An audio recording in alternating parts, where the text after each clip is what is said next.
Between 1347 and 1353, the Black Death claimed 25 million lives across Europe, wiping out up to 80% of the population in some cities. The plague was swift and merciless, but for those who survived, life continued in a radically transformed world. Here's what happened after the Black Death devastated Europe.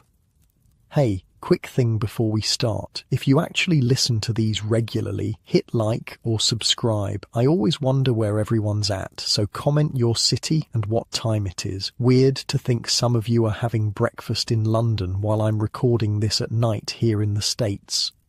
Alright, let's head back to Europe in the aftermath of the Black Death. Trust me, it's going to be quite a ride. But first, get comfortable. Seriously. Adjust those pillows, pull up that blanket, because where we're going, you're going to want to be cozy. Your eyes open to darkness. The straw mattress beneath you is damp from the night's moisture that seeps through the walls of your small home. For a moment, everything feels normal. That familiar, scratchy texture against your skin, the smoky smell from last night's fire, the distant sound of a rooster. Then it hits you. The silence. No voices in the street. No clanging of the blacksmith's hammer. No children laughing or crying. Just nothing.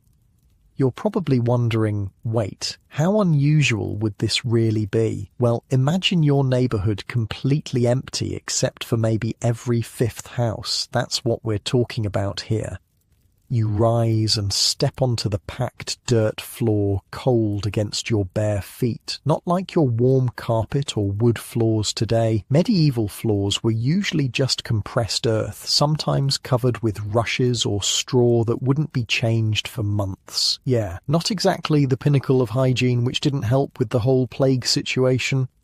I spent way too long researching medieval sleeping arrangements for this. Turns out most people slept on simple straw mattresses, often with their whole family and even animals nearby for warmth. Privacy? Not a concept they were familiar with, and these weren't memory foam mattresses. Just sacks stuffed with whatever was available. Straw, hay, sometimes wool if you were lucky.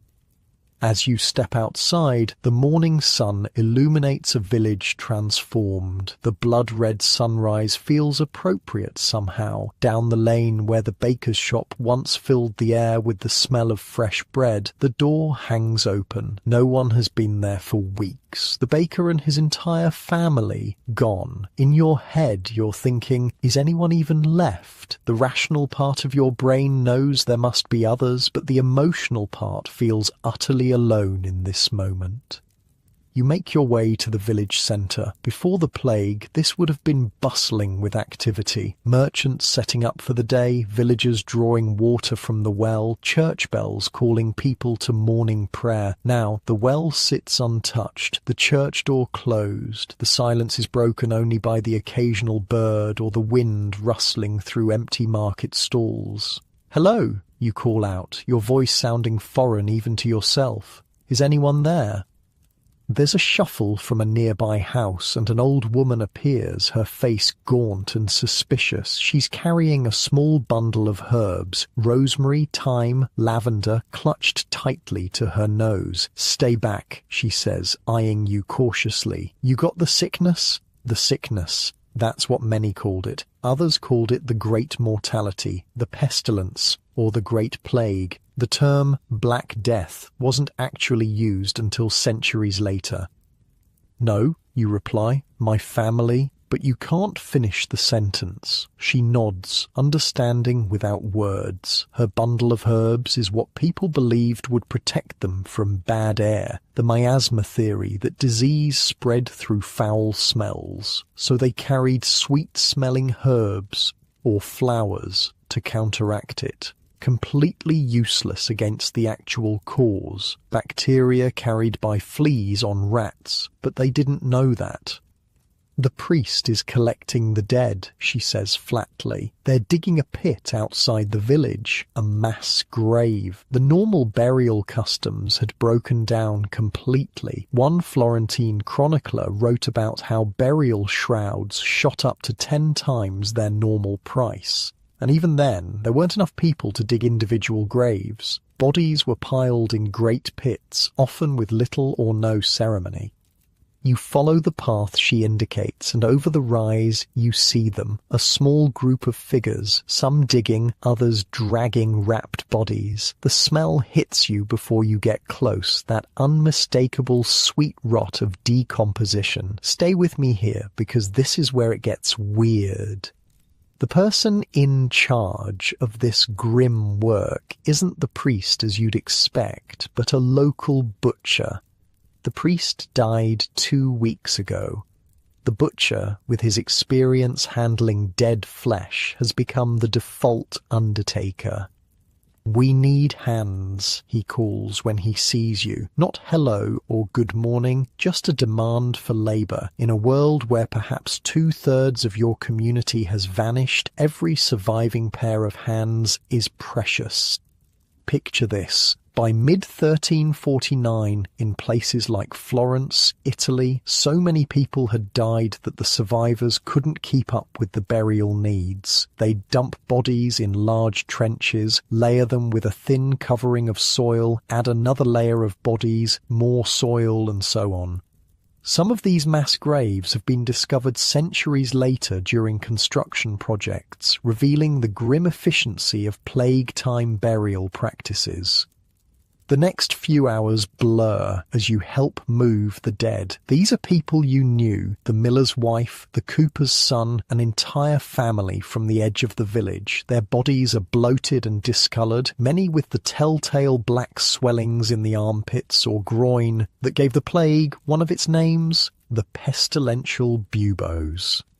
Or last week, the butcher says as you pause to catch your breath, a man from the next village came looking for food, said there wasn't a single living soul left there, everyone dead or fled. Imagine that reality for a second. Entire villages just gone. Archaeological evidence has confirmed this happened. We've found abandoned medieval villages where excavations suggest sudden abandonment during the plague years.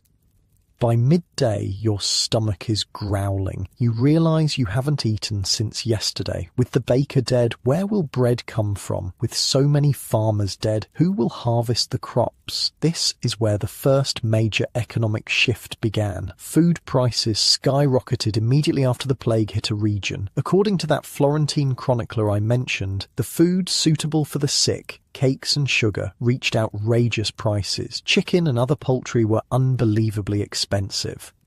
You make your way to what once was the marketplace, hoping to find someone selling something, anything edible. There's a single vendor there, an old man with a cart containing a few withered vegetables and a small sack of grain. Around him, a handful of survivors argue over the prices.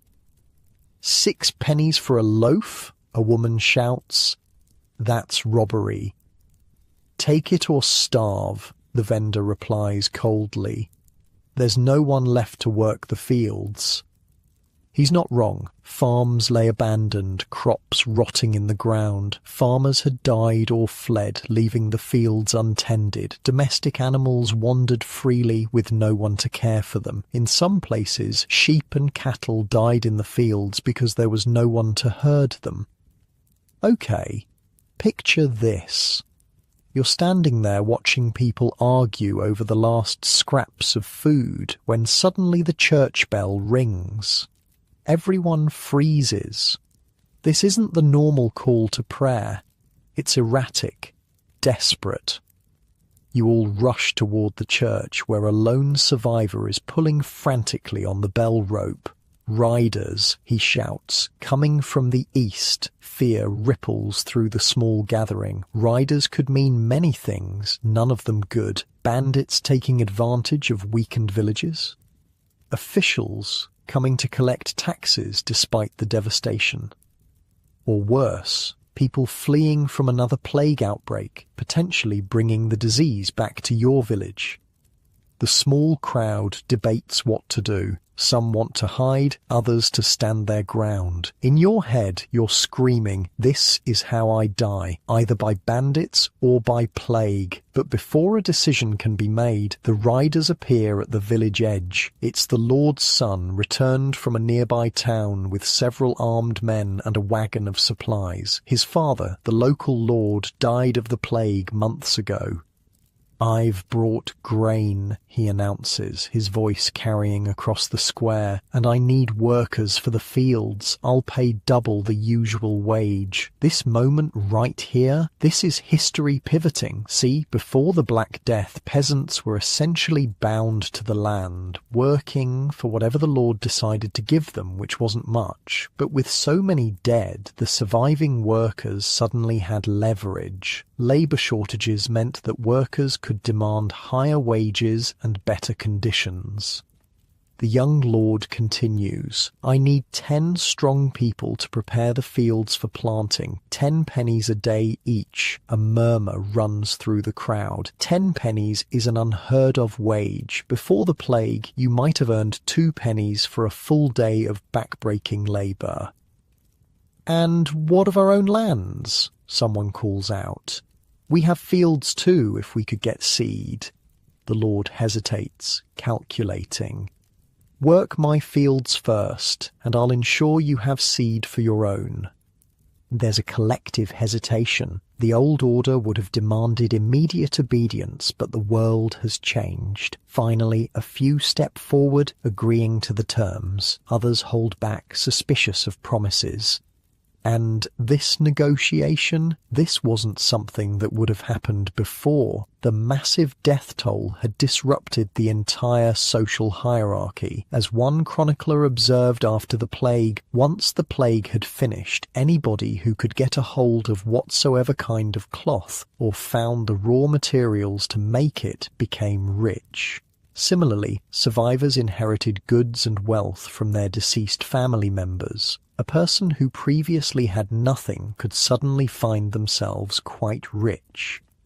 You spend the afternoon helping distribute grain from the Lord's wagon. As the sun begins to set, you return to your empty home. The silence still unnerves you, but there's something else now, a strange sense of possibility. What was once your parents' home is now yours. The tools your father crafted are now yours to use or sell. The small plot of land, while not much, is still more than you ever expected to own. As you light a small fire in the hearth, you consider the day. 24 hours ago, you were overwhelmed by grief and shock. Now there's still grief that won't fade for years, maybe never, but there's also something unexpected, opportunity. Because here's the twist. While the Black Death was unquestionably one of the worst disasters in human history, killing millions and leaving survivors traumatized, it also accidentally created opportunities that wouldn't have existed otherwise. Land became available. Wages increased. Social mobility became possible in a way it hadn't been before. This isn't to say things were suddenly great. They weren't. The psychological toll was immense. Petrarch, an Italian poet who lived through the plague, wrote to his brother, "I would, my brother, that I had never been born, or at least had died before these times." He doubted that people of the future, that's us, could possibly understand their suffering. You lie back on your straw mattress, so different from your comfortable bed today. The emptiness of the house presses in on you. Before the plague, you would have been crowded in with parents, siblings, maybe grandparents or other relatives. Now it's just you. As you drift towards sleep, you wonder what tomorrow will bring in this new, emptier world. Will more survivors emerge from hiding? Will the crops be planted in time? Will the plague return? Unlike your peaceful bedroom tonight, with its security and comfort, a medieval survivor of the Black Death would fall asleep each night with profound uncertainty about the future. Yet despite that uncertainty, life would continue, and as we'll see tomorrow, the social fabric of Europe wouldn't just recover, it would transform completely. The grief and horror of mass death would gradually give way to something unexpected, a social revolution that would help pave the way for the modern world. But that's a story for another part of our journey. The second morning after the plague feels different. There's a strange energy in the air. Not hope exactly, but something shifting. You step outside to see a few more people in the village square than yesterday. Some faces you recognize, others are strangers who've wandered in from neighbouring settlements where they were the only survivors. The Lord's Son is organising workers for the fields, still offering those unheard-of wages. But today, something unexpected is happening. A well-dressed man you've never seen before is arguing with him, loudly. "This is my land now," the stranger insists, waving a piece of parchment. "My cousin died with no heirs. I have the legal right."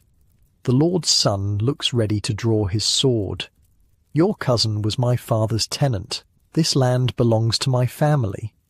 And here we see another weird side effect of the plague. Property disputes were absolutely everywhere. When people died without clear heirs, distant relatives showed up making claims. Court records from the years after the plague are packed with inheritance cases. Imagine a family tree being pruned so severely that branches that never expected to inherit anything suddenly had legal claims. A crowd gathers to watch the argument. Next to you, an old farmer spits on the ground. Let them fight over it. Meanwhile, who plants the crops? We'll all starve by winter. He's not wrong. While the nobility and emerging merchant class fought over who owned what, practical matters, like food production, hung in the balance. You can inherit all the land in England, but if nobody's growing food, what good is it? "You worked for the old lord, right?" asks a woman beside you, a child clutching her skirt. "Will you work the fields again?" You hesitate. Before the plague, you'd have had no choice. But now there are options. 10 pennies is good wage, you say, testing the waters. "The tanner in the next village is offering 12, she replies casually, "for anyone who can help him process hides. He lost both his apprentices." Okay, freeze this moment right here. This conversation, this casual mention of shopping around for better wages, this was revolutionary. Before the plague, most peasants were tied to the land through serfdom or other obligations. The idea of just picking up and going somewhere for better pay? Unthinkable for most, but the massive labour shortage changed everything. Meanwhile, the Lord and the newcomer are still arguing. The Lord's Son finally shouts, "We'll take this to the King's court." The stranger laughs. The King's court, half the judges are dead, and the other half have fled London. Who's going to hear your case? He's got a point. The legal system, like everything else, had collapsed in many areas. Records from this period show court sessions cancelled, delayed for months or years, or conducted with whoever happened to be available rather than proper officials. You decide to follow the woman with the child, curious about this tanner offering higher wages. As you walk through the village, you notice something odd. Doors standing open on several houses. People are just taking what they need, the woman explains, following your gaze. No one left to claim it. Inside one abandoned home, you glimpse someone filling a sack with cooking pots, tools, clothing. Not stealing exactly, more like redistributing. Who was left to say who owned what? This massive wealth redistribution wasn't just happening with small items. In Florence, one chronicler recalled, once the plague had finished, anybody who could get a hold of whatsoever kind of cloth or found the raw materials to make it became rich. Similarly, survivors inherited goods and wealth from their deceased family members. A person who previously had nothing could suddenly find themselves quite rich. The woman leads you to a crossroads where a small group has gathered around a makeshift market, just a few blankets spread with goods, but these aren't normal market goods. There are silver cups, fine linen, tools, jewellery, things that would have been far beyond your reach before. Where did all this come from, you ask, though you already know. The dead don't need silver, says the man sitting cross-legged behind the display. He's missing 2 fingers and has the rough hands of someone who worked the fields his whole life. Found a whole chest of this stuff in my master's house after everyone there died. Figured I'd trade it for things I can actually use. You reach out to touch a silver goblet, then hesitate. It feels wrong somehow, profiting from so much death. The peasant notices your hesitation. "Oh, look," he says flatly, "my whole family's gone. Took them all in 3 days. You think I wanted this cup instead? But here we are. Might as well make use of what's left. I've studied accounts from plague survivors, and this practical approach was common. Not because people were heartless, but because the sheer scale of death made prolonged mourning almost impossible. Society had to continue functioning.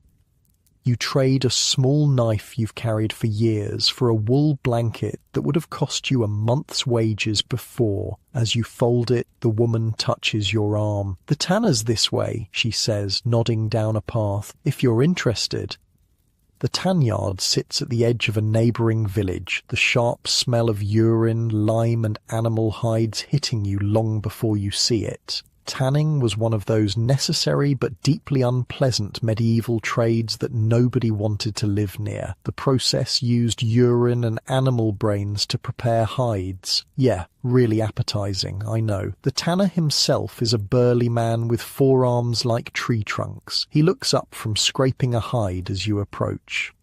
"You here to work?" he asks without preamble. "Maybe," you reply cautiously. "Heard you're paying 12 pennies. 15 now," he says. "Lost another worker yesterday, not to the plague. He just took off with some silver he found in an abandoned house, going to try his luck in London." The tanner spits. "Fool, city's got hit worse than anywhere."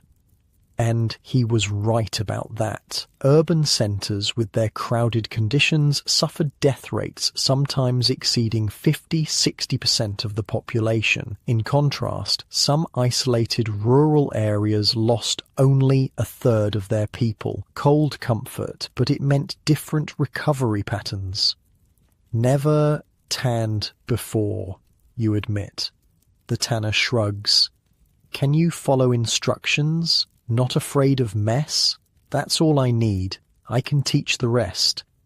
Before you can answer, there's a commotion from the village centre. Bells ringing, shouts. You and the tanner exchange glances and hurry toward the sound. A rider on a lathered horse has arrived, bringing news from the nearest large town. A crowd gathers as he gulps water from a proffered cup. "The bishop's declared all debts to the church forgiven," the messenger announces. "Says it's God's mercy for survivors."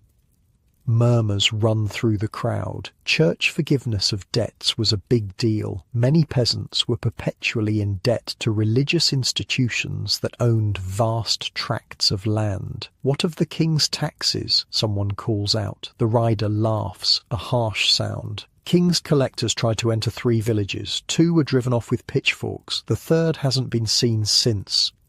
This was real, by the way. Tax collection broke down completely in many areas. Some collectors were attacked, others simply found ghost towns with no one left to tax. Records show royal revenues plummeted. "And the guilds in town?" asks an older man, likely a craftsman. "Are they taking new members?" Before the plague, craft guilds, organisations controlling trades like baking, metalworking or weaving, were notoriously exclusive. They limited membership to protect their monopolies and keep prices high. "The Weavers' Guild is taking anyone who can thread a loom," the messenger replies. "Half their members are dead, and they have orders backed up from before the sickness."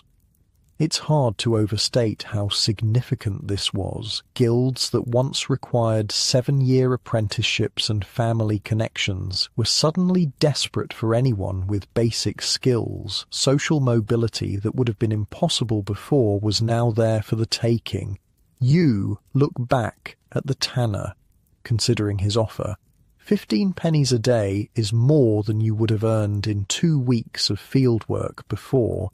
But the smell, the mess. Tell you what, the tanner says, reading your expression. Try it for 3 days. If you hate it, I'll pay you for the time and no hard feelings. As you hesitate, a woman elbows her way through the crowd, heading straight for the tanner. Master Fuller, she says, I've come about the work. The tanner looks surprised. You? But you're a woman? Yes, she interrupts. And my husband was your best worker before he died. I helped him for years. I know the process as well as any man.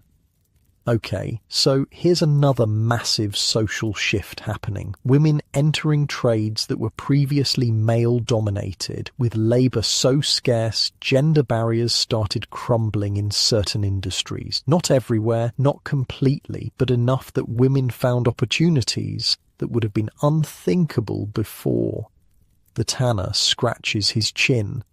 Ever actually done the heavy scraping? The lifting? I've given birth to 4 children, she replies dryly. I can handle lifting a hide. A few people in the crowd chuckle. The tanner shrugs. 15 pennies, same as anyone else. 20. She counters. The crowd goes silent. A woman negotiating wages like this? Unheard of. The tanner barks a laugh. 18 and not a penny more. And you train this one too. He jerks a thumb at you. Done, she says without hesitation. And just like that, you've become an apprentice tanner with a woman as your teacher, being paid more than skilled craftsmen made before the plague. The old world truly was gone. As the crowd disperses, the messenger continues sharing news. Towns are offering citizenship to any skilled worker who will settle there. Landlords are reducing rents to keep tenants. Merchants who once dealt only in luxury goods for the wealthy are now selling to anyone with coin.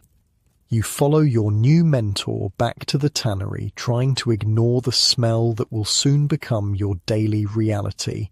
I'm Agnes, she says over her shoulder. Why tanning, you ask? You could probably do something less foul. Agnes slows to walk beside you. My husband didn't die of the plague, she says quietly. 2 years ago, a cart crushed him, left me with 4 children and no income, begged the tanner to let me work. He refused, said it wasn't woman's work. I took in washing instead, barely keeping us fed. She smiles grimly. And now he needs me more than I need him. Funny how things change. This reveals another side of the post-plague economy. People who had been marginalised before, women, lower-class workers, even the disabled in some cases, suddenly found their skills valued, not out of charity or social progress, but out of sheer necessity. At the tannery, Agnes doesn't waste time. She throws you a stained apron and points to a pile of raw hides. First step, scrape off all the flesh and fat, she demonstrates with a curved knife. Too much left on, the hide rots. Too much taken off, the leather's weak. The work is disgusting. Within an hour, you're covered in animal bits. Your arms ache, and the smell has penetrated everything. But there's something strangely satisfying about the transformation, taking a raw, bloody hide and beginning its conversion into something useful. By midday, your stomach is growling despite the stench. Agnes calls a break, and you both rinse your hands in a bucket before sharing a simple meal of bread and cheese that the tanner provides. He never fed workers before, Agnes comments, seeing your surprise. Food costs are up 3-fold, and he knows we could walk away and find work elsewhere by sunset. This was part of the new reality. Employers had to offer not just higher wages, but better conditions to attract and keep workers. Some Italian cities even passed laws limiting how luxuriously workers could be treated, trying to prevent employer competition from driving up costs too much. "Where are you sleeping?" Agnes asks as you eat. You realize you haven't thought about it. Your family home is in the next village over. Walking back and forth each day would be possible but tiring. He has a shed out back. Agnes nods toward a small structure. 2 workers used to share it. Now it's empty, not much, but it's shelter. After lunch, she shows you the next steps in the process, soaking the scraped hides in a mixture of water, lime, and urine. Yes, actual human urine collected in vats. Medieval tanning was not for the squeamish. "Everyone contributes," Agnes says with a straight face, pointing to a bucket in the corner of the shed. By evening, your body aches from unfamiliar labour, and you reek so badly you doubt you'll ever smell normal again. But as the tanner counts out your first day's wages, 18 small silver coins that glint in the fading light, you feel something unexpected: independence. Before the plague, your path would have been set. You'd have worked the same fields as your parents and grandparents, handed most of your harvest to the Lord, and lived or starved by forces beyond your control. Now, with those coins heavy in your palm, you have choices. You think of the silver goblet at the makeshift market. With a week's wages, you could buy such treasures for yourself. But then what? You can't eat silver, can't warm yourself with it. Instead, you walk back to the market as dusk falls and trade one of your precious coins for a thick candle, a small loaf of bread, and a piece of hard cheese. Practical things, survival things. In your borrowed shed that night, by candlelight, you eat better than you would have on a normal day before the plague. Tomorrow, you'll earn more coins, maybe save them, maybe trade for tools or clothes. The future is uncertain, but for perhaps the first time, it feels like your choice to make. As you drift towards sleep on a pile of straw that doesn't feel so different from your mattress back home, you realize something. In this strange new world where death has taken so much, it has also perversely given something back, a measure of freedom. Unlike your comfortable bedroom tonight, with its security and predictability, medieval survivors like you faced a world where all the old rules had suddenly changed. Terrifying, yes, but also filled with possibilities that would have been unimaginable just months before. And as the social fabric continued to unravel and re-knit itself in the coming months, those possibilities would only multiply, bringing both opportunity and conflict as Europe stumbled toward a new normal in the plague's devastating wake. 3 months into your new life as a tanner's apprentice, and the stink doesn't even bother you anymore. Agnes says that's how she knows you've become one of them. When you stop noticing the smell, everyone else still gives you a wide berth when you walk through the village, though. "It's better than perfume these days," Agnes jokes as you both scrape hides under the summer sun. "Nobody wants to get close enough to give you the plague." She's not entirely wrong. People have developed strange ideas about how the disease spreads. Some believe it travels through bad smells, the miasma theory, while others are convinced it's carried in looks or breath. The stench of the tannery might be repulsive, but at least it keeps people at a distance. The tannery has been busy. With so many people dead, there are more cattle per survivor, which means more hides to process. Your hands have grown calloused, your arms stronger, and your coin purse heavier. "Master Fuller," calls a voice from the road. A well-dressed man on horseback, clearly a merchant of some kind, approaches with a handkerchief held to his nose. The tanner straightens, wiping his hands on his apron. "I?" I need 50 good leather hides by month's end for saddles and harnesses. The king's requisitioned horses for his French campaign, and there's good money for those who can outfit them. 50? The tanner scratches his chin. That's a tall order. Got just 4 workers now. The merchant eyes you and Agnes. 4? You're counting the woman? Agnes straightens, knife in hand. I finished more hides last week than the 2 men combined.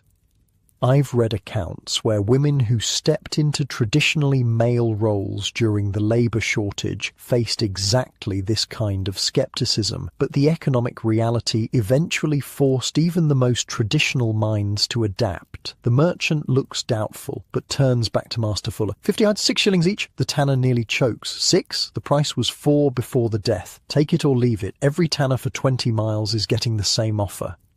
After the merchant leaves, Master Fuller calls everyone together. 4 of you now. You, Agnes, a teenage boy who started last month, and a grey-haired man who'd been a farmer until his entire family died. We can do 50 hides in a month, the tanner says, but we'll need to work from sunrise to sunset. I'll pay you each 25 pennies a day. Agnes crosses her arms. 30.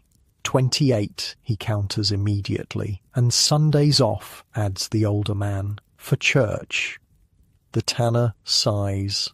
Fine, 28 pennies and Sundays free, but we start at dawn tomorrow. Once he walks away, Agnes nudges you. Before the plague, he'd have laughed at us for even suggesting higher wages. Now he bargains like we're equals.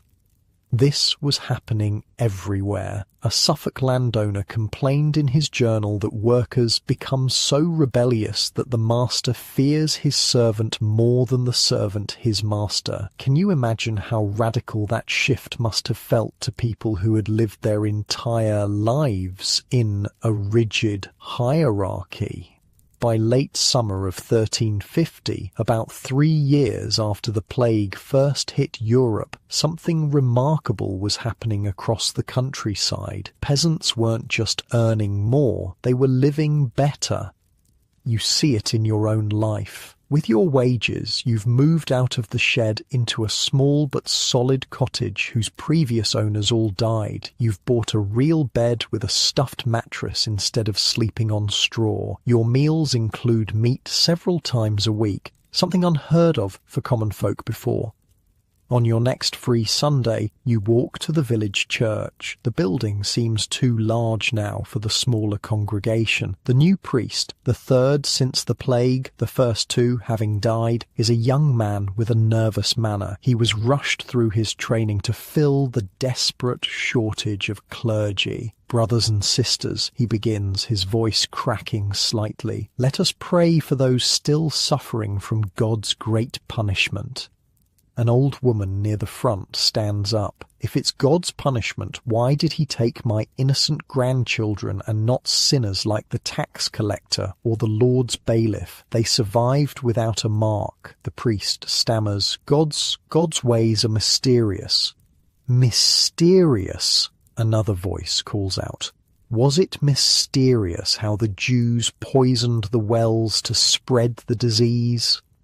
This awful rumour had spread across Europe, leading to horrific persecution of Jewish communities. In some places, entire Jewish populations were murdered by mobs looking for someone to blame. There is no evidence of well poisoning, the priest says, with surprising firmness. The Pope himself has said as much. Then why did the plague spread along trade routes? Someone else demands. It followed where people travelled.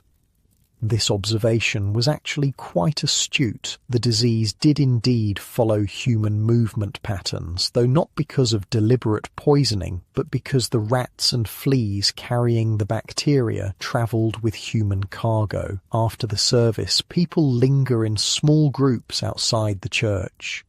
You overhear snippets of conversation. The miller's charging triple what he did before. Can't get decent cloth anymore. All the best weavers died. My cousin's gone to London, says a craftsman can name his price there. The world has turned upside down. Things that were once cheap are now expensive. Jobs that were once scorned are now sought after. People who once had no options now have choices. You spot Agnes talking with several women and join their circle. Telling him I won't marry unless I can keep my job at the tannery, Agnes is saying, and my own wages. And what did he say to that? Asks a younger woman, eyes wide. He agreed, Agnes laughs. Can you imagine? Before the death, he'd have just found another woman. Now, she shrugs. Men need wives more than wives need husbands these days. It wasn't just economic power shifting. Social relationships were changing too. With so many widows and widowers, new marriages were forming with different expectations. Women who had proven they could support themselves weren't so quick to give up that independence. As you walk back from church, you pass the manor house where the Lord's son, now the Lord himself since his father's death was confirmed, is overseeing renovations. The windows are being enlarged, glass is being installed, even the nobility is living differently now. A group of labourers sitting in the shade, taking a break from the construction, wave you over. Tanner, one calls out. Come tell Martin here what you're earning these days. You hesitate, then share your daily wage. The workers whistle appreciatively. See, the first man says to his companion, and he's just an apprentice. I told you we should ask for more. The Lord will never agree, Martin replies. Then we all walk off the job, shrugs the first man. See how fast his fancy windows get finished then. This collective bargaining power was unprecedented. Before, a lord might have had troublemakers flogged or worse. Now, workers were organising in ways that would eventually lead to the famous uprisings, like the 1381 Peasants' Revolt. The following week brings something new to your life. A visitor from a large town 20 miles away. Master Fuller, the visitor addresses the tanner. I represent the Tanners' Guild of St. Alban. We've heard of your operation here. The tanner frowns. What of it?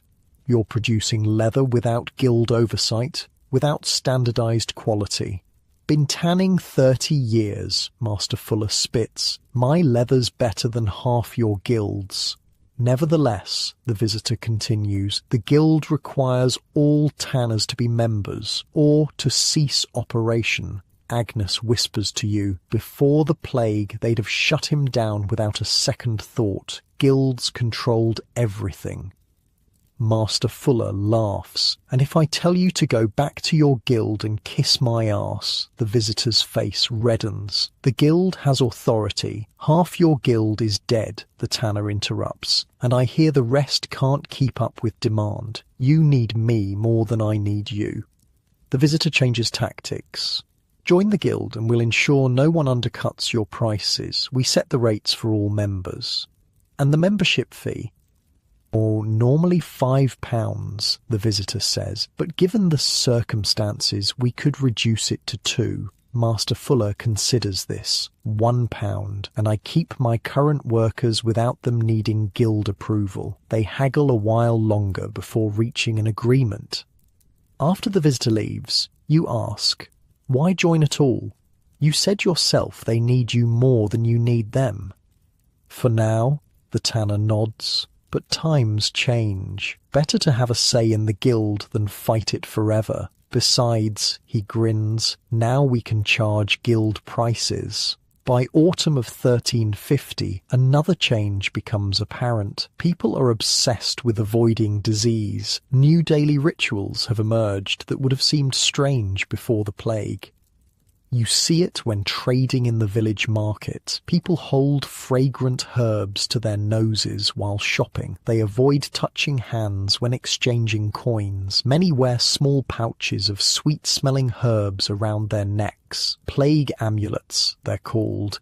It keeps away the bad air, explains a woman selling these pouches. Rosemary, mint, lavender, and wormwood. Wear it at all times. You've noticed Agnes wearing one, though she seems embarrassed when you point it out.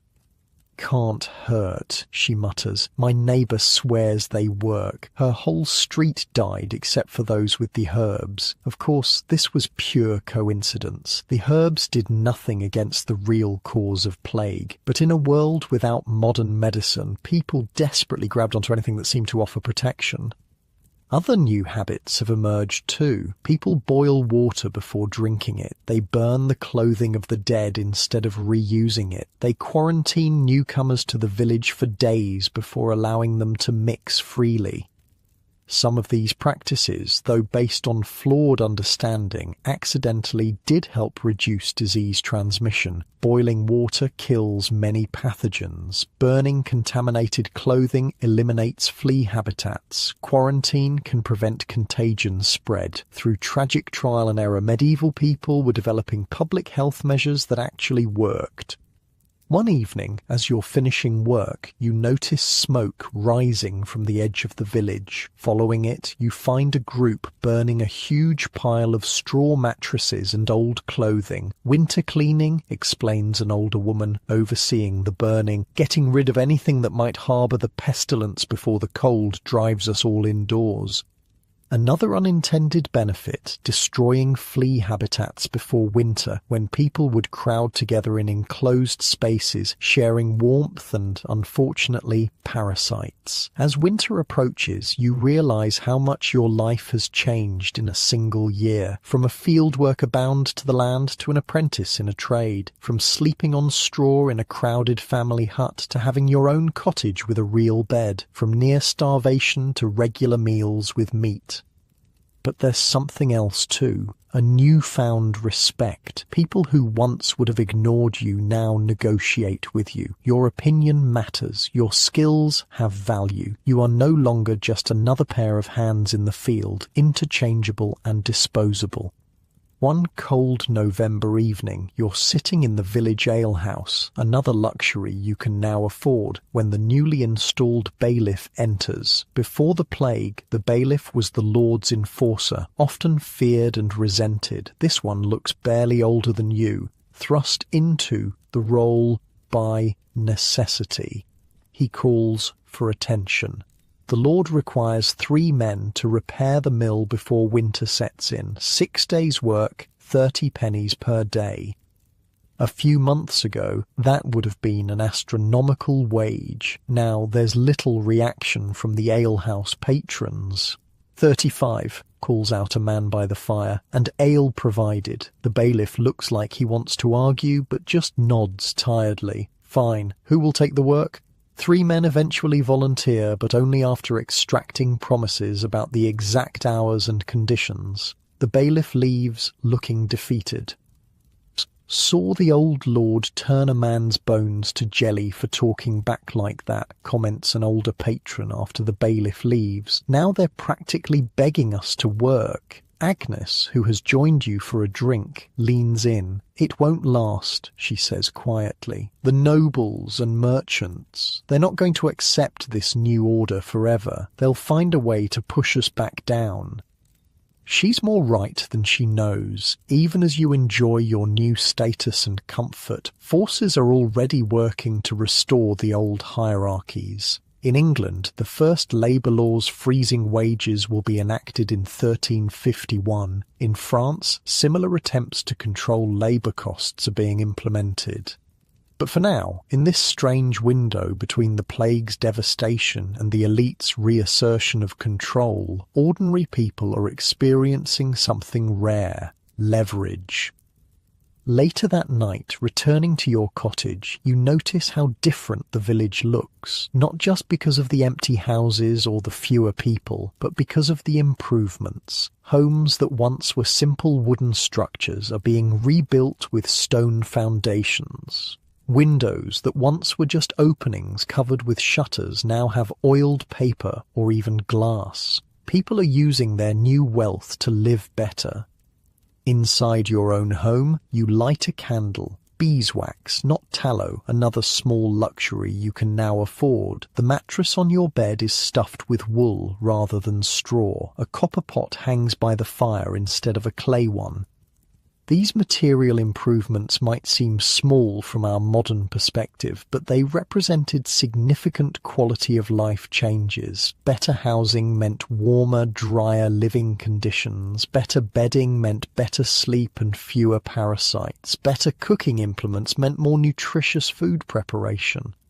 All these improvements added up to something significant. People were living longer, not dramatically longer. Medieval life was still harsh by our standards, but the survivors of the plague who managed to avoid subsequent outbreaks often lived healthier lives than their pre-plague ancestors, simply because they had access to better nutrition and living conditions. As you drift towards sleep, you reflect on the strange paradox of your time, a world devastated by death, yet offering more opportunity for the living than ever before. Your wool-stuffed mattress is nothing compared to your comfortable modern bed, but compared to the straw pile you slept on a year ago, it feels like luxury. The next day will bring new challenges and opportunities as society continues to transform around you. The old world is gone, swept away by the plague's devastation. What replaces it is still forming, still malleable, and for the first time, people like you have a say in shaping it. Spring has arrived, bringing with it a strange tension to the village. It's been nearly 2 years since the plague swept through, and life has settled into new patterns. You've become skilled at tanning, earning wages that would have been unimaginable before. Agnes is now officially the tanner's wife, though she insisted on keeping her position and her own earnings. But something's shifting. You feel it first in small ways. Whispers in the marketplace, nervous glances when wages are discussed. Then one morning, the village crier arrives with a proclamation. Hear ye, hear ye, his voice carries across the village square. By order of our sovereign Lord King Edward, the following laws are now in effect throughout England. A crowd gathers quickly. Royal proclamations aren't common events in small villages. All labourers, craftsmen and servants, the crier continues, reading from a scroll, shall accept the same wages and terms as were paid in the year 1346, before the great mortality. A murmur ripples through the crowd. 1346 wages, that's less than half what most people are earning now. Furthermore, the crier raises his voice over the growing noise. It shall be illegal for any able-bodied man or woman to refuse suitable work when offered. Those violating these laws shall be fined or imprisoned. The crowd erupts. Someone throws a turnip at the crier, who ducks and continues reading even louder. These laws are enacted for the common good, to prevent the realm from falling into ruin due to excessive wages and idle hands. What you're witnessing is the Statute of Labourers, enacted in 1351. It was a direct response by the ruling class to the economic changes we've been following. Landowners, nobles, and wealthy merchants were horrified by rising wages and workers' new mobility. This law was their attempt to turn back the clock to before the plague. As the crier finishes and hurries away, the village explodes in angry conversation. They can't enforce this, a carpenter declares. Who's going to make me work for half my worth? The king's sheriffs, you idiot, replies a woman clutching a basket, and they'll throw you in a cell if you refuse. Master Fuller pushes through the crowd toward you and Agnes. His face is thunderous. Back to the tannery, now. Once you're back at the workshop, away from prying ears, he paces in agitation. This is bad, very bad. You're not actually going to cut our wages, are you? Agnes asks directly. The tanner runs a hand through his thinning hair. Not if I can help it, but they've appointed enforcers in every county. They'll be checking guild records, questioning workers. So what do we do? You ask. He thinks for a moment. On paper, you'll be paid the old wage rates, but... He lowers his voice, though there's no one else around. I can provide your meals. A cart of firewood might appear by your cottage each week. A winter coat might be a gift, not payment. This kind of under-the-table compensation became common. Employers who valued their workers found ways around the wage freezes. Some provided housing, food, or goods in addition to the mandated lower wages. Others simply ignored the law when they could get away with it. But the authorities were serious about enforcement. 2 weeks later, you see that seriousness firsthand.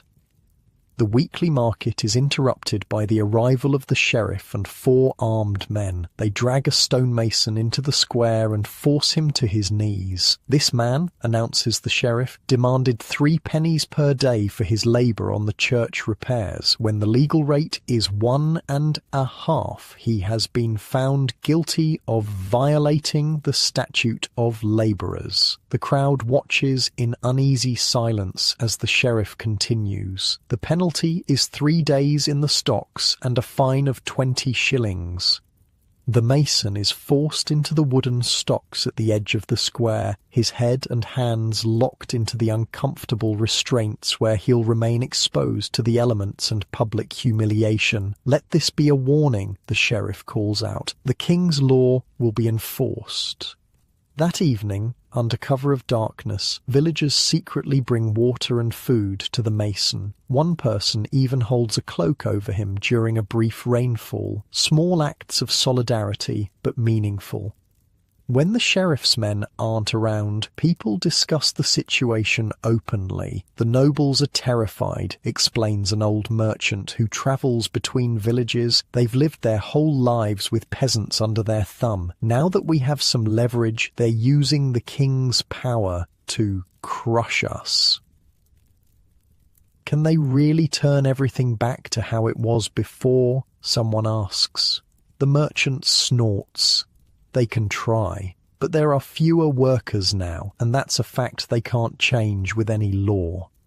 He's right. The fundamental economic reality, a drastically reduced workforce, couldn't be erased by legislation, but the ruling class had centuries of experience maintaining control, and they were using every tool at their disposal. A month after the proclamation, the tanner calls everyone together again. The guild has been ordered to keep detailed records of all workers and their wages, he explains grimly. Inspections will be random. Anyone found receiving extra compensation will be fined, along with their employer. So our arrangement, you begin, has to stop, he finishes, looking genuinely regretful. They're watching too closely now. Just like that, your income is cut in half. The comfortable life you've built begins to crumble at the edges. The small luxuries go first. No more meat with every meal, no more fine candles. Then larger sacrifices follow. You have to give up the cottage you were renting and move back to the tanner's shed to save money. You're not alone in these reversals. Across the village, people who had begun to improve their circumstances find themselves pushed back down. The brief window of opportunity seems to be closing, but humans are remarkably adaptable, especially when motivated by self-interest. New forms of resistance emerge. Need a hand with that garden? Asks a farmer's widow one evening as you're struggling to dig a small plot behind the tannery shed. I can't pay you, you admit. Didn't offer it for coin, she replies, but I've got more turnips than I can eat, and that leather vest you're making looks about my size. Bartering becomes the new currency, direct exchanges of goods and services that bypass the regulated wage system. It's technically against the spirit of the law, but harder to track and punish than straightforward wage violations. Other forms of resistance are less subtle. Work slowdowns become common. If you're being paid half what you're worth, why work at full speed? Taking your time with those hides, Agnes observes one afternoon as you methodically scrape at a pace that would have earned you a scolding months ago. Worth half the pay, half the effort, you reply. She glances around to ensure no one's listening. Just be careful. The master's under pressure from the guild. They've started finding workshops that don't meet quotas. This pressure creates tension between workers and employers, both of whom are caught in a system neither created Master Fuller, once reasonably fair in his dealings, grows snappish and demanding as guild expectations increase while his workforce's motivation decreases. "I could have you replaced," he threatens after finding you taking an unauthorized break. "With who?" you challenge, knowing that even with reduced wages, workers are still scarce. Good luck finding someone who knows how to prepare the lime pits properly. It's a dangerous game of chicken. You need the work, however poorly paid. He needs your skills, which would take months to replace. Neither can afford to break completely with the other. The situation in cities is even more volatile. When a travelling peddler visits the village, he brings news from London. The guilds there have hired thugs to intimidate workers, he tells the crowd at the alehouse. Anyone suspected of accepting higher than legal wages gets a midnight visit. Men have been beaten, workshops vandalised. "And how are people responding?" someone asks. The peddler leans in. Workers are organising too. Secret meetings, codes to identify each other. Some talk of revolt, though that's dangerous talk. He taps his nose meaningfully. The walls have ears these days. Indeed, another development of this period was the rise of informants. Authorities offered rewards for reporting wage violations or worker organisations. Neighbours informed on neighbours, creating an atmosphere of suspicion. One morning, you arrive at the tannery to find Agnes looking pale and worried. "Martin was arrested last night," she says quietly. Martin, the older man who worked alongside you, had become something of a mentor. "What for?" you ask, though you can guess. "Sheriff said he was organising workers, planning to demand higher wages again." She rubs her arms nervously. "They said he'll be made an example." 2 days later, that example is made public. Martin is brought to the village square, his hands bound. The sheriff reads the charges: incitement, conspiracy to violate the labour statutes, insubordination. The punishment is severe. Public branding on the face with an F for false, meaning oathbreaker, followed by imprisonment. As they heat the branding iron, the crowd grows restless. There are mutterings, angry glances. For a moment it seems like they might intervene. The sheriff senses it too and calls his men into a tighter formation around the prisoner. The tension builds until one of the wealthier villagers, a merchant who's benefited from lower wages for his workers, steps forward. "If I pay his fine, will you spare the brand and jail?" he offers. The sheriff considers, then nods curtly. Money changes hands, and Martin is released with just a warning. The crowd disperses, crisis averted for the moment. Later, you ask the merchant why he intervened. "Don't mistake me for some champion of workers," he replies frankly, "but a branded imprisoned man produces nothing and buys nothing. Bad for business, and a riot would be even worse."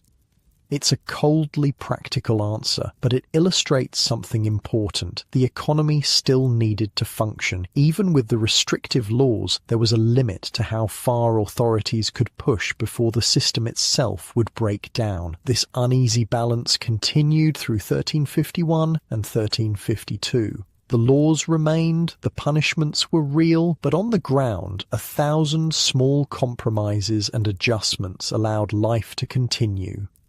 Some workers simply moved to areas with less stringent enforcement. You consider this option yourself after hearing that coastal towns are paying double the legal rate for skilled workers, the local authorities turning a blind eye out of practical necessity. "I could go to Bristol," you mentioned to Agnes one day. "Start fresh where no one's watching so closely."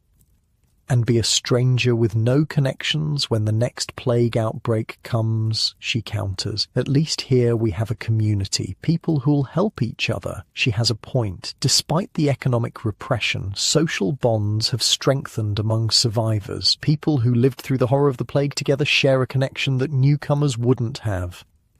By late 1352, 5 years after the plague first appeared in Europe, a peculiar new normal has established itself. On paper, the old hierarchies are reasserted. In practice, a complex web of workarounds and resistance keeps workers from slipping back to their pre-plague status. You see it at the Christmas feast in the village church. The new priest, the nervous young man, has been replaced yet again, leads prayers before the community meal. Looking around, you note how the seating arrangement has subtly changed from years past. Before the plague, the noble family would have been separate, elevated. Craftsmen and peasants would have known their places, rigidly defined. Now, while there's still a hierarchy, the boundaries are blurrier. The Lord's son turned Lord sits only slightly apart. Conversations flow more freely between ranks. Everyone has lost someone. Everyone has had to adapt.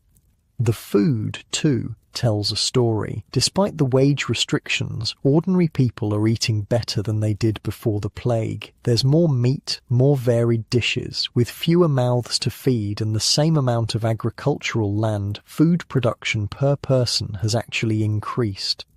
After the meal, an impromptu dance begins. You find yourself partnered with a merchant's daughter, something that would have raised eyebrows before. As you move through the steps of a circle dance, you catch snippets of conversations from around the room. Thinking of appealing to the king's court? Can't find anyone willing to thatch the roof for the legal wage. Sheriff's been taking bribes to look the other way. Heard there's good land available up north. Each comment reflects the ongoing negotiation between the law as written and reality as lived. The statute of labourers hasn't failed entirely. Wages have indeed fallen from their immediate post-plague highs, but neither has it fully succeeded in restoring the pre-plague order. As the night winds down, you walk back to your shed with a full stomach and conflicted thoughts. Your life is harder than it was a year ago, when wages were at their peak, yet it's still better than it would have been if the plague had never happened. The stars above are brilliant in the winter sky, the same stars that shone down on this land long before the plague and will continue long after everyone now living is gone. From that vast perspective, even the catastrophe of the Black Death is just a moment in time. Terrible, transformative, but ultimately just one chapter in humanity's long story. And that's a comforting thought as you settle onto your straw mattress, so different from your soft bed today. Despite all attempts to freeze time and preserve old power structures, change continues, sometimes visibly in proclamations and punishments, sometimes invisibly in 1,000 small acts of negotiation and resistance. Tomorrow you'll return to the tannery. You'll work for less than your worth, but more than your father ever earned. You'll navigate the complex new reality, finding paths between compliance and defiance. You'll survive as humans always have by adapting. And unlike the comfortable certainty of your modern life, medieval survivors lived with daily reminders that nothing was guaranteed. Not health, not status, not even the social order itself. The plague had revealed how quickly everything could change, a lesson none of them would ever forget. 10 years have passed since you first became a tanner's apprentice. You're now a respected craftsman in your own right, having taken over the workshop 3 years ago when Master Fuller died of a winter fever. Agnes still works alongside you, though she's teaching her eldest daughter the trade now too.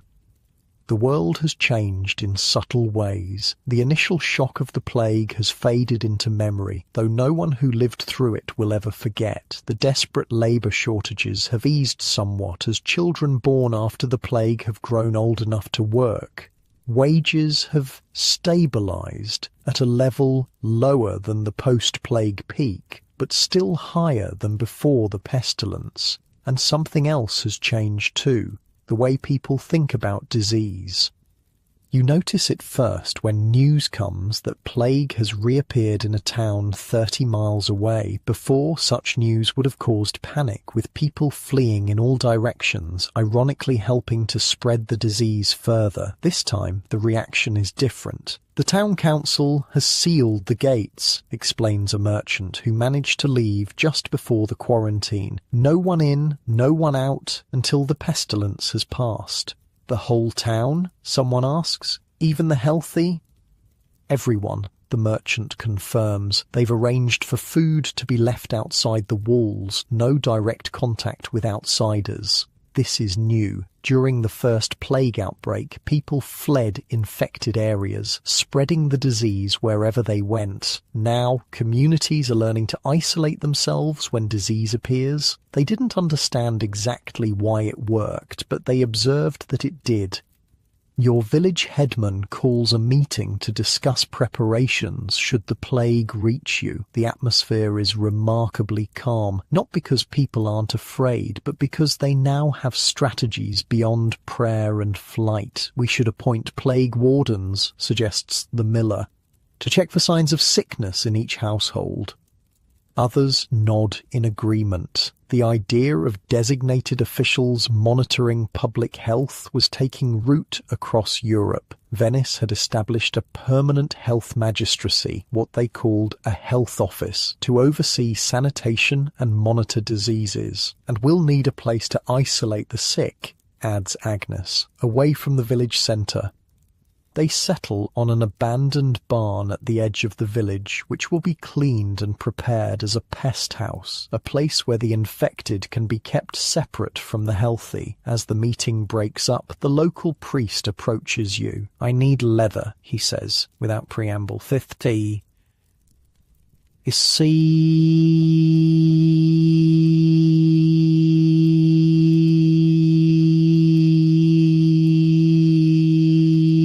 Is enough for a full body covering." "What for?" you ask, curious. "Protection," he replies. "I've heard of a physician in France who treats plague victims while covered from head to toe in leather, with a mask like a bird's beak filled with aromatic herbs. He believes it keeps the poisonous air at bay." What he's describing is the early version of what would become the iconic plague doctor costume: a leather or waxed canvas coat, gloves, boots, hat and a mask with glass eye openings and a beak-like protrusion filled with herbs and spices. While designed based on the flawed miasma theory, the idea that disease spread through bad air, the covering actually did provide some protection against flea bites, which were the real disease vector. You agree to provide the leather, curious to see this strange outfit. When it's completed a week later, the effect is both comical and terrifying. The priest looks like some strange Birdman hybrid, but the purpose is deadly serious. "If the plague comes," he explains, showing how the eye holes are covered with glass, "I can minister to the sick without falling ill myself."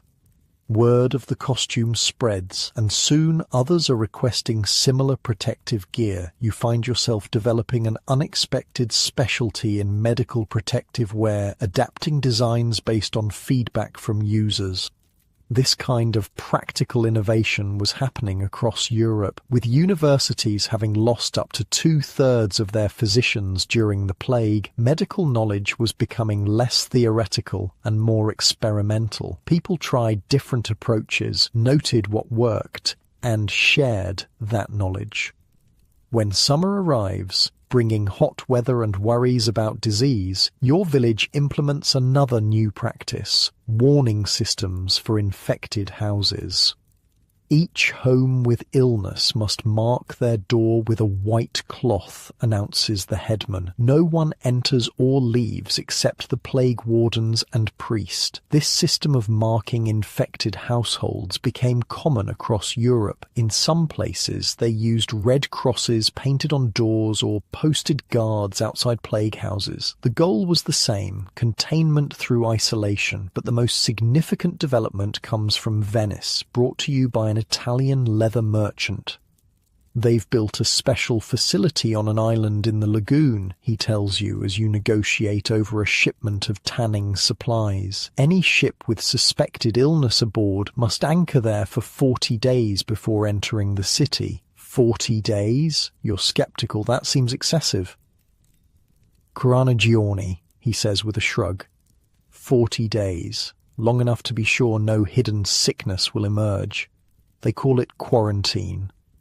This was indeed the birth of modern quarantine, the word itself coming from the Italian for 40 days. The practice began in the Venetian-controlled port of Ragusa, modern Dubrovnik, in 1377, then spread to Venice and other Mediterranean ports. Does it work, you ask? Venice has avoided major plague outbreaks since they implemented it, the merchant replies, while other cities have suffered terribly. The concept soon extends beyond ports. When a messenger arrives from a neighbouring village where illness has appeared, he's not allowed past the village boundary. Instead, he must leave his messages in a bucket of vinegar at a designated spot where they're retrieved only after soaking for hours. Vinegar was believed to purify objects contaminated by plague, and surprisingly, there was some merit to this. The acid in vinegar can kill certain bacteria, though not the plague bacterium itself. Still, the practice of disinfecting potentially contaminated items was a step toward modern sanitation. By 1365, almost 20 years after the first plague outbreak, medical knowledge has evolved significantly. No one yet understands the true cause, bacteria carried by fleas on rats, but practical experience has led to effective preventative measures. You see this evolution in action when a travelling physician visits your village. Unlike the university-trained doctors before the plague, who relied heavily on ancient texts by Galen and other classical authorities, this new breed of healer emphasises observation and results. "I don't bleed my patients," he announces, contradicting centuries of medical practice. "I've observed that those who are bled during plague sicken and die faster than those left alone." This kind of empirical approach, based on observation rather than authority, marked a significant shift in medical thinking. The catastrophic failure of traditional medicine during the Black Death had created space for new approaches. The physician shares other observations. Plague seems to strike less often in homes that are kept clean, with few rats and mice. I advise all households to keep cats and to store food in covered containers. Again, without understanding the exact mechanism, people were identifying practices that actually helped reduce disease transmission by limiting contact with plague-carrying rodents. Your own workshop has implemented many of these new practices. Where once scraps and waste accumulated freely, now everything is carefully disposed of. The workshop is swept daily and cats prowl freely, keeping the rodent population in check. One autumn day, a stranger staggers into the village square, clearly ill with fever. Before anyone can approach, the village plague warden intercepts him. "Stay back," he shouts to the gathering crowd. "No one touch him." The sick man is given water and food, but kept isolated in a small hut outside the village. The priest, wearing his leather costume, goes to offer comfort and assess the illness. When he returns, the village holds its collective breath. "Not plague," the priest announces to audible sighs of relief. "A marsh fever, I believe. Still, he should remain apart until recovered." This caution, this systematic approach to potential contagion, represents a profound shift from the pre-plague world, where once disease was seen primarily as divine punishment or bad luck. Now it's treated as something that can be managed through human intervention. Even children's games have changed to reflect this new understanding. You watch your neighbour's children playing in the square one evening. Ring around the rosy, a pocket full of posies, ashes, ashes, we all fall down. they chant, spinning in a circle before collapsing in giggles. The rhyme is new, one of many that emerged in the plague's aftermath, though modern scholars debate whether it actually refers to plague symptoms, the rosy rash, and preventatives, posies of herbs. It shows how deeply the experience of epidemic disease penetrated every aspect of culture, even children's play. By 1370, your village has experienced another small outbreak of plague, not nearly as devastating as the first wave, but frightening nonetheless. However, the new systems proved effective, isolating the sick, marking affected households, implementing village-wide cleaning efforts, and restricting travel.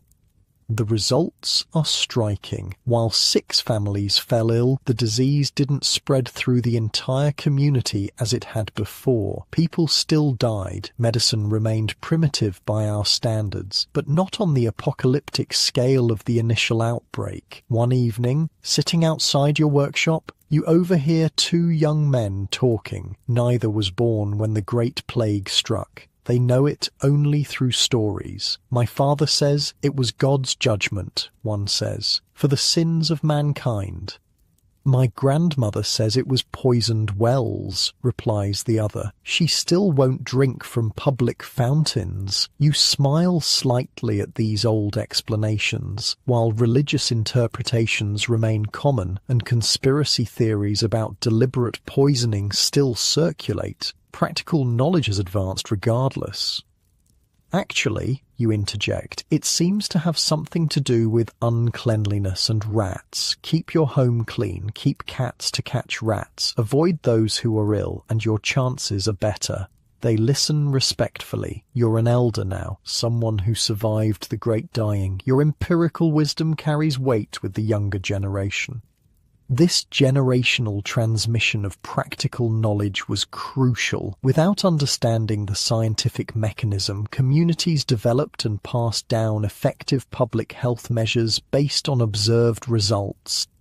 By 1374, 27 years after the Black Death first struck Europe, Venice implements another innovation, the first permanent quarantine station, or lazaretto, on an island in its lagoon. Ships, goods, and people suspected of carrying contagion would be detained there before being allowed into the city. When news of this reaches your village through travelling merchants, it prompts discussion at the alehouse. Seems the Venetians have the right idea, comments the miller. Stop the pestilence before it enters the community. We should do the same, adds another villager. Build a house outside the village for travellers to stay in for a week before entering. The idea gains support, and within months your village has its own simple quarantine station, just a small hut with basic amenities, but a significant step in community health protection. You're asked to provide leather for a special door that can be cleaned easily, and for protective aprons for those who will manage the station. Your trade, once simply about making shoes and saddles, has evolved to include these medical applications. This practical ingenuity characterized the post-plague medical world. Without modern scientific understanding, people nevertheless developed effective strategies through observation, experimentation, and sharing of knowledge. On a personal level, these changes have affected your daily habits too. You wash more frequently than you would have before the plague. You keep your living quarters cleaner. You pay attention to signs of illness in yourself and others. You understand, at least intuitively, concepts of contagion and prevention that were not common knowledge before. One hot summer day, as you're working outside your shop, you notice a man watching you from across the square. There's something vaguely familiar about him, though you can't place him at first. When he approaches, recognition dawns. Martin? You ask uncertainly. It is indeed Martin, the older worker who was arrested for organising labourers over 20 years ago. His hair has gone completely white, and he walks with a slight limp, but his eyes are the same. "Didn't think you'd remember me," he says with a smile. You invite him to sit, offering a cup of ale. He takes it gratefully, explaining that he's been travelling through the region, working where he can. Things have changed, he observes, looking around the village. Some things. You agree. Wages never went back to what they were right after the plague, but they're still better than before, and there are fewer people to lord over us. I meant the plague markers, he clarifies, nodding toward a house with a white cloth tied to the door, not indicating plague itself, but a general illness that warranted caution. In my father's day, illness was private. Now it's everyone's business. He's identified something profound. The shift from health as a personal matter to a community concern. This public health approach, born of necessity during the plague years, represented a fundamental change in how society approached disease. As the sun sets and Martin prepares to continue his journey, he leaves you with a thought that captures the strange duality of your post-plague world. The pestilence took half of everything we knew, he says, but it taught the survivors to hold on to what remained with both hands. It's a sentiment that resonates as you return to your workshop. The plague was undoubtedly one of history's great catastrophes, yet the world it left behind wasn't simply a diminished version of what came before. It was something new, a society that had learned, adapted, and in some ways improved, even through unimaginable suffering. As darkness falls, you close up the tanner's shop and head home. Unlike your medieval counterpart, you'll sleep in a clean, comfortable bed in a world where pandemic disease is largely controllable through the medical knowledge that began developing in those crucial years after the Black Death. The medieval survivors didn't have that comfort, but they had begun the long journey of understanding that would eventually lead to modern medicine, one careful observation and practical innovation at a time. 30 years have now passed since the Black Death first swept through Europe. You've grown older, your once dark hair now streaked with grey. The tannery has prospered under your management, and you've trained several apprentices who've gone on to establish their own workshops in neighbouring villages. The world has changed around you too. Children born after the plague are now adults with children of their own. To them, the great mortality is just a story told by their elders, not a lived memory. But its effects continue to shape society in ways both obvious and subtle. It's a cool autumn morning in 1380 when the royal tax collector arrives in your village. His appearance causes an immediate stir. Tax collectors are never welcome visitors, but lately they've become even more despised. "Another tax?" grumbles the blacksmith as people gather reluctantly in the village square. "They just collected last spring." The tax collector, a thin man with nervous eyes, unrolls a scroll. "By order of the King's Council, a new poll tax is hereby levied on all persons above the age of 15, regardless of status or income. Each must pay 3 groats. The crowd's murmuring grows louder. Poll taxes, fixed amounts charged per person regardless of wealth, hit the poor far harder than the rich, and this is the 3rd such tax in just 4 years. 3 groats, calls out a farmer. That's nearly a week's wages for a labourer. The tax collector ignores the protests, continuing to read from his scroll. Payment is due within the month. Those failing to pay will face imprisonment. As he finishes, he glances up nervously at the increasingly hostile crowd and hurriedly adds, "I merely deliver the message. The tax was approved by Parliament." Agnes, now in her 60s but still sharp-tongued, pushes to the front. "And who sits in Parliament? Not people like us." She's right. Parliament at this time was dominated by wealthy landowners and merchants. The common people had no direct representation. After the tax collector leaves, escorted to the village boundary by the headman, the crowd doesn't disperse. Instead, the conversation grows more heated. First they forced wages down with their statutes, says a mason. Now they take what little we earn with these poll taxes. They say it's for the French wars, adds another. Why should we pay for the king's wars? What do we get from them? The frustration you're witnessing wasn't unique to your village. Across England, similar conversations were happening. 30 years of economic suppression following the brief post-plague empowerment had built up tremendous resentment. The poll taxes were simply the spark that would eventually ignite this powder keg. Later that evening, a stranger appears at the alehouse, a man in simple clothes who nevertheless speaks with unusual education. He buys a round of drinks and listens to the villagers' complaints about the new tax. It's the same everywhere, he says finally. From Kent to Yorkshire, working people are being squeezed dry. And what's to be done about it? Asks a young farmer bitterly. They have swords, we have ploughshares. The stranger leans forward. Men are organising. In Essex, in Kent, secret meetings. Talk of action. The alehouse grows quiet. This kind of talk could be considered sedition. What kind of action, you ask cautiously. The stranger gives you a measuring look before answering. A petition, at first. Thousands of voices together might be heard where dozens are ignored. And if not, he leaves the implication hanging.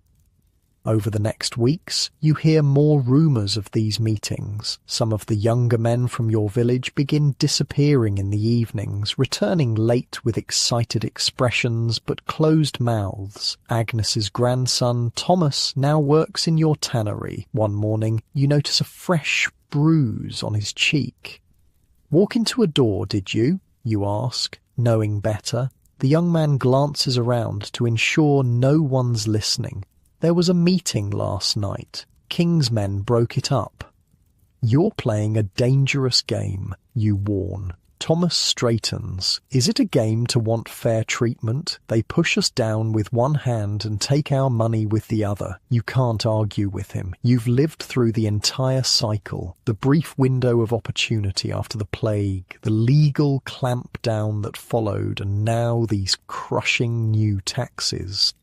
As winter approaches, tax collection begins in earnest. The results are ugly. In some households, people sell essential belongings to raise the money. In others, particularly those with several adult members, payment is simply impossible. You witness a family being evicted from their cottage, their few possessions confiscated to pay their tax debt. The mother clutches a crying infant while the father stands helplessly by. Their older children, including a daughter barely 16, are taken to the town jail until the debt is paid, which, without their labour, becomes even less likely. This scene was repeated across England, feeding growing outrage. The authorities seem to have forgotten a crucial lesson from the plague years. When people have nothing left to lose, they become dangerous. The winter of 1380-1381 is tense. Secret meetings continue despite crackdowns. Messages pass between villages carried by travelling workers or peddlers. There's talk of coordinated resistance come spring. In May of 1381, the spark finally catches. Word arrives from Essex that tax collectors there have been driven out by angry crowds. Similar incidents quickly spread through Kent. They say a man called Wat Tyler leads them in Kent, Thomas tells you excitedly. And there's a priest, John Ball, who preaches that all men are created equal, that serfdom is against God's will.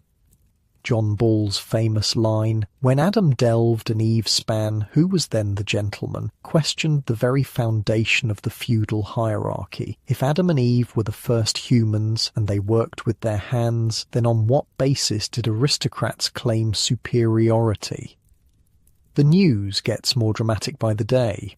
What began as scattered tax resistance has swelled into organised rebellion. Thousands of commoners are marching on London itself, led by Tyler and other newly emerged leaders. Your village is too far north to join the main rebellion, but the excitement is palpable. Some young men, including Thomas, leave to join the marchers. Others begin refusing local authorities' demands. The village priest, reading the mood of his congregation, delivers a sermon that carefully avoids condemning the rebels. Our Lord Jesus ate with tax collectors, but he also cast the money changers from the temple. For about 2 weeks, remarkable news continues to arrive. The rebels have reached London. They've opened the prisons. They've executed the Archbishop of Canterbury, the Lord High Treasurer, and other officials seen as responsible for the poll tax. Most incredibly, the 14-year-old King Richard II met with the rebels at Mile End and agreed to their demands, including the abolition of serfdom. Hope surges through the countryside. Could this actually be happening? Could the old order truly be overturned? Then comes the crushing sequel. Wat Tyler was killed during a second meeting with the king at Smithfield. Without his leadership, the rebel forces fragmented. The king retracted his concessions. Royal forces regrouped and began a brutal crackdown on the rebels. The news hits your village like a physical blow. Thomas and the others who left haven't returned. No one knows if they're dead, captured, or in hiding. The authorities waste no time reasserting control. An armed force arrives in your village, led by a minor noble. "By order of the king," he announces, "all illegal assemblies are henceforth banned. Any man found to have participated in rebellion will be executed. The poll tax will be collected in full." To demonstrate their seriousness, they drag the village headman into the square. This man failed to report seditious meetings, the noble declares. His punishment is 40 lashes. You watch, sickened, as the headman is tied to a post and flogged until his back is a bloody mess. He's left there as a warning while the armed men go house to house, searching for any sign of rebel involvement.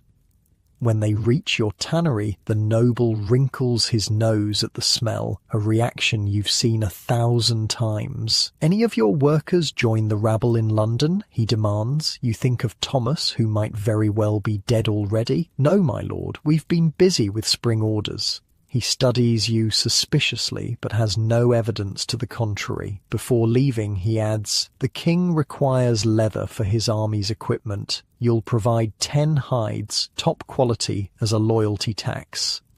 It's not a request. After they leave, Agnes emerges from where she'd been hiding in the back of the workshop. "You lied to protect Thomas," she says quietly. "I did, you admit, though I may have damned myself in the process." She takes your hand, her skin papery with age. "This isn't over," she says with surprising conviction. "They've won today, but they've shown their fear. They wouldn't bring armies to crush peasants if they weren't afraid." In the weeks that follow, the extent of the repression becomes clear. Hundreds of rebels are executed. Those who can't flee are forced to identify their leaders. Communities are collectively punished with special taxes and loss of traditional rights. But Agnes was right about one thing. The authorities' response betrayed their fear. The rebellion had come shockingly close to success. For a brief moment, the common people had forced the most powerful figures in the realm to listen to their demands. One evening, as you're closing up the tannery, a hooded figure slips inside. When he pushes back his hood, you're startled to see Thomas, thinner, with a healing scar across his forehead, but very much alive. "Thomas, your grandmother's been sick with worry.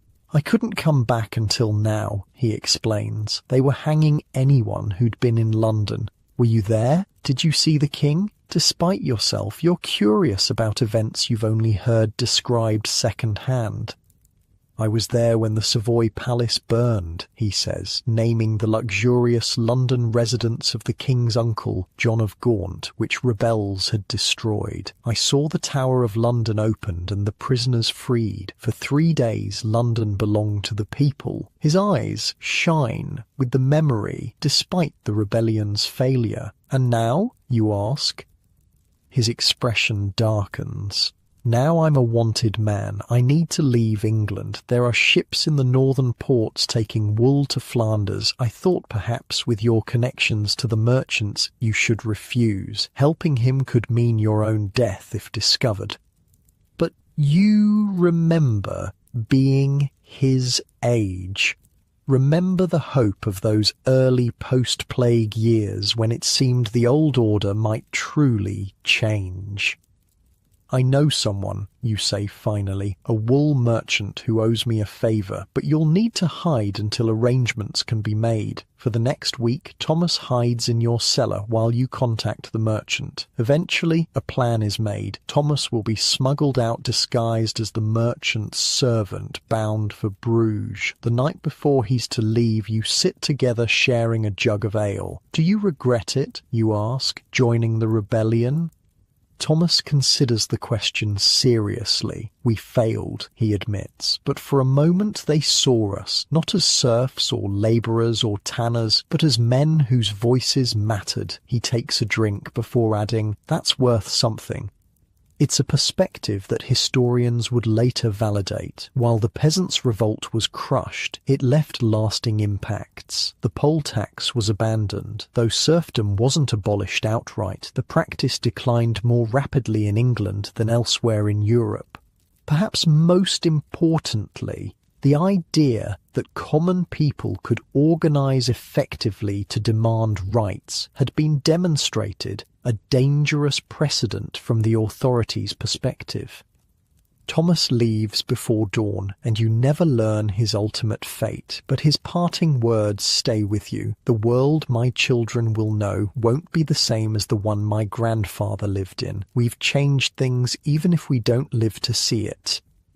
Indeed, though the immediate aftermath of the revolt brought harsh repression, the long-term trajectory couldn't be reversed. The plague had set in motion economic and social changes that would eventually undermine the feudal system entirely, regardless of laws and crackdowns. In France, similar tensions led to the Jacquerie Rebellion of 1358. In Florence, the Ciompi Revolt of 1378 saw textile workers briefly take control of the city government. Across Europe, the lower classes were increasingly willing to risk everything to challenge a system they now recognized was not divinely ordained but humanly constructed and therefore could be changed. As an older member of the community, you're now in an unusual position. You remember both the world before the plague and the tumultuous decades after. You've seen how profoundly society can change, even when powerful forces resist. You understand, in a way the young rebels don't, that change often comes slowly, in fits and starts, with reversals along the way. Later that summer, news arrives that the young King Richard II has dismissed some of the most hated officials responsible for the poll tax. It's a small concession, but perhaps a sign that some lessons have been learned. The village gradually returns to normal, or what passes for normal in this transformed world. The tannery continues its work. New apprentices replace those who've moved on. The rhythms of rural life reassert themselves. But underneath that apparent normalcy, the social contract has been irrevocably altered. The lords and authorities still hold power, but their subjects now understand that power is not absolute. The commons, ordinary working people, have discovered their collective strength, a discovery they will not entirely forget. One afternoon, you're teaching a new apprentice how to prepare a hide for tanning when the conversation turns to the rebellion.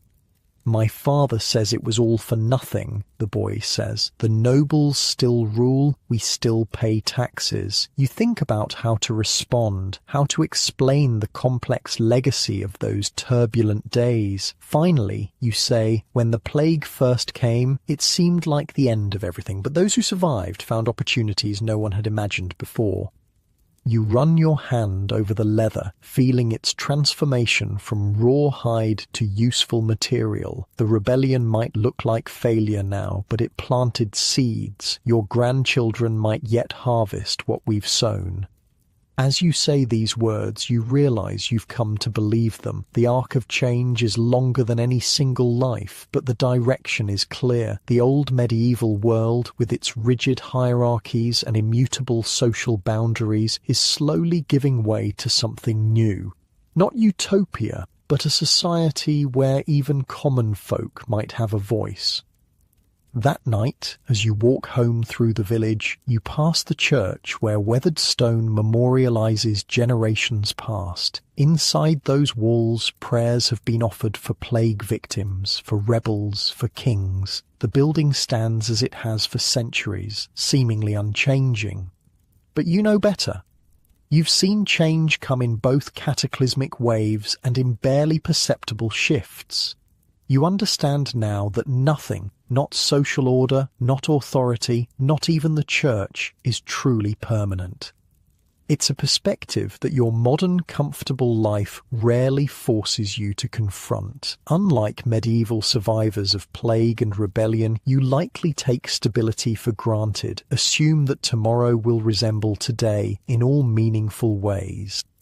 Yet the lesson of the post-plague decades remains valuable. Systems that appear immutable can transform, sometimes through disaster, sometimes through resistance, sometimes through the slow pressure of economic reality. What matters is not just the change itself, but who has a voice in shaping what comes after. The summer of 1374 brings something strange to your region. At first, it's just rumours carried by travellers, tales so bizarre you dismiss them as exaggerations or outright fabrications, but then you witness it yourself when visiting a neighbouring town for a leather fair. In the town square, a group of people are dancing, not the organised circle dances of festivals or the dignified paired movements of court dances, but wild, seemingly uncontrollable spasming. Men and women of all ages leap and twirl, arms flailing, bodies contorting. Their faces show expressions ranging from ecstasy to agony. Some cry out, some laugh hysterically, others seem trapped in a waking nightmare. Most disturbing is the duration. They've reportedly been dancing for hours. As you watch, one woman collapses, foaming at the mouth. Others dance until their feet bleed through their shoes, yet still continue. What is happening to them? You ask a bystander. Dancing plague, the man replies grimly. Started 3 days ago with just one woman. Now look, 20 or more. This was a real phenomenon, documented across Europe in the decades following the Black Death. In places like Aachen, Liège and Utrecht, groups of people would dance uncontrollably for hours or days, unable to stop even as they collapsed from exhaustion. Are they possessed? Asks someone else in the crowd. Perhaps, says a cleric who's watching with obvious distress. Or perhaps it's the plague returning in a different form. Others have their own theories. It's from dancing over unmarked plague graves, says an old woman. The dead are jealous of the living. It's St. Vitus's curse, counters another, for neglecting his feast day. You watch, transfixed by the horrifying spectacle, until Agnes tugs your sleeve. We should go, she says quietly. Some think it spreads like plague, by bad air or proximity. As you turn to leave, you notice something odd about the crowd watching the dancers. Many hold posies of herbs to their noses, a plague time precaution. Others make protective signs against evil. But strangest of all is the look in some eyes. Not just fear or disgust, but a kind of longing, as if part of them wants to join the frenzied dance. The dancing plague wasn't the only strange mass phenomenon to emerge in the plague's aftermath. As you travel more for your leather business over the next decade, you witness other bizarre outbreaks, a laughing epidemic that swept through 3 villages in Bavaria, children who spoke in tongues after a religious procession, a town where hundreds claimed to simultaneously see the Virgin Mary in the clouds. Modern historians and psychologists now believe these were forms of mass psychogenic illness, physical symptoms caused by psychological distress, spreading through social contagion, the immense trauma of the Black Death, which killed so many and overturned the social order, created a population primed for such outbreaks. But for people of the time, these events required different explanations. Divine intervention, demonic possession, or new forms of physical disease. By 1380, now in your 60s, you've developed a reputation as one of the plague-wise, those who lived through the great mortality and gained practical knowledge about survival. Young people sometimes seek you out for advice or stories, especially when rumours of disease surface. Is it true, asks the daughter of the village baker one day, that you can tell if someone will get plague by making them drink sheep urine? My cousin says if it makes them vomit, they're already infected. You shake your head. That's nonsense. No one can predict who will get sick. These kinds of strange folk remedies and diagnostic methods had proliferated in the decades since the plague. Some were harmless, like carrying herbs or reciting certain prayers. Others were dangerous, like consuming toxic substances believed to prevent infection. Then how did you survive when so many died? She persists. It's a question you've been asked many times, and you still don't have a satisfying answer. Was it luck? Some quirk of your body's resistance? Divine selection? You settled long ago on a practical response. I kept away from the sick when possible. I stayed clean. I ate well when food was available. You shrug. And perhaps God wasn't ready for me yet. This blend of practical precautions and religious fatalism characterized much of the post-plague approach to survival. People did what they could through emerging understandings of contagion, while acknowledging that much remained beyond human control. Religious practices had transformed too. You notice it during the Corpus Christi procession that summer, a festival that had actually gained prominence after the plague. The participants include a new feature, flagellants. These men march bare-chested through the village, rhythmically whipping their own backs with leather straps embedded with metal pieces. Blood runs down their skin as they chant prayers of penitence. They believe suffering will protect them from plague, explains the priest, who watches with a carefully neutral expression. The church's relationship with flagellants was complicated. While self-mortification had religious precedent, the movement had grown so large and independent that it threatened church authority.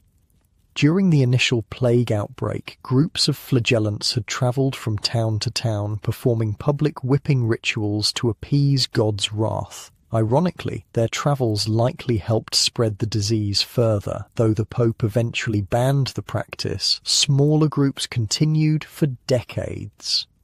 What's striking is how the community reacts to these bloody displays. Some watch reverently, crossing themselves. Others turn away in disgust. A few look almost envious, as if the flagellants have found certainty in an uncertain world through their extreme devotion. That evening in the alehouse, conversation turns to another strange development of recent years, the obsession with death imagery. "Did you see the new paintings in the church at Thornbury?" asks a wool merchant. "The entire wall is covered with dancing skeletons leading people to their graves, nobles, clergy, peasants, all following death's dance." This was the Danse Macabre, or Dance of Death, an artistic genre that exploded in popularity after the plague. These images showed death depicted as a skeleton, choosing victims from all walks of life, emphasizing how no amount of wealth or status could provide immunity. A lesson burned into collective consciousness by the plague's indiscriminate killing. "I saw a similar scene at St. Paul's in London," adds another man. "The skeletal figures seemed to be laughing as they led the living away." The preoccupation with mortality wasn't limited to church art. It permeated daily life in ways both obvious and subtle. Memento mori, remember death, had become a common theme in jewellery, household objects, and even children's toys. Agnes's great-granddaughter, a bright child of 7, shows you her wooden doll, beautifully carved on one side to show a lovely young woman, but when flipped, revealing a grinning skull with worms crawling through the eye sockets. "To remember that beauty doesn't last," the child explains, with disturbing solemnity. "My mother says it helps me focus on heaven instead of earthly things." This morbid sensibility would have seemed bizarre before the plague, particularly for children's playthings, but in a world where death had become so visible and commonplace, acknowledging mortality openly seemed the only honest approach. Even clothing and fashion reflected the post-plague mentality. The sombre, practical styles of earlier medieval periods gave way to more extravagant and even outlandish designs. Men wore shoes with points so long they had to be tied to the wearer's knees with chains. Women adopted towering, horn-shaped headdresses. "Why waste time on modesty when death could come tomorrow?" explains a tailor from London who visits your village with the latest styles. "The rich especially want to display their wealth while they can. After seeing so many nobles buried in mass graves alongside beggars, they're determined to distinguish themselves in life." This eat, drink, and be merry, for tomorrow we die attitude characterized much of post-plague culture. Chroniclers complained about declining moral standards, increased gambling, drinking, and sexual licentiousness. While some turned to extreme religious devotion, others embraced hedonism. By 1385, you begin noticing another cultural shift, an increased interest in the vernacular, the common languages people actually spoke, as opposed to Latin. Books and poems written in English, French, Italian, and German become more available and widely discussed. This too was a plague effect. With so many clergy dead, Latin literacy had declined. Meanwhile, the empowerment of the working classes had elevated their languages. Works like Geoffrey Chaucer's Canterbury Tales in English or Giovanni Boccaccio's Decameron in Italian reflected this new reality. A travelling scholar stops at your workshop seeking leather for book bindings, and you ask about this trend. Before the mortality, he explains, knowledge was tightly controlled by the church and nobility, mostly through Latin, but death made no distinction between those who read Latin and those who didn't. Now people want wisdom in words they can understand. You think about this later as you work on the Scholars' Commission. You never learned to read yourself, but your grandson can, having been taught by the village priest who survived the plague. The idea that knowledge might become more accessible to ordinary people seems like yet another barrier falling in the post-plague world. The 1390s bring another wave of plague to parts of Europe, though less severe than the initial outbreak. Still, it reawakens fears and triggers a fresh round of unusual social behaviours. In some regions, authorities order all dogs and cats killed, believing they spread contagion. This tragically removes the natural predators of rats, potentially making the situation worse. In others, towns require travelers to carry health certificates from their place of origin, an early form of public health documentation. Most bizarrely, you hear of communities where plague survivors are treated as both blessed and cursed, believed to have special powers but also potentially carrying lingering contagion. Some are sought out as healers, while others are shunned. They say a plague survivor's touch can cure warts and fever, claims a woman selling amulets in the marketplace. Nonsense, counters a man nearby. My sister survived the great mortality, and the only thing special about her was her terrible singing. The laughter this provokes reveals another change, the increased use of dark humour to cope with trauma. Jokes about death, plague and mortality had become surprisingly common. Even church art sometimes included comical elements among the skeletons and demons. This gallows humour served an important psychological purpose, allowing people to process their fears and grief through laughter. It was yet another coping mechanism in a society still coming to terms with unprecedented catastrophe. By 1395, as you approach your 80s, remarkable for a medieval lifespan, you find yourself increasingly reflective. One quiet evening, sitting outside your workshop, watching the sunset with Agnes, now bent and frail but still sharp-minded, you discuss the strange world the plague created. "Remember how they danced until they dropped?" Agnes says, referring to the dancing plague. "Sometimes I think we're all still dancing, just more slowly." "How so?" you ask. "Rushing about, building, trading, fighting, as if keeping busy enough will somehow stop death from noticing us." She smiles wryly. "But the plague taught us death notices everyone, eventually." A grim lesson, you observe, but a true one, she counters. And truth has value, even when painful. Her words capture something essential about your post-plague world. The Black Death had stripped away comfortable illusions about the natural order, about divine protection, about the stability of human institutions. What remained was a kind of harsh realism, a willingness to look directly at mortality and human vulnerability. Yet alongside this grimmer outlook, paradoxically, came greater appreciation for life's pleasures and possibilities. The plague years taught survivors to seize opportunities when they appeared, to find joy where possible, to value human connection in a world where such connections could be suddenly severed. You see this dual awareness in many aspects of late 14th century culture. Churches incorporate both terrifying depictions of hell and more compassionate images of divine mercy. Literature explores both the bleakest human experiences and the most transcendent. Music ranges from solemn requiems to surprisingly bawdy drinking songs.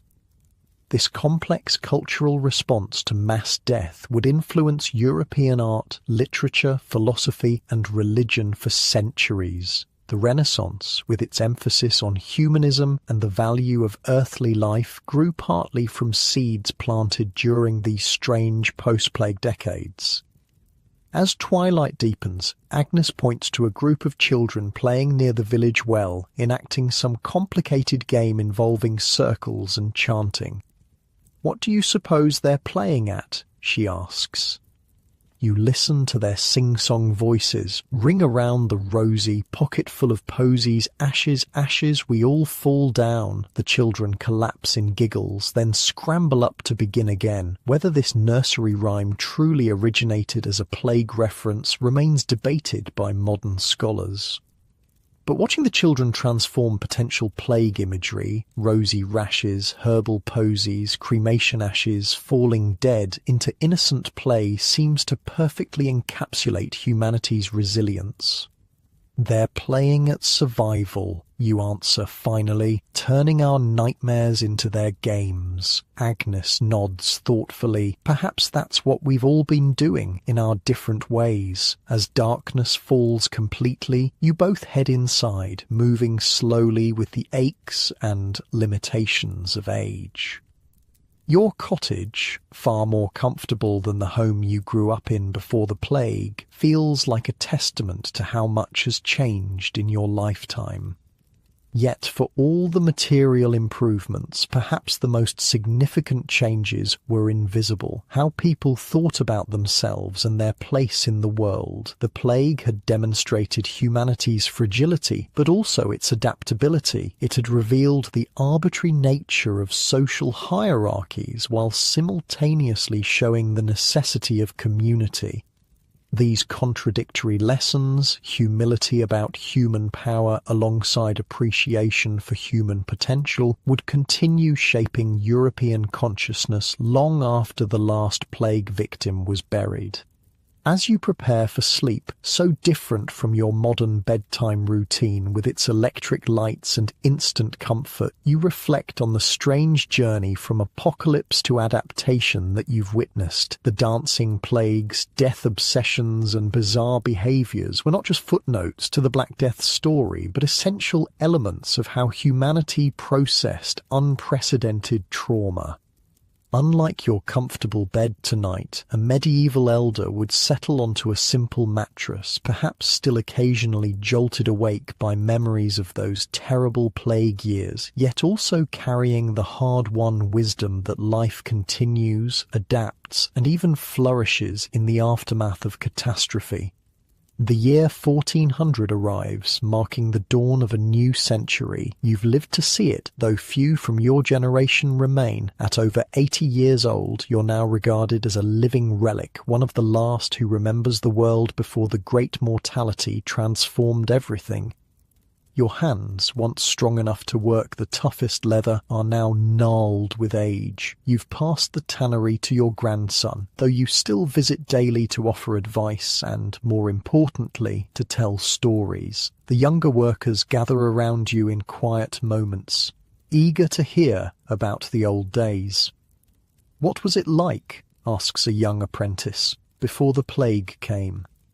It's a question that makes you pause. How to explain a world that no longer exists? The rigid hierarchies, the certainty of one's place, the unquestioned authorities, concepts increasingly foreign to these children of the post-plague world. More orderly, you finally answer. Everyone knew their place and stayed in it. Sons followed fathers into the same trade. Peasants remained bound to the land. Lords and clergy ruled without question. "Sounds boring," the boy remarks, earning chuckles from the others. Perhaps it was, you admit, but there was security in that order too. Less questioning, less uncertainty. Yet even as you say it, you wonder if that's really how you remember it, or if time has gilded those pre-plague years with a false simplicity. Was the old world truly more secure, or just more confining? Did the appearance of stability merely mask sufferings that went unaddressed? These philosophical musings would have been unlikely for someone of your station in the pre-plague world. That itself is evidence of how profoundly society has changed. Common folk now regularly discuss ideas once reserved for scholars and clergy. Later that week, you accompany your great-grandson to Florence on a leather-selling expedition. The city has transformed since your first visit decades ago. New buildings rise everywhere, their architecture lighter and airier than the heavy medieval structures of your youth. The Duomo, the great cathedral dome designed by Brunelleschi, is under construction. A project of such ambition it would have seemed impossible in the world you were born into. Grandfather, look. Your great-grandson points to a workshop where a crowd has gathered. Inside, an artist is painting a scene from classical mythology, not a religious subject, but pagan gods and goddesses rendered with startling realism. This shift in artistic focus from exclusively Christian themes toward classical and secular subjects is one of many changes you've witnessed. After the plague demonstrated the Church's inability to prevent or cure the disease, its cultural monopoly weakened. People still believed, still attended Mass, but with a new willingness to look beyond religious authorities for answers. The artist steps back from his work, and you recognize him as one of Florence's rising stars, a young man named Masaccio. His paintings incorporate new techniques that create the illusion of three-dimensional space on flat surfaces. The crowd murmurs appreciatively as he adds another brushstroke. They say he paints people as they actually appear, whispers your great-grandson, not as flat symbols like the old church paintings. This emphasis on realism, on seeing and depicting the world as it actually is, rather than through the lens of religious symbolism, is yet another legacy of the post-plague mentality. Having faced mortality so directly, people seemed less satisfied with abstract representations of life. After watching the artist work, you visit the workshop of a family friend who deals in books and manuscripts. His shelves are filled with works not only in Latin, but in Italian, French, and other vernacular languages. The latest from Petrarch's followers, he says, showing you a beautifully bound volume. Poetry celebrating human achievement and beauty, very different from the death-obsessed writings of a few decades ago. Francesco Petrarch had lived through the Black Death himself, writing poignantly about its horrors. Yet he and intellectuals who followed him also helped usher in a new way of thinking, what would later be called humanism, with its focus on human potential rather than solely on divine power. I'm also getting more requests for classical texts, the bookseller continues. Plato, Cicero, Aristotle, people rediscovering the ancient knowledge. This revival of interest in classical learning was directly connected to the plague's aftermath. With so many scholars and clergy dead, ancient manuscripts were redistributed, often finding their way into new hands. Simultaneously, the questioning of medieval authorities opened minds to older sources of wisdom. Walking through Florence's streets, you notice other changes that reflect this new mindset. Public buildings commissioned by wealthy merchants rather than the church or nobility. Women visible in workshops and businesses continuing the expanded roles they adopted out of necessity during the labour shortages. Children being taught to read and write in growing numbers, regardless of their social status. The world is opening up, observes your great-grandson as you rest on a bench near the River Arno. My friend Paolo is studying mathematics. His father was a butcher. Such social mobility would have been almost unthinkable in your childhood. The plague had broken open ossified structures, creating spaces for talent to rise regardless of birth. That evening, staying at an inn, you overhear merchants discussing political developments that further illustrate how thoroughly the post-plague world has transformed. Milan's experiment with republican government failed, but Florence's council system seems stable, one says. Venice's model is most interesting, counters another. Neither a monarchy nor truly a republic, but a system of checks and balances. These conversations about governance models reflect another change, political experimentation. With traditional authorities weakened by the plague, cities and regions had been forced to develop new approaches to governance. Some returned to older forms, but many incorporated innovations that distributed power more widely than before. Even everyday social interactions have evolved. You notice it at dinner, where merchants, craftsmen and artists sit together discussing ideas as near equals. The strict separation of social classes that marked pre-plague society has softened considerably. To Lorenzo's new banking venture, toasts one man, raising a glass to another. May it serve Florence as well as the Medici have. The rise of banking families like the Medici represents yet another post-plague development. With land no longer the sole basis of wealth and power, financial innovation had created new paths to influence. These merchant banker families often used their wealth to support arts and learning, becoming patrons of the cultural flowering now called the Renaissance. Returning home after a week in Florence, you find yourself contemplating how completely the world has changed in your lifetime. It's not just that buildings are different or new technologies have emerged, though that's true too, with advancements in printing, navigation, and military technology. The deeper change is in how people think about themselves and their place in the universe. The plague showed us our smallness, you tell your great-granddaughter one evening as she helps prepare your evening meal, how easily we could be swept away. But strangely, it also showed our greatness, how we could rebuild, reimagine, create beauty even from ashes. The girl, barely 15 but already literate and quick-minded, considers this. Is that why there's so much new art and building now? Because we faced the worst and survived? Perhaps, you nod. When half the world died, the survivors had to question everything they thought they knew. Some turned back to old certainties, but others looked forward to new possibilities. This generational perspective, your ability to compare the pre-plague world to what came after, is increasingly rare. As the 15th century progresses, fewer and fewer living people remember the world before 1347. The changes that seemed revolutionary to you have become simply the way things are for your great-grandchildren.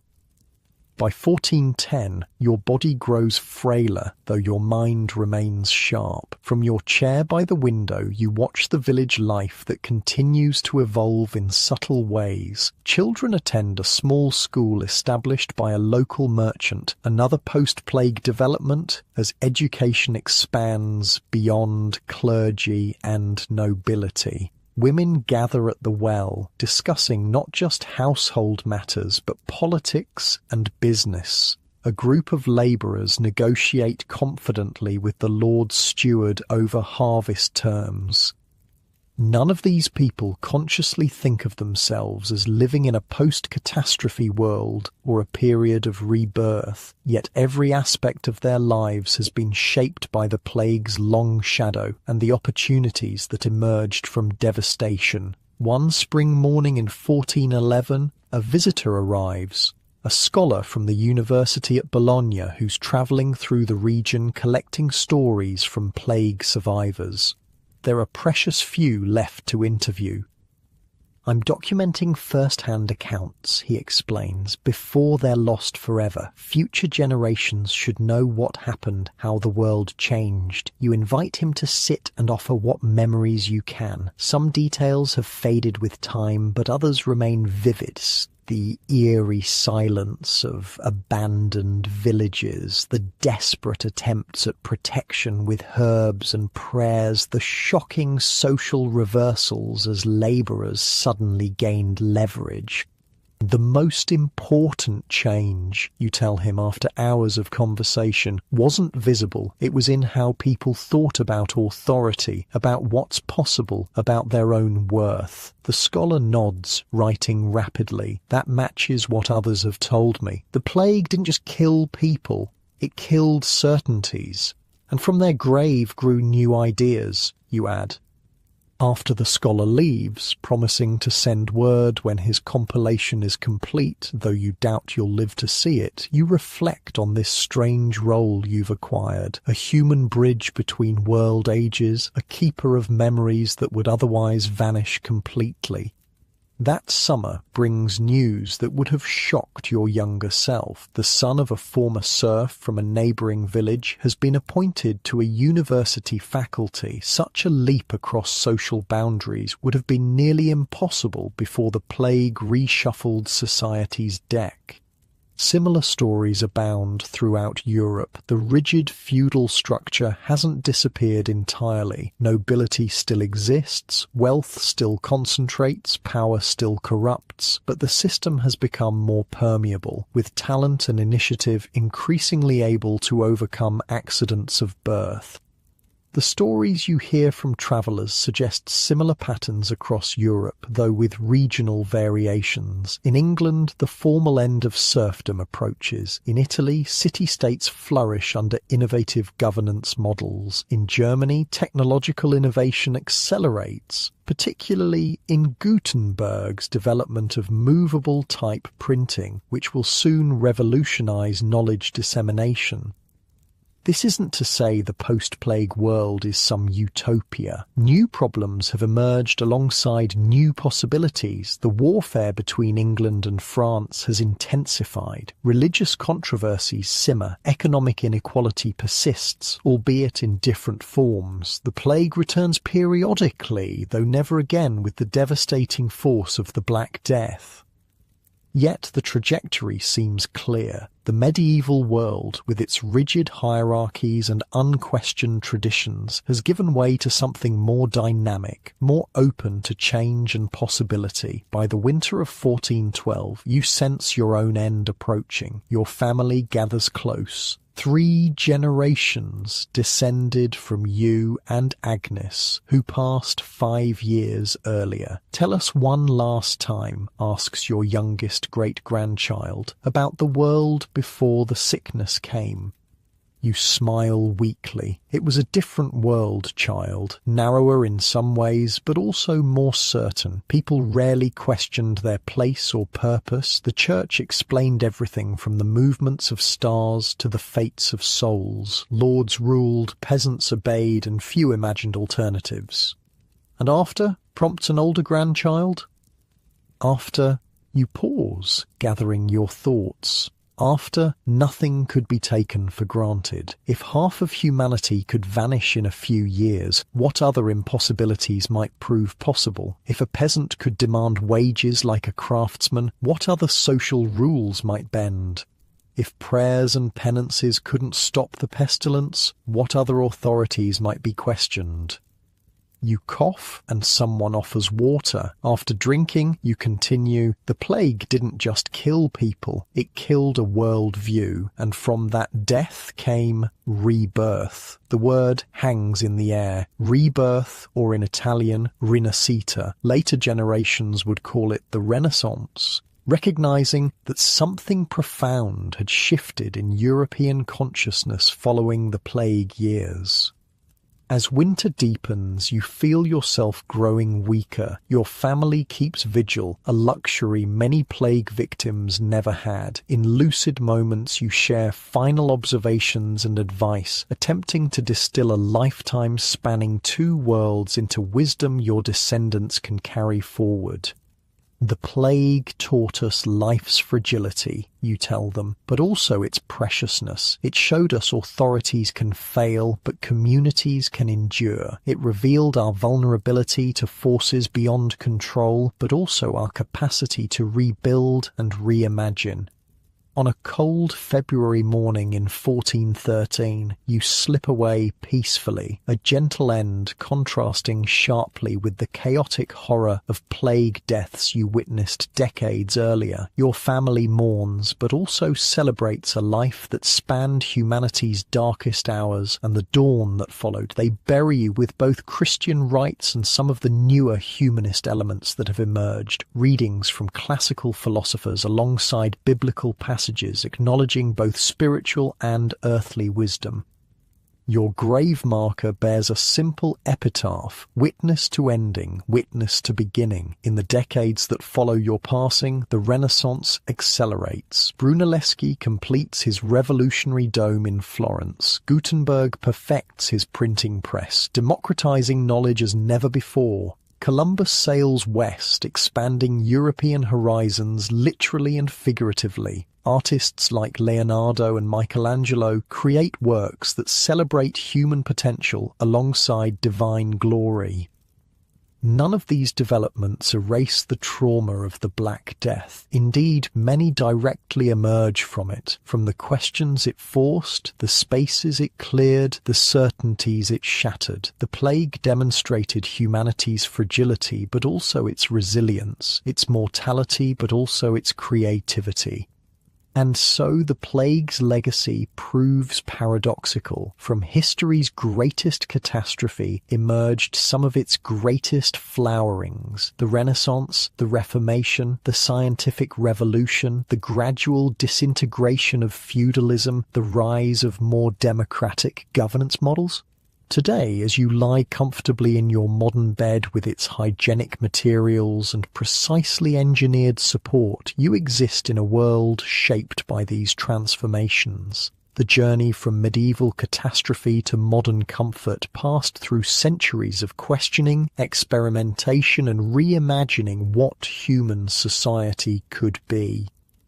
The Black Death reminds us that history's darkest moments sometimes contain seeds of renewal, not because suffering is necessary for progress, it isn't, but because catastrophe can clear space for previously unimaginable possibilities, can force reconsideration of assumptions so deeply held they were invisible until challenged. As you drift towards sleep, perhaps there's comfort in this cyclical pattern of human experience, that endings contain beginnings, that devastation can precede renewal, that the story never truly concludes but continues evolving across generations. And in that continuous unfolding, may you find peaceful rest, knowing that you too are part of history's long and winding tale. Manhattan in the 1860s was America's most dangerous hellhole, where murder, robbery, and corruption ruled the streets and bribery bought the police. To expose this criminal underworld, a fearless investigative journalist disguised himself as a beggar and walked straight into the darkness. His name was Arthur Pember, and this is what life was really like in the deadly slums of New York.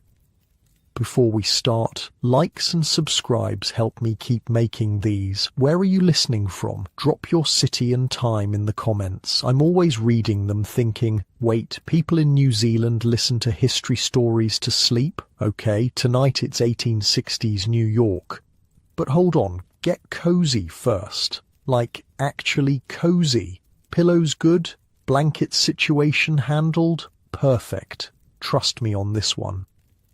Your eyes open to darkness, not the comfortable darkness of your bedroom right now, but the suffocating black of a windowless room in Water Street, New York. The year is 1868, and you've just woken up on what can barely be called a bed, a dirty husk mattress thrown onto bare wooden boards that creak with every slight movement. The smell hits you immediately. Human waste, stale alcohol, and something else. Something rotten you can't quite place.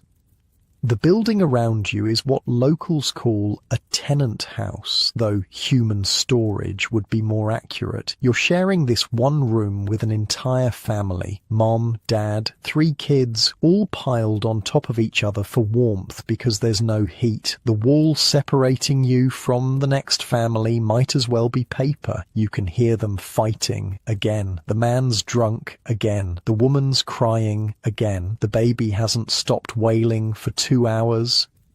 Unlike your comfortable bed right now, where you can stretch out and adjust your blanket just so, here your body aches from lying on what feels like a pile of sticks covered by a thin layer of fabric. Every movement brings a new pain, a spring, a broken board, a mysterious wet spot. "Get up!" hisses a voice beside you. "We need to be gone before the landlord comes." You're not actually living here. No, you're Arthur Pember, Oxford-educated Englishman turned investigative journalist, and you're in disguise. Today, you're a homeless beggar, your clothes deliberately tattered, face smudged with dirt, hair wild. Tomorrow, perhaps you'll be a drunken sailor or a lost businessman. Whatever gets you the story. I spent months researching Arthur Pember's accounts. This guy literally invented undercover journalism in America. Imagine giving up a cushy life to sleep in these hellholes just to expose corruption. Like, who does that? Come on, your guide whispers again. He's a former pickpocket you've paid to show you around. Water Street wakes up early, and trust me, you don't want to be noticed asking questions. You follow him down a narrow hallway where the floorboards bend beneath your weight. The stairs creak so loudly you're sure everyone in the building can hear you leaving. Outside, the morning air isn't the fresh relief you'd expect. It's thick with coal smoke and the stench from overflowing gutters. Welcome to the 4th Ward of New York City, the most dangerous neighborhood in America. Hold up. Let me paint you a picture. Water Street isn't just bad, it's nightmare territory. Picture the worst place you've been, then make it 10 times worse. The buildings are practically falling down, packed with up to 70 families in a single structure. Streets flowing with raw sewage. Disease is basically your roommate, and this is where Arthur Pember chose to go undercover. Pember wasn't always slumming it in New York's underbelly. The dude helped found the Football Association, like actual soccer, in England in 1863. He was its first president. Then he just decided to move to America and become an investigative journalist. Talk about a career change. You know what's wild? When I was digging through his original accounts, I found out he'd assumed these elaborate disguises. He'd go from looking like a proper Victorian gentleman to a street beggar, complete with fake wounds and practiced accents. The original method actor. As you walk, your guide points out landmarks of misery. See that place? Tommy Haddon's. He's what they call a crimp, specialises in Shanghai, gets sailors drunk, drugs them, then sells them to ship captains needing crew. By the time the poor bastards wake up, they're halfway to China. You pass a woman slumped against a lamppost. Her bonnet's fallen down her back, her dress is splattered with mud, and she's singing a mangled version of an old French ballad to no one in particular. She captioned, "Wishy whiskers, core is shy, Glancio, me poor captain." She slurs, one arm wrapped around the post for support, the other conducting an invisible orchestra. Your guide doesn't even slow down. "That's just Tuesday morning around here," he mutters. The gaslights cast eerie shadows as the morning fog hasn't fully lifted. Through it you see figures moving, some heading to work at the docks, others just ending their night of crime or vice. And speaking of crime, you're witnessing stuff that shouldn't exist in a supposedly civilized country. There are bucket shops where people can buy a tumbler of something pretending to be whiskey for 5 cents, liquid that's basically poison but gets you drunk fast. There are houses where men fight each other bloody while crowds bet on who'll die first. There are buildings where women are essentially enslaved. I mean, technically, prostitution is illegal, your guide explains with a shrug, but the cops get paid to look the other way. Everyone's on the take here. Suddenly, screams pierce the morning quiet. Your guide grabs your arm and pulls you into an alley. "Street fight," he whispers. "Don't get involved." But you're here to document exactly this, so you peer around the corner. The scene is pure chaos. Sailors, labourers, women, all tangled in a violent mass of kicking, punching and biting. Someone's wielding what looks like a cooking ladle as a weapon. Blood splashes on the cobblestones. Look, I've read police reports from this period and they're genuinely horrifying. This wasn't just shoving and name-calling. People died in these street fights, regularly, and no one really cared. 2 police officers are in the middle of it, using their clubs freely but making little difference. Then, in a move that turns your stomach, one woman gets a man's head in what your guide calls chancery, a position where she can smash his face repeatedly while another woman is pulling her hair out by the roots. You've seen bar fights back home in England. This isn't that. This is something feral, something desperate. Wait, what about the police? You ask your guide, watching the outnumbered officers getting attacked by the very people they were trying to control. Your guide laughs. Welcome to Water Street. Even the cops don't come here unless they have to. As more police arrive and the fighters are rounded up, you and your guide continue on. The sun is finally breaking through, but it does little to make Water Street look better. In fact, the light only reveals more dirt, more decay, more desperation. Where to first? Your guide asks. Tommy Haddon's, you reply. I want to see this Shanghai operation for myself. Your guide looks at you like you've lost your mind. Are you serious? That's basically asking to wake up on a ship to Australia. I need to see it, you insist. I'm careful. Your guide shrugs. Your funeral. As you approach Haddon's establishment, you rehearse your cover story. You're a drifter looking for work, not too bright, perfect Shanghai material. The building itself looks almost respectable from the outside, a calculated facade. Inside, the air is thick with tobacco smoke and the sour smell of spilled beer. Despite the early hour, the place is busy. Sailors drinking away their pay, locals nursing cheap beers, and Haddon's runners eyeing newcomers like vultures watching dying animals. Tommy Haddon himself sits at a desk in the corner, a small, sharp-faced man with restless eyes. He's doing calculations in a ledger, probably figuring out how much a human being is worth on today's market. The Shanghai process is genius in its simplicity, a museum curator in maritime history told me when I was researching this, and utterly horrific in its execution. Here's how it worked. Haddon's runners would find men who were either drunk or could easily be convinced to drink. They'd lead them to Haddon's place for one more round. That drink would be drugged. When the victim passed out, they'd be taken upstairs and kept until a ship captain came looking for crew. The captain paid Haddon. The unconscious man was carried aboard, and by the time they woke up, they were at sea with no way back. You take a seat at the bar, trying to look both vulnerable and unremarkable. The bartender, a man with forearms like hams and scars across his knuckles, eyes you suspiciously. What'll it be? He asks. Whiskey, you mutter, keeping your eyes down like someone with something to hide. The liquid he pours is amber, but you'd bet good money it's not actually whiskey. More likely watered-down rot gut with tobacco juice for colour and God knows what else for kick. You raise the glass to your lips but don't actually drink. You've heard stories about Haddon's special cocktails. A man slides onto the stool beside you, well-dressed, friendly smile, the kind of man your mother would have called too smooth by half. New in town? He asks casually, and this, right here, is how it begins. This friendly stranger is the first step toward waking up on a ship bound for China. Just got in, you reply, slurring slightly to seem vulnerable. Looking for work? He asks, his smile never reaching his eyes. Maybe. Got some prospects, you lie. I might know something, he offers. Good pay, see the world. You almost want to laugh at the transparency of it. The world, huh? You say, feigning interest.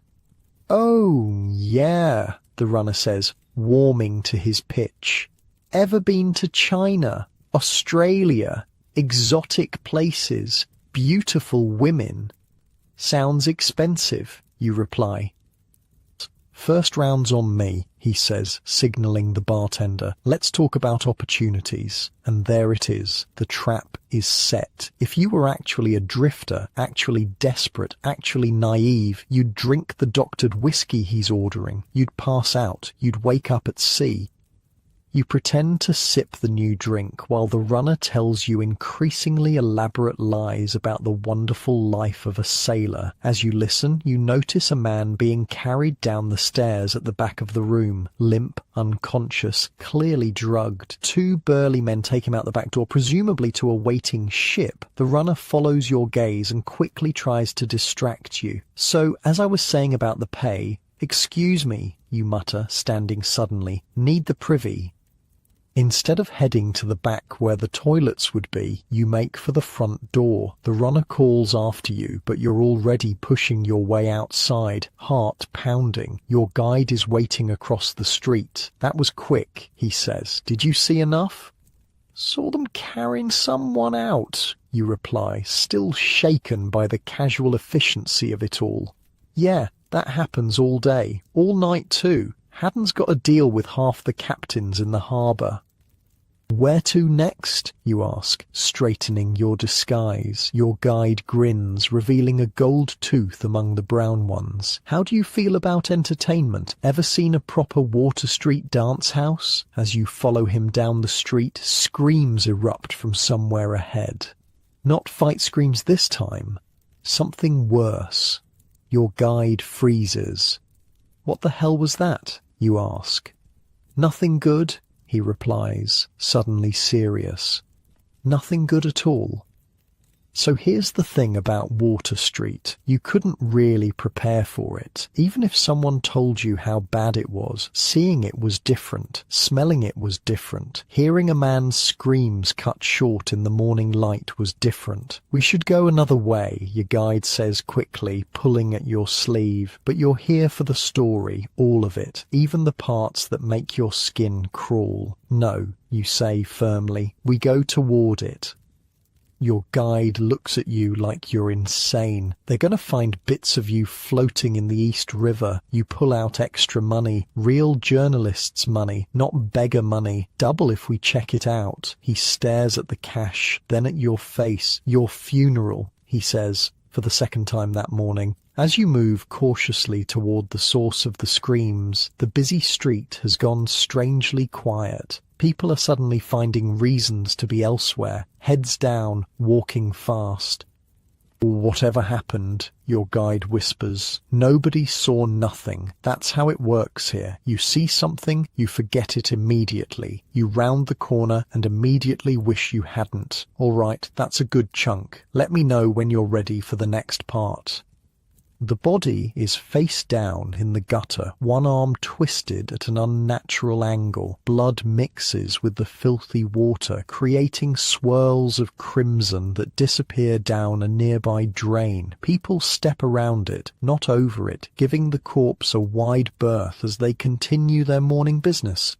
"Jesus," you whisper, "shouldn't someone do something?" Your guide looks at you like you've suggested flying to the moon. "Like what? Send for his family? Half the people here don't have families. The other half, their families don't want to know them. The police then?" He snorts. "They'll be by eventually. Body'll go to Potter's Field if nobody claims it. Circle of life in Water Street."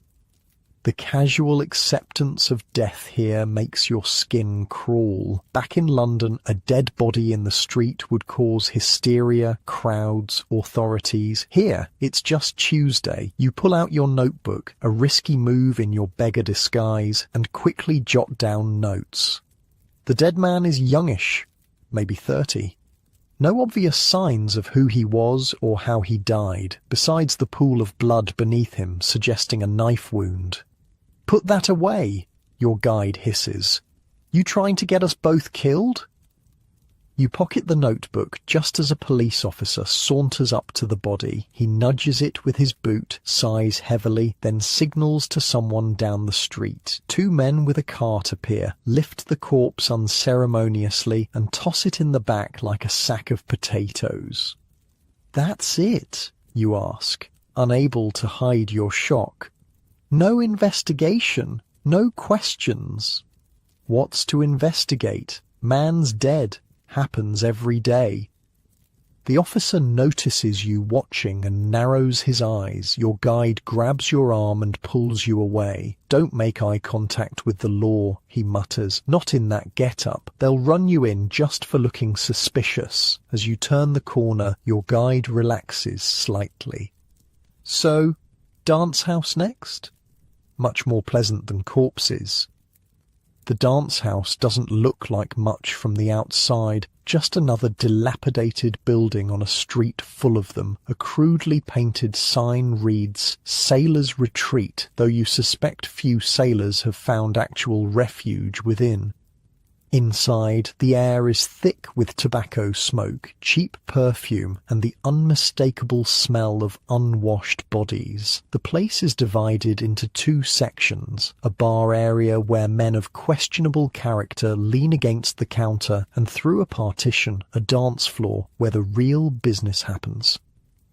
10 cents gets you in, says a mountain of a man guarding the entrance to the dance floor. Your guide hands over the money and the bouncer steps aside, revealing what can only be described as a vision of hell disguised as entertainment. The dance floor itself is sticky with spilled drinks and God knows what else. Around the edges, benches line the walls where women in shockingly brief costumes sit with sailors and dock workers. The term costume is generous. They're essentially undergarments dyed bright colours, displaying more skin than you'd see at most beaches. Their dresses seem rather scant, you comment to the proprietor, a sleazy-looking man who's also the self-proclaimed band leader. "Oh, they've got enough for the purposes of decency," he replies with a wink. "You've been in some rough establishments in London, but nothing like this. The women range from young girls who can't be more than 15 to weathered veterans of 40 or 50. Some look bored, others desperate. A few seem completely intoxicated. All are wearing the same ridiculous outfit, a short dress barely covering essentials, glass beads around their necks, and absurd feathered bonnets." I checked original accounts from reformers who visited these places, and they consistently mentioned how the women were dressed. It's like they were wearing parodies of fancy clothing, like someone saw a society lady once and tried to recreate it with scraps and stolen goods. The contrast between the elegant bonnets and the barely there dresses apparently made it even more depressing. The proprietor takes his seat in what he grandly calls the orchestra, a violin, banjo and tambourine, and shouts, "Now young ladies, a quadrille if you please," before launching into a tuneless melody. The women drag their partners to the floor, putting on exaggerated airs and graces that border on mockery of high society dances. The men stumble along, most too drunk to follow even the simplest steps. They say John Allen's place used to be the wildest, your guide tells you, nodding toward a building across the street. He reformed, though, or pretends he did. Missionaries paid him off. Missionaries? Oh yeah, religious folks come down here trying to save souls. Mostly they get robbed, but sometimes they make deals. Paid Alan a month's rent to use his dance hall for prayer meetings. A sailor nearby overhears and laughs. Alan took their money and only let them use it 2 weeks, clever bastard. You watch as a sailor who can barely stand attempts to waltz with 2 women at once, creating a bizarre 3-person tangle that ends with all of them crashing into a table. They prefer the shuffles, your guide explains. Sailors can't really do the fancy dances with their sea legs, too wobbly. One particularly drunk sailor slaps the shoulder of a scrawny woman with long, thin legs and calls her "old number 11, which sends the other dancers into fits of laughter. Your detective signals to one of the women who isn't currently entertaining a customer. She saunters over, and you're struck by the contrast between her crude outfit and her refined speech. "You're new," she says, looking you up and down. Despite your beggar disguise, she seems to sense you're different. "Just passing through," you reply. She laughs, a surprisingly musical sound in this den of misery. That's what they all say, yet here they all are, month after month. "How long have you been here?" you ask. 7 years, she replies, then leans closer as if sharing a secret. "I'm from a good family, you know." Very well educated.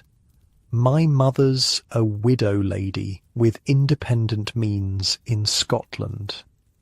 You've heard similar stories in London's brothels, tales of genteel upbringings and tragic circumstances. Sometimes they're true. Got into trouble when I was young, she continues. Had to run away. Thank God my poor mother thinks I'm dead. It would kill her to see me here. She gestures around the room. You'd be shocked how many girls here are well-educated and from good families. Many can speak 2 or 3 languages, play the harp and piano, sing opera, but once you're in this life, you can't get out. Her eyes drift to a young girl, barely more than a child, being pawed at by a drunken dock worker. Many girls in these houses have parents living in style uptown. They'd never admit their daughters work here. Before you can ask more, the proprietor shouts for another dance, and she's pulled away by a customer. You make your way to the bar, where a bald man with massive forearms is pouring drinks. What'll it be? He asks. Whatever's least likely to blind me, you reply. He laughs and pours something amber into a dirty glass. Smart man, the cheap stuff's basically poison. Been working here long? You ask, pretending to sip.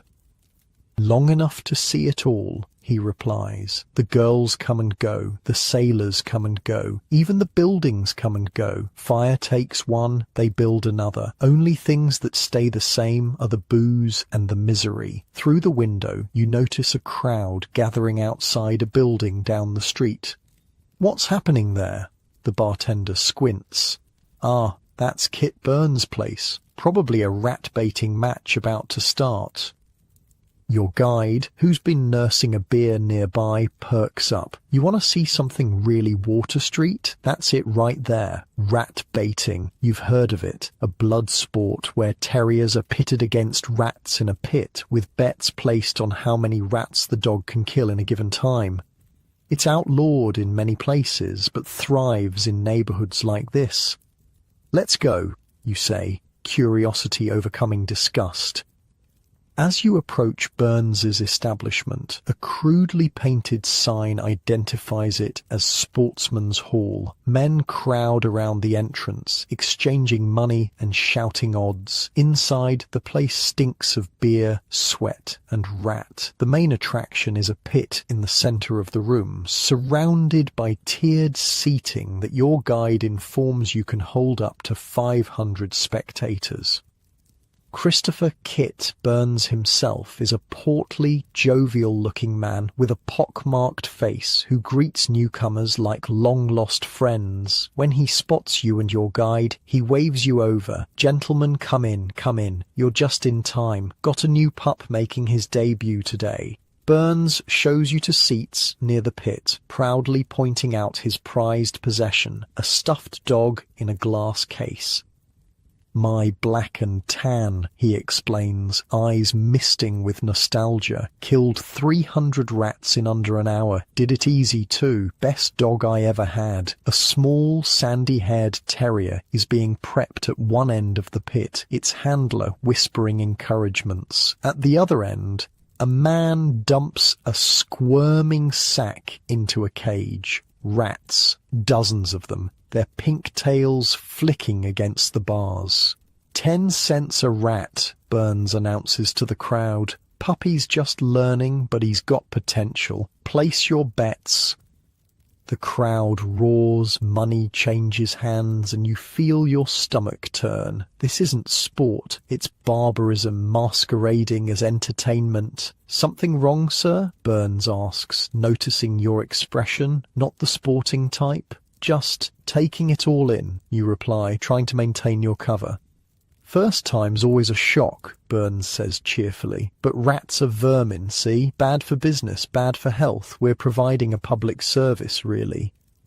The way he says it, you almost believe he believes it. "That Burke fellow's trying to shut me down," Burns continues, suddenly indignant. "Says it's cruel to rats for God's sake, but they're vermin, sir. Always have been." "Burke?" you ask. Society for Prevention of Cruelty to Animals, your guide whispers. New thing. Rich people worried about horses and such. Burns overhears and snorts. They pray for me every day at the mission house at noon. Not by name, mind you. Poor Kit Burns comes in the general catalogue of wicked, unrepentant sinners. His face twists into an expression of mock piety. Then he bursts into laughter, slapping his knee. A bell rings. The dog is released, and the crowd erupts as it tears into the cage of rats. You look away, but the sounds tell the story. Squeals, growls, the wet snap of small bones. Isn't this illegal? You ask your guide under the cover of the crowd's roars. He shrugs. Probably, but who's going to enforce it here? The cops? Half of them have money on the dog. After what feels like an eternity, another bell rings. The handler retrieves the blood-spattered dog, who prances around proudly as Burns counts the rat carcasses. 17, he announces. Not bad for a first-timer. Money changes hands as bets are settled. Burns catches your eye and grins.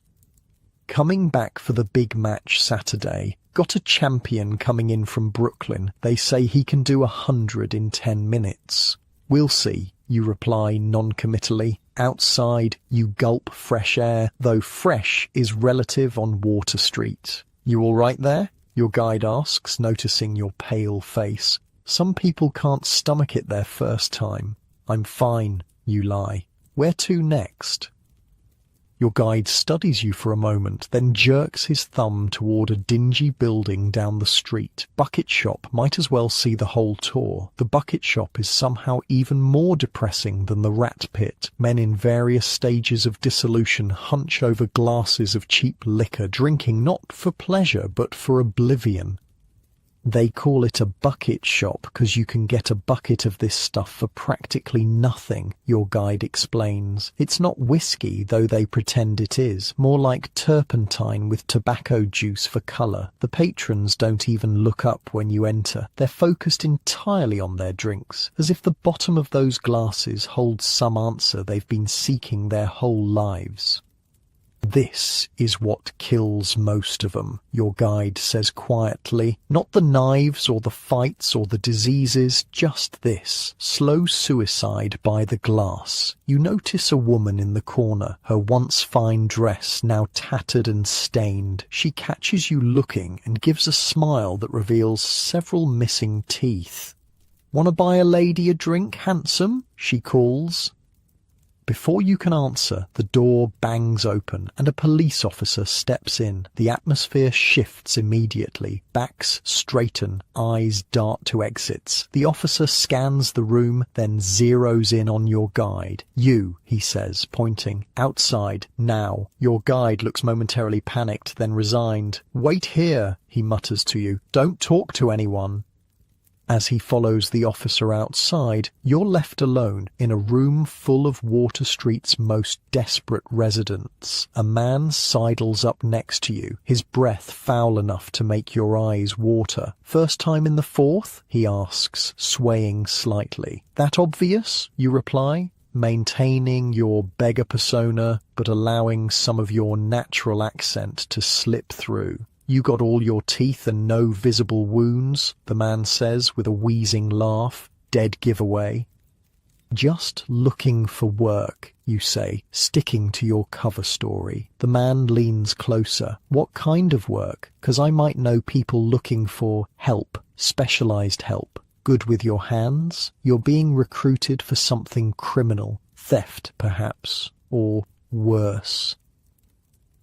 "Depends on the pay," you reply cautiously.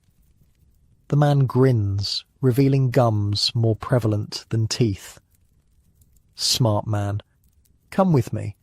I'll introduce you to—" The door opens again, and your guide returns, looking shaken but intact. The man beside you melts away into the crowd. "We gotta go," your guide says urgently. "Now." Outside, he pulls you down an alley, checking over his shoulder. "What happened?" you ask. Cop recognized me from a thing a few years back, he explains vaguely. Wanted money to forget he saw me. Did you pay him? Had to. He knows where I sleep. Your guide runs a hand through his greasy hair. This is why I don't usually come to the 4th in daylight. Too many people remember me. The officer just blackmailed you? Right there in the open? Your guide laughs bitterly. Welcome to New York, my friend. The cops are just another gang with badges. When I looked into police corruption in this era, it was eye-opening. There's documented evidence of officers running protection rackets, taking bribes, and even participating in crimes. The line between law enforcement and criminals was basically non-existent in neighborhoods like Water Street. As you walk, your guide points out more landmarks. Brothels thinly disguised as boarding houses, opium dens behind laundries, gambling operations in basements. Water Street isn't just a place, you realize. It's an ecosystem of vice, each establishment feeding into the others in a closed loop of misery. Or over there's the Oak Street station house, your guide says, nodding toward a relatively solid-looking building, where they take you if you're lucky enough to get arrested and not just beaten in the street. Is that good luck, you ask? Better than being found in the river, sometimes? You remember the details from the transcript. In that very station house, Pember once witnessed a sailor charging a boarding house crimp with assault. The crimp had knocked the sailor down and stomped his eye out with a boot heel after the sailor refused to pay an exorbitant fee. Justice was rare here, even with evidence as clear as a missing eye. As afternoon approaches, the character of Water Street shifts. More women appear on street corners. Men stagger from bars, either starting or ending their days drinking. Children, filthy, too thin, with eyes too old for their faces, dart between adults on mysterious errands. Those kids, you say, nodding toward a group of boys no older than 10 who are eyeing passers-by with predatory focus. They're pickpockets. At best, your guide replies. The younger ones, yeah. The older boys graduate to proper theft, breaking into houses and such. Girls usually end up in the dance houses by 14. The casual way he says it, like he's describing a natural process rather than the systematic destruction of young lives, makes your journalistic blood boil. This is why you're here, disguised and uncomfortable. This is the story that needs telling. I need to see more, you tell your guide, the worst of it. He studies your face. You're either the bravest man I've met or the stupidest. I've been called worse. He sighs. Fine, but we wait till dark. That's when the real Water Street comes alive. As the sun begins its descent toward the harbour, you and your guide find a relatively safe corner to rest. He dozes against a wall while you record observations in your notebook, hiding it whenever someone passes too close. The dancing houses and saloons are lighting up, their windows glowing like diseased eyes in the gathering darkness. Music, discordant, amateur but enthusiastic, spills into the street. Laughter too, though there's an edge to it that speaks more of desperation than joy. Night is falling on Water Street, and with it comes a darkness deeper than the absence of sun. Your guide was right. You've only seen half the story so far. The real horrors are just beginning. All right, that's a good chunk. Let me know when you're ready for the next part. Your guide wakes with a start, instantly alert in the way of men who've learned that deep sleep can be fatal. The street has transformed in the hour since sunset. Gas lamps cast sickly yellow pools that barely push back the darkness, creating more shadows than light. The relative restraint of daytime has evaporated like morning dew, leaving behind the true face of Water Street. All ready? Your guide asks, watching you carefully. Last chance to back out. Night's a different beast here. I came for the truth, you reply, adjusting your beggar's disguise. All of it. He nods, resigned. Your funeral. Third time I've said that today, starting to think it might be literal. The noise hits you first, not just volume, but a kind of feverish energy that wasn't present earlier. Shouts, laughter, arguments, music from a dozen different sources, all clashing together in a symphony of desperation. The smell is worse too, as if the night air concentrates rather than disperses the stench of unwashed bodies, spilled alcohol and open sewers. Women who kept to the dance houses during daylight now line the street, calling to passers-by with practiced lines. Men stagger between saloons, growing louder and more dangerous with each drink, and through it all move predators, some obvious with knives visible at their belts, others harder to spot but no less deadly. Most murders happen between midnight and dawn, your guide explains as you walk. By morning, bodies get cleared away. Cops don't even investigate unless the victim's someone important, which nobody in Water Street is. 2 men burst from a saloon, already throwing punches. One pulls a knife, and the street parts around them like water around stones. Nobody interferes. Nobody seems surprised. Should we do something, you ask. Your guide snorts.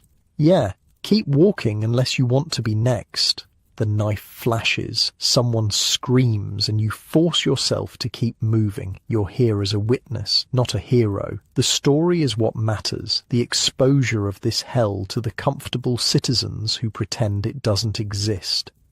I spent weeks researching the crime statistics from this period. In 1860s New York, murder was so common in certain areas that newspapers stopped reporting individual cases unless they were particularly gruesome or involved prominent victims. They'd just list numbers at the end of the week. 5 stabbings, 3 shootings, 4 unknown causes. Human life was incredibly cheap.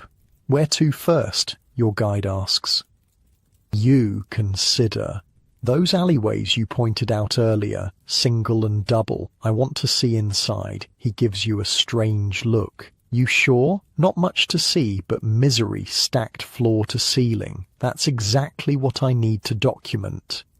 Single alley is aptly named, a narrow passage between buildings with just one face to the street. The entrance is barely wide enough for 2 people to pass, and the smell that wafts out makes your eyes water. Human waste, rotting food, and the unmistakable sweet, sour odour of disease.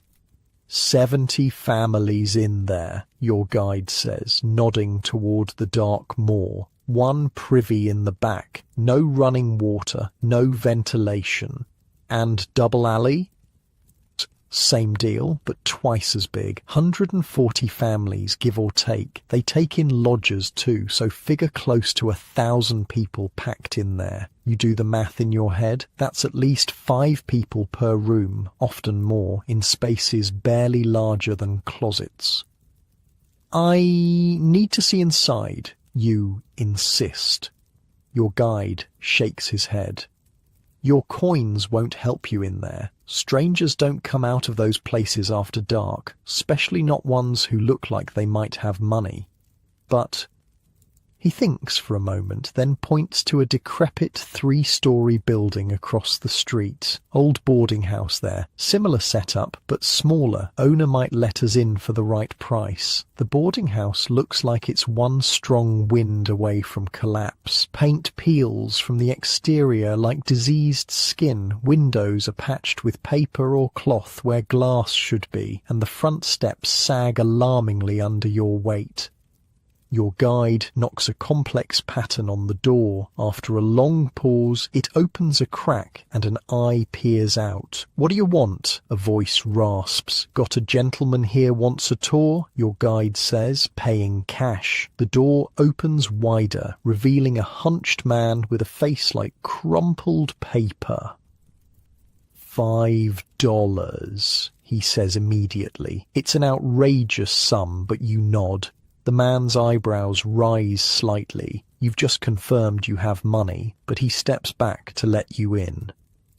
The smell inside hits you like a physical force. Your eyes water and you fight the urge to gag. The narrow hallway is lit by a single guttering candle that does more to emphasize the darkness than dispel it. "Third floor's the worst," the man says, mistaking your purpose. "If you're looking for young ones." You realize with a jolt what he thinks you're here for. "Just looking around," you say quickly. "Research." The man gives you a knowing leer. "Call it whatever you want, mister. $5 buys you a tour and privacy. What happens after ain't my business." You press the money into his palm and he gestures toward a rickety staircase. "Help yourself. Knock before entering or you might get a knife for your trouble." As you climb the stairs, the wood groaning beneath your feet, your guide whispers, "He thinks you're shopping for company." I gathered. Play along, safer that way. The first floor is divided into tiny rooms, doors half open to reveal cramped spaces occupied by multiple people. In one, a family of 6 sits on a single mattress, sharing what looks like a loaf of bread. In another, 2 women sew by candlelight, their fingers moving with mechanical precision despite the dim light. A child, perhaps 4 years old, stares at you from a doorway, her face smudged with dirt and something darker that might be blood. When you meet her eyes, she doesn't look away or show any emotion. There's a hollowness there that no child should possess. The second floor is worse. The rooms are smaller, the occupants more numerous. The air is thicker too, heavy with the smell of unwashed bodies, cooking grease, and the sickly sweet odour of consumption. Tuberculosis, the disease that thrives in crowded, unsanitary conditions. A coughing fit erupts from behind one door, the violent tearing sound of lungs fighting for air. Nobody reacts. It's background noise here, as common as the creaking floorboards. "Third floor," your guide murmurs, nudging you toward the final staircase. As you climb, you hear noises that make your skin crawl. A woman's forced laughter, a man's grunt, a child crying softly, continuously, hopelessly. The third floor is where they keep the hopeless cases, the women too old or sick to work the streets, but young enough to serve the most desperate customers, the children sold by parents who couldn't feed them, the opium addicts who lie on bare mattresses in a half-conscious daze. A girl who can't be more than 12 leans against a doorframe. Her eyes are adult, assessing, dead. "Looking for company, mister?" she asks in a practiced voice. You shake your head, unable to speak past the lump of rage in your throat. "2 bits, she continues, as if you'd shown interest. "Cheapest you'll find. 2 bits, 25 cents for what remains of her childhood. You want to grab her, run out of this hellhole, take her somewhere safe. But there is nowhere safe, not for her kind, not in this city." When I researched this period, what shocked me most were the accounts of child prostitution. Social reformers who ventured into these areas routinely found children as young as 10 working in brothels. What's worse is how normalized it was. Not accepted as good, but accepted as inevitable, like bad weather or disease, just another fact of life in the slums. You press $1 into her hand, not for services, just because you can't do nothing. "Get some food," you whisper. Her expression doesn't change, but she pockets the money with practiced speed. "Room at the end is empty," she says, assuming you want privacy for whatever you paid her for. Instead, you move to a window at the end of the hall. From this vantage point, 3 stories up, you can see the patchwork of misery that makes up the 4th ward. Dance houses, saloons, and brothels form islands of light in the darkness. Between them flow rivers of humanity, drunk, desperate, dangerous. Can you imagine growing up here? You ask your guide quietly. Don't have to imagine, he replies. Born 2 blocks over. You turn to look at him with new understanding. How did you get out? Who says I got out? He laughs bitterly. I'm still here, ain't I? Just learned to navigate better than most. Learned who to avoid, who to pay, when to run. In the street below, a fight erupts outside a saloon. Even from this height, you can hear the crack as a bottle breaks over someone's head. The victim drops like a stone, and the attacker goes through his pockets before anyone can intervene. We should go, your guide says. Seen enough? Almost. You turn from the window. I need to understand how the police fit into all this. They can't all be corrupt. Follow me, your guide says with a grim smile. I'll show you exactly how the law works in Water Street. Back on the street, the night has deepened, but the activity has only increased. Your guide leads you to a saloon that, from the outside, looks no different from the dozens of others you've passed. Inside, however, the clientele is unexpected. Uniformed police officers fill half the tables, drinking alongside the very criminals they should be arresting. Money changes hands openly, not for drinks, but for what are clearly payoffs. A burly sergeant laughs with a man you recognize as a bouncer from one of the dance houses, both of them counting cash under the table.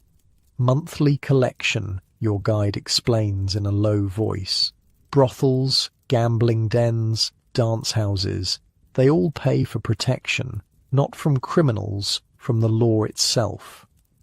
They're just taking bribes in the open? Who's gonna stop 'em? The other cops? He snorts. System works for everybody except the poor bastards at the bottom. A man in plain clothes but with the unmistakable bearing of authority enters, and the room subtly shifts.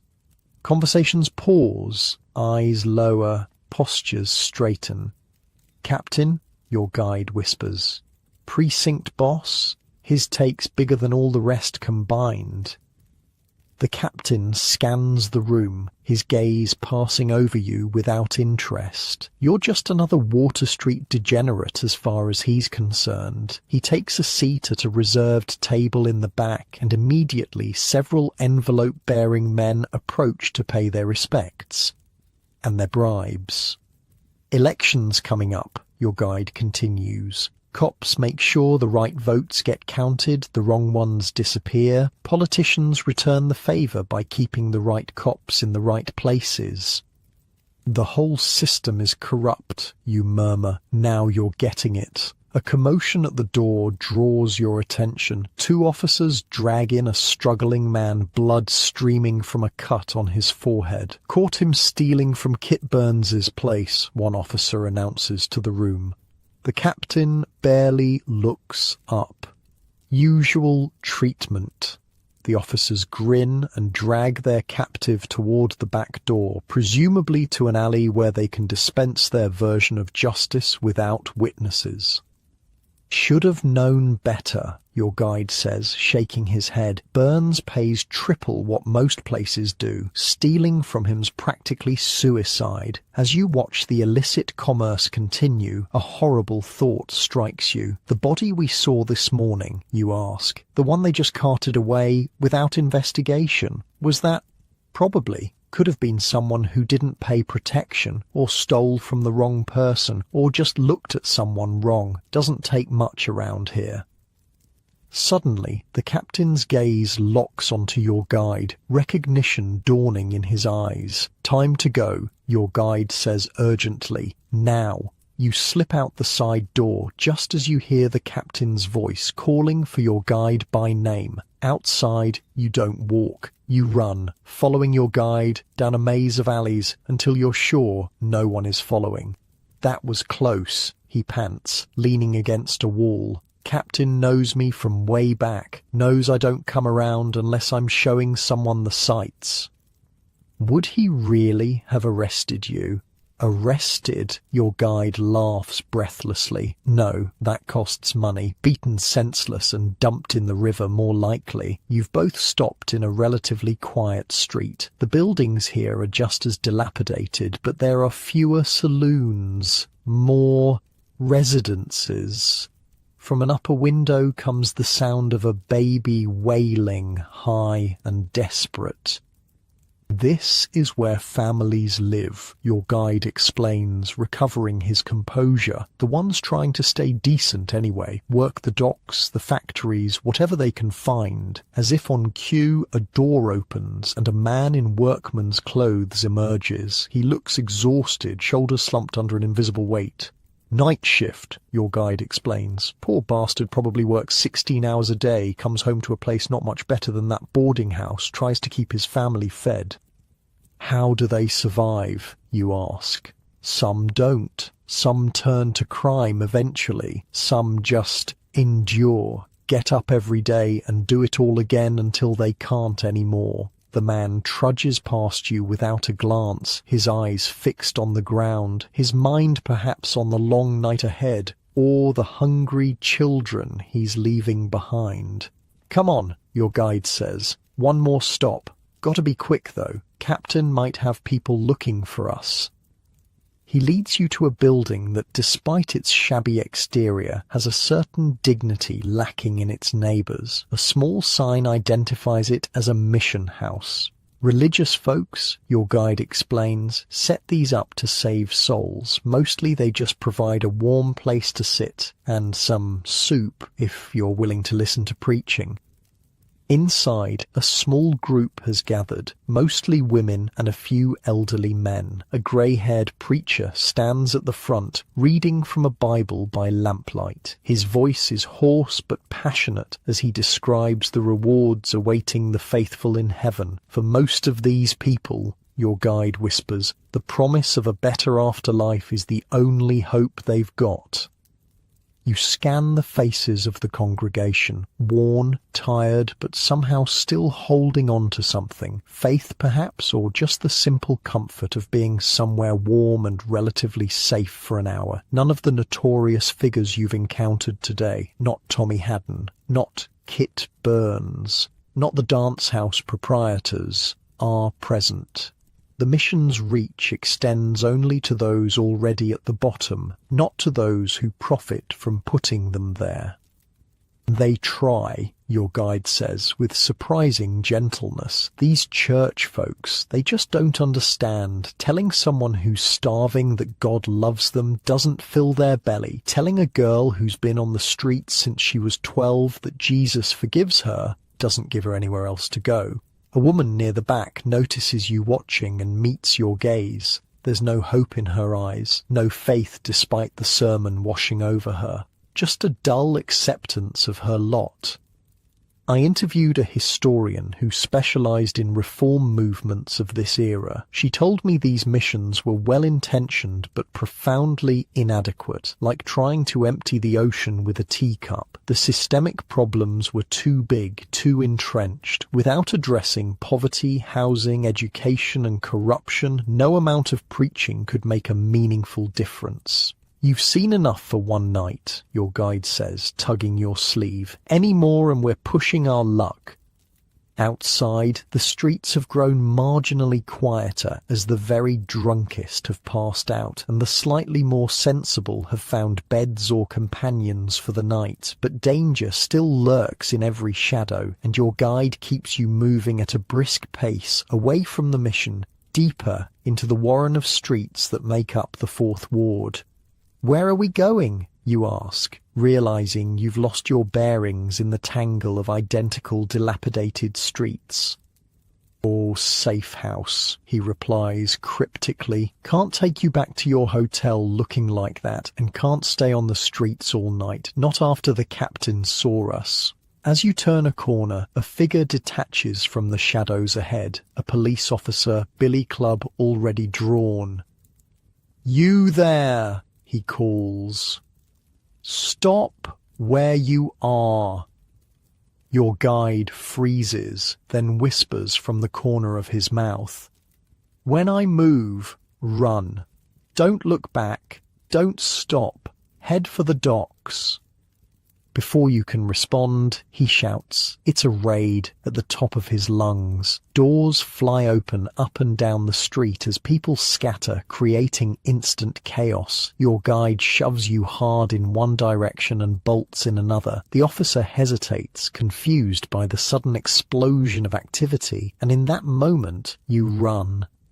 Behind you, a whistle blows, the officer calling for backup. Ahead, more figures are emerging from the darkness. You dart down an alley, heart pounding, your fine Oxford education suddenly worth less than a pair of fast legs. The docks loom ahead, a forest of masts and rigging silhouetted against the night sky. Somewhere in that maze of ships and warehouses, you might find safety, at least until morning. But as you emerge from the alley, a heavy hand falls on your shoulder, spinning you around. You find yourself face to face with a mountain of a man in police uniform, his expression somewhere between amusement and contempt. Well, he says, his breath reeking of whiskey and tobacco. What do we have here? All right, that's a good chunk. Let me know when you're ready for the next part. The officer's grip tightens on your shoulder, fingers digging into your collarbone. His face is a road map of broken veins and old scars, eyes bloodshot but alert. You consider your options. Running seems impossible, fighting suicidal. Just looking for work, officer, you mumble, deepening your fake American accent, slouching into your beggar disguise. Funny, he says, not sounding amused. Captain wants to talk to someone matching your description, someone asking questions they shouldn't. Your heart sinks. Word travels fast in Water Street. You got the wrong fellow, you insist. I'm just passing through. He studies you for a long moment, then a slow, unpleasant smile spreads across his face. Empty your pockets. You hesitate. In your right pocket is the money you've been using to bribe your way through Water Street. In your left is your notebook, the most damning evidence of your true purpose here. I said, he repeats, raising his club, empty them. You reach for your right pocket first, removing a handful of coins and crumpled bills. The officer's eyes light up with naked greed. That's a lot of cash for a beggar, he observes, plucking the money from your hand. Where'd you steal it? Didn't steal it, you protest weakly. Saved up. Other pocket, he demands, already pocketing your money. You reach slowly for your left pocket, mind racing for a solution. The notebook will give you away instantly. No beggar carries detailed observations of criminal operations. As your fingers close around it, a shout echoes from nearby, followed by a crash. The officer's head turns instinctively toward the sound. In that split second, you make your decision. Instead of removing the notebook, you drive your knee upward with all your strength. It connects satisfyingly with the officer's groin. He folds like a house of cards, gasping. You don't wait to see him recover. You run faster than you've ever run in your life, plunging into the maze of warehouses along the waterfront. Behind you, a whistle shrieks, once, twice, 3 times, the universal police signal for assistance. You duck into a narrow space between buildings, pressing yourself against rough brick, trying to quiet your thundering heart and ragged breathing. Footsteps pound past your hiding place, more than one set. They pause at the intersection ahead, voices muttering in confusion. Then they split up, moving in different directions, hunting. You've never felt more foreign, more out of place. Your Oxford education, your London journalism career, your proper upbringing, none of it helps you now in this primordial urban jungle where only the cunning survive. When the footsteps fade, you creep from your hiding spot, moving deeper into the warehouse district. Most buildings are locked tight, but eventually you find one with a broken window at ground level. You squeeze through, ignoring the glass that tears at your already ragged clothes, and find yourself in near total darkness. The warehouse smells of coffee beans and rat droppings. You fumble your way to what feels like a stack of burlap sacks and collapse behind them, finally allowing your trembling legs to rest. Sleep comes in fitful bursts, interrupted by nightmares of pursuit and the very real sounds of rats scurrying nearby. You wake fully as grey dawn light filters through high windows, illuminating your temporary sanctuary. The warehouse is indeed filled with coffee sacks. Hundreds of them, stacked nearly to the ceiling. Your body aches from the hard floor and yesterday's exertions. Your fine clothes, disguised beneath beggar's rags, are filthy. Your face, when you touch it, feels rough with stubble. The transformation from gentleman journalist to actual Water Street denizen is becoming less of a disguise and more of a reality. With daylight comes a new problem. You can't stay here, but you also can't return to your hotel looking like this. You need your guide, but have no idea how to find him. For all you know, he's been caught by the police himself. You peer through a crack in the warehouse door. The dockside is already busy with workers unloading ships, carrying crates, shouting orders. Among them, you spot the occasional blue uniform of a police officer, presumably still hunting for you. You're effectively trapped, and your stomach reminds you with an angry growl that you haven't eaten since yesterday afternoon. This is no longer just an investigative exercise. You're experiencing the actual desperation of Water Street's residents, hungry, hunted, with nowhere safe to go.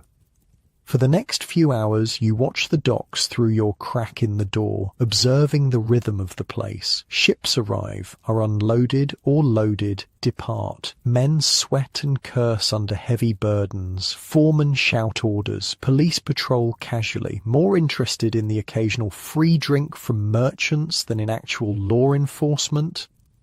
You see men who look like your guide, rough types who aren't dock workers but somehow belong here, moving through the crowds with practiced ease, occasionally exchanging small packages or whispered conversations. Water Street's underground economy at work.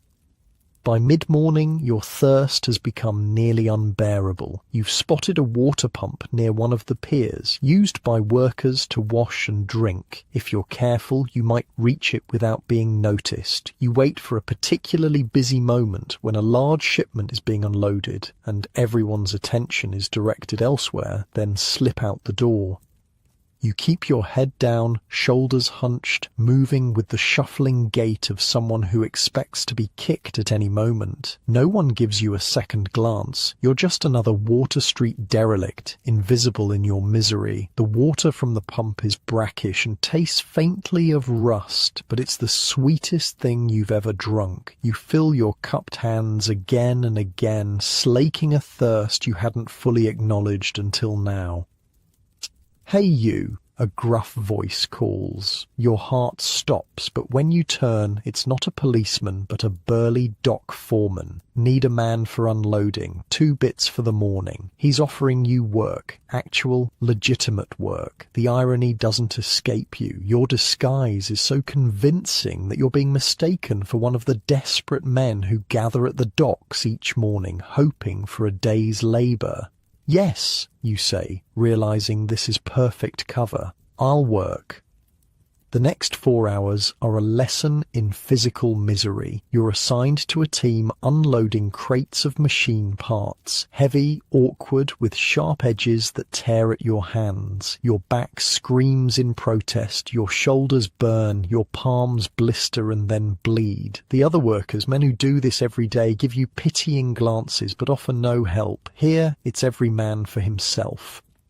By noon, you've earned your 25 cents and a grudging respect from the foreman, who initially thought you wouldn't last an hour. More importantly, you've had time to think, to plan your next move. "Coming back tomorrow?" the foreman asks as he pays you. "Maybe," you reply non-committally.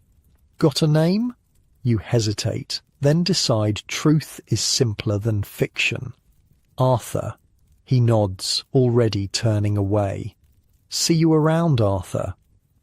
With coins in your pocket, a pittance compared to what the officer stole, but better than nothing, you venture back toward Water Street. Your plan is simple. Find food, then find somewhere to clean up enough that you can eventually make your way back to your hotel without arousing suspicion. Water Street by day is marginally less threatening than by night, but no less miserable. You pass women emptying chamber pots into gutters already flowing with filth. Children play in the same gutters, immune or oblivious to the health hazards surrounding them. Men drink openly at 10 in the morning, numbing themselves for another day of hardship. You find a vendor selling what he claims is beef stew from a cart. The meat is tough and of questionable origin, the broth watery, but it's hot and filling. As you eat, standing in a doorway out of the main flow of traffic, you observe Water Street's daytime economy.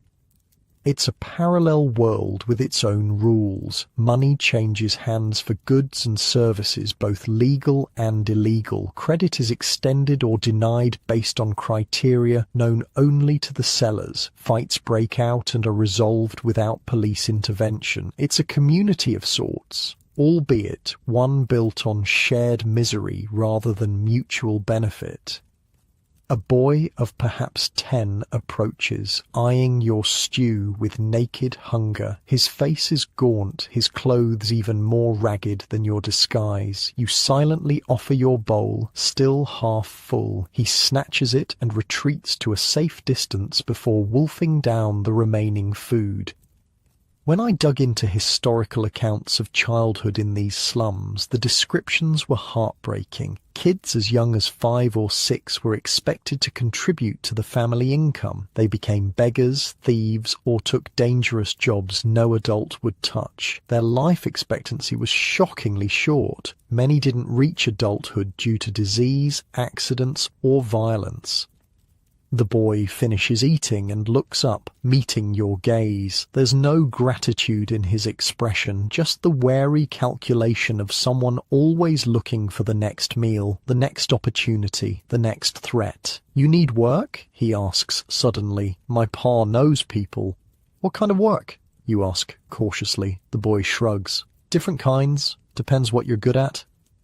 You recognize a recruitment attempt when you hear one, likely for the same criminal enterprises you've been investigating. Even children are part of the system here. "I'm just passing through," you say gently, "but thanks." The boy doesn't seem offended. He simply nods and disappears into the crowd, already looking for someone else to approach. As noon turns to afternoon, you continue wandering, keeping a careful eye out for police while trying to get your bearings. You pass a building you recognize, the Oak Street Station House, where you began your Water Street journey before everything went sideways. A commotion at the station house door catches your attention. A group of men are dragging a bloodied sailor into the building. His face is a mess, and most disturbingly, where his left eye should be is just a bloody socket. I checked police records from this period, and they're full of similar reports. Horrific injuries barely investigated, especially when the victims were sailors or immigrants. The concept of civil rights was basically non-existent for the poor. You drift closer, adopting the casual interest of a street dweller with nothing better to do. The sailor is shouting accusations at another man, presumably his attacker, who is being held by 2 friends straining to get at the injured man. "He stamped my eye out," the sailor roars, "knocked me down and stamped it right out with his boot." "Lying Navy scum," the other man shouts back. "You tried to skip on your bill." You recognize the type immediately from your research. A boarding house crimp, one of those men who provide lodging to sailors at extortionate rates, often through deception. When the sailors can't pay, violence typically follows. A crowd gathers as the men are taken inside, the entertainment value of the spectacle briefly overcoming Water Street's usual every man for himself mentality. You hear people placing bets on whether the crimp will face charges or be released. 10 says he walks, a man next to you mutters to his companion. His cousin's on the force. No bet, his friend replies. Justice is for people with money. As the crowd disperses, you notice a familiar face across the street, your guide, looking considerably worse for wear, but very much alive. He spots you at the same moment and jerks his head slightly, indicating an alley nearby. Once safely out of sight, he looks you up and down and lets out a low whistle. You look like hell. You're not much better, you reply, noting his split lip and the bruise darkening his left cheek. Had a disagreement with a gentleman of the law, he says with a crooked smile. Seems they don't appreciate our tour of their business operations. Are they still looking for us? He shrugs. For you, maybe. I'm small fry, just got a beating and a warning. You, though, Captain's real interested in the fancy English journalist slumming it in disguise. Your blood runs cold. How? Word gets around. Tommy Haddon made you yesterday morning, said no real beggar asks the questions you were asking. This changes everything. If your cover is blown, continuing the investigation becomes exponentially more dangerous. I need to get back to my hotel, you say. Clean up, regroup. Your guide nods. Got a plan for that. Follow me, but stay back a bit. I'll signal if the coast is clear. He leads you through a bewildering series of alleys and side streets, occasionally stopping to check for followers or police. Eventually, you reach a nondescript building that turns out to be a public bathhouse, one of the few in the area. 2 bits gets you hot water and soap, your guide explains. Worth every penny. You clean up, I'll find you some clothes that won't scream gentleman in disguise. The bathhouse is basic but functional, a series of private stalls with metal tubs, a far cry from London's elegant bathing establishments, but heaven after your recent experiences. The hot water turns grey almost immediately as you scrub away the accumulated filth of Water Street. As promised, your guide returns with clothes, simple workman's attire that will help you blend in better than either your gentlemanly clothes or the beggar disguise. What now? He asks as you emerge, transformed once again. I'm not finished, you say firmly. I came for the story, and I'm going to get it. He looks at you like you've lost your mind. They know who you are now. It's not safe. It never was, you point out. But now I need to be smarter about it. Less direct observation, more interviews. Your guide's eyebrows rise. Interviews? With who?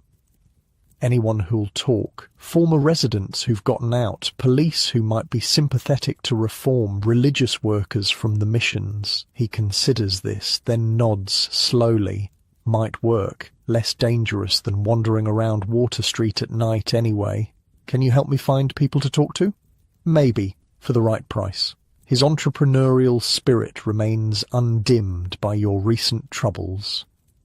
You count your remaining money. Pitifully little after the police officer's theft. I'll need to get more cash from my hotel. Risky, your guide warns. They might be watching it. He has a point. The corrupt police of Water Street would think nothing of staking out a hotel to catch a troublesome journalist. Then I need to get a message to my editor at the Tribune, you say. Let him know what's happening, get some funds. Your guide scratches his chin thoughtfully. I know a kid who can run messages, reliable, fast, and knows how to be invisible. Cost you, though. How much? $1 for him, $1 for me for setting it up. It's steep, but necessary. You hand over your last $2, then scribble a note to your editor on a page from your notebook, explaining your situation and requesting funds. Where will I find you after? You ask as your guide pockets the note and money. Boarding house on Cherry Street. Grey door, brass knocker. Knock 3 times, then 2. Say Mike sent you. With that, he disappears into the crowd, leaving you alone once again in the unforgiving world of Water Street. But now you have a plan, a direction, and more importantly, a growing understanding of how this place truly functions. You spend the afternoon carefully making your way toward Cherry Street, avoiding main thoroughfares where police might be watching. The streets here are marginally better than Water Street proper, still poor, still dangerous, but with a higher proportion of working families versus outright criminals. Women hang laundry from windows, the meagre garments flapping like surrender flags in the breeze. Children play games with sticks and stones that have rules known only to them. Men sit on stoops, smoking pipes or simply staring into the distance with the vacant eyes of the chronically exhausted. This is the working poor's Water Street. People one missed paycheck away from the dance houses or criminal gangs clinging desperately to whatever respectability they can maintain. Their struggle is different from the outright criminality you witnessed before, but no less deadly in its way. They fight against time, against illness, against the grinding machinery of poverty that wears them down day by day. You pass a woman teaching her daughter to sew by the light of their open door, her needle flashing in the sun as she demonstrates a stitch. The girl, perhaps 7, watches with solemn concentration. This is her inheritance, not land or money or education, but the skills to barely survive in a world stacked against her. As evening approaches, bringing with it the more dangerous elements of Water Street life, you finally locate the boarding house. Grey door, brass knocker, just as described. You knock 3 times, then 2, and wait, hoping your guide's message has already reached your editor at the Tribune. The door opens a crack and a woman's face appears, lined with age and hardship, but with eyes that miss nothing. "Mike sent me," you say quietly. She nods once and steps back, opening the door just wide enough for you to slip inside. The hallway beyond is dark, the air heavy with the smell of boiled cabbage and too many people in too little space, but compared to what you've seen, it feels almost welcoming. "Room at the top," she says, her voice raspy from what might be illness or might be gin. "Don't make noise. Don't bring trouble." You climb the narrow stairs, each step creaking alarmingly beneath your weight. At the top floor, a single door stands ajar. Inside is a tiny room with a narrow bed, a cracked wash basin, and a chair missing one leg propped against the wall to stay upright. It's hardly luxury, but it's private and relatively clean, a safe harbour in the storm of Water Street. Through the room's single window, you can see the neighbourhood spreading below you, the first lamps being lit as darkness falls. Tomorrow, you'll continue your investigation, but with a new approach. Tonight, you'll rest, record your observations in your notebook, and prepare for whatever Water Street throws at you next. Because despite the danger, despite nearly being caught, despite everything you've seen, you know one thing with absolute certainty: this story needs to be told. All right, that's a good chunk. Let me know when you're ready for the next part. You wake to the sound of church bells, distant, muffled, but unmistakable. Sunday morning in Water Street. Through your grimy window, the sky is the colour of dirty dishwater, promising rain later. Your body aches from yesterday's dock work, muscles protesting every movement as you rise from the thin mattress. Your room in the boarding house smells of old cabbage and mildew, but after 2 days in Water Street, your nose has begun to adjust to the general miasma. You splash water on your face from the cracked basin, the coolness momentarily refreshing against your skin. A knock at the door makes you tense. You've been jumpy since your encounter with the police yesterday. "Who is it?" you call, reaching for the small knife you found in the room and tucked under your pillow. A previous occupant's forgotten protection. Message, comes a boy's voice. You open the door cautiously. A skinny kid of maybe 12 stands there, cap pulled low over his eyes, hands thrust deep in his pockets. "You the English fellow?" he asks.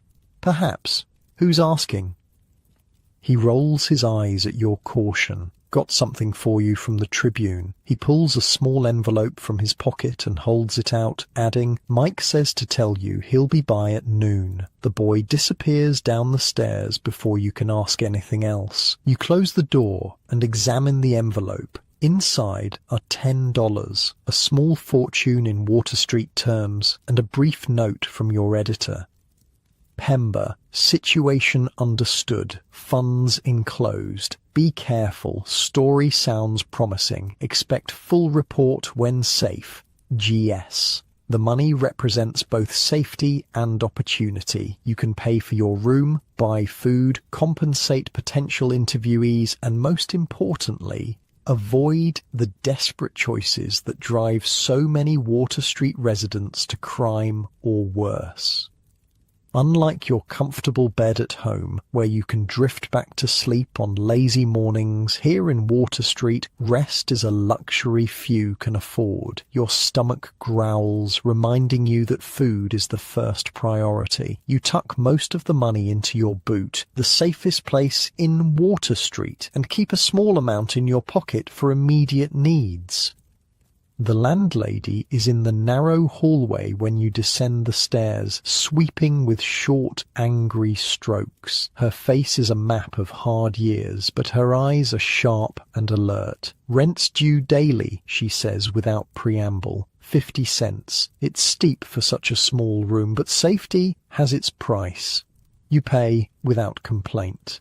"Any place nearby to get breakfast?" you ask. She eyes you with slightly more interest. Most of her lodgers probably don't eat regular meals. "Dutch Mary's on the corner. Cheap. Won't kill you. Probably." The streets are quieter on Sunday morning. Some businesses are closed in nominal observation of the Sabbath, though you notice the saloons and dance houses show no sign of interrupting their trade. A group of children play in the gutter, fashioning toys from discarded trash. They look up as you pass, eyes calculating your worth, your threat level, your potential as a mark. Dutch Mary's turns out to be a narrow storefront with a few wobbly tables inside. The air is thick with the smell of frying fat and strong coffee. A massive woman with arms like hams presides over a cast-iron stove, barking orders at a terrified-looking girl who might be her daughter. "Sit anywhere that don't look ready to collapse," Mary calls when you enter. Menus: eggs, bread and coffee, sometimes bacon. Today, no bacon. You take a seat at a table that wobbles only slightly. The coffee comes in a chipped mug, black as sin and nearly as thick. The eggs are greasy but hot, the bread surprisingly fresh. For 15 cents, it's the best meal you've had since arriving in Water Street. As you eat, you observe the other patrons, dock workers mostly, fueling up before or after shifts, a few shopkeepers from the marginally more respectable streets nearby. They talk quietly among themselves, conversations revolving around work, money, and the constant struggle to obtain both. One man catches your attention, older, with a neat grey beard and surprisingly clean clothes. He sits alone, nursing his coffee with the air of a ritual long established. There's something in his posture, his careful movements, that suggests he wasn't born to Water Street, but arrived here through some reversal of fortune. You approach his table, coffee in hand. "Mind if I join you?" He looks up, assessing you with intelligent eyes. "Free country," he says finally, "for some." You sit, introducing yourself with your real first name but a false surname. No need to advertise your journalist identity just yet. Caleb Morrison, he replies, offering a hand that, despite its calluses, shows traces of once having been genteel. What brings you to this particular circle of hell? Research, you say carefully. I'm interested in how people live here. Research? His eyebrow rises. You a reformer, or one of those missionary types? Just a curious observer. He snorts. Ain't nothing worth observing here except human misery, and that gets old fast, trust me. You speak like someone who's seen better places. Morrison eyes you carefully, then seems to make a decision. Had a business once, printing, good trade. Then came the Panic of '57. Banks failed, loans called in, lost everything. He shrugs as if to say it hardly matters now. Been here 8 years. You adapt or you die. How did you adapt, you ask, genuinely curious. Or found a niche. I can still read and write better than most around here. I write letters for people, help with contracts, sometimes teach the children whose parents care enough to want them educated. A scribe, the ancient profession of the literate in a largely illiterate community. It's a clever adaptation, using skills from his former life to survive in his new one. Would you be willing to tell me more about how things work here? The economics of it, the social structures? I can pay for your time. Morrison studies you more intently now. You're not just curious, are you? You're writing about us. You hesitate, then decide honesty might be the best approach. Yes, I believe people should know what life is really like here. A journalist, he says, not a question but a statement. Figured as much. You have that look, like you're always watching, always filing things away. Will you help? He considers this, taking a slow sip of his coffee. $5 for a full day. I'll show you things the tour guides won't. Introduce you to people who actually live here, not just profit from it. But I have conditions. Which are? No last names in whatever you write. These people have little enough dignity left, and no false charity. Don't pretend you're going to save anyone. His terms are reasonable. You agree readily, and Morrison nods, seemingly satisfied. Meet me here at 1. Your friend Mike will be looking for you at noon, I believe? The reminder startles you. How did you? Walls are thin in the boarding house, Morrison explains with a slight smile, and news travels fast when someone new arrives. At noon precisely, Mike, your original guide, appears at the boarding house. He looks better than yesterday, his split lip less swollen, though the bruise on his cheek has darkened to an impressive purple. Got your message to the Tribune? He says without preamble. Money come through? Yes. Thank you. You hand him the $3 you promised. 2 for the service, 1 as a bonus. Sweet. He grins, pocketing the cash. So, you really going through with this? More investigating? Different approach, less wandering, more talking. I've arranged a guide, Caleb Morrison. Mike's eyebrows shoot up. Old man Morrison? Huh? Good choice, actually. He knows everybody and nobody bothers him much. Too useful. He mentioned showing me things you wouldn't. Mike laughs. Probably true. I showed you what pays. The cribs, the dance halls, the rough stuff. Morrison will show you how people actually live here when they're not drinking or whoring or getting rolled by cops. Is that why you brought me to those places first? Because that's what pays? His expression turns serious. Took you there because that's what people want to read about. Murder and vice sells papers. Nobody wants to read about a mother stretching a half-pound of beans to feed 6 kids for a week. There's uncomfortable truth in his words. Sensation sells. Everyday misery rarely makes headlines. Will you be around if I need you again? You ask. Always around, Mike shrugs. Water Street's home? Just ask for me at Paddy's on James Street if you need anything. He tips his cap and saunters off, somehow projecting confidence despite his battered appearance. At 1 o'clock, you meet Morrison at Dutch Mary's as arranged. He's traded his coffee for a small notebook and pencil, the tools of his trade.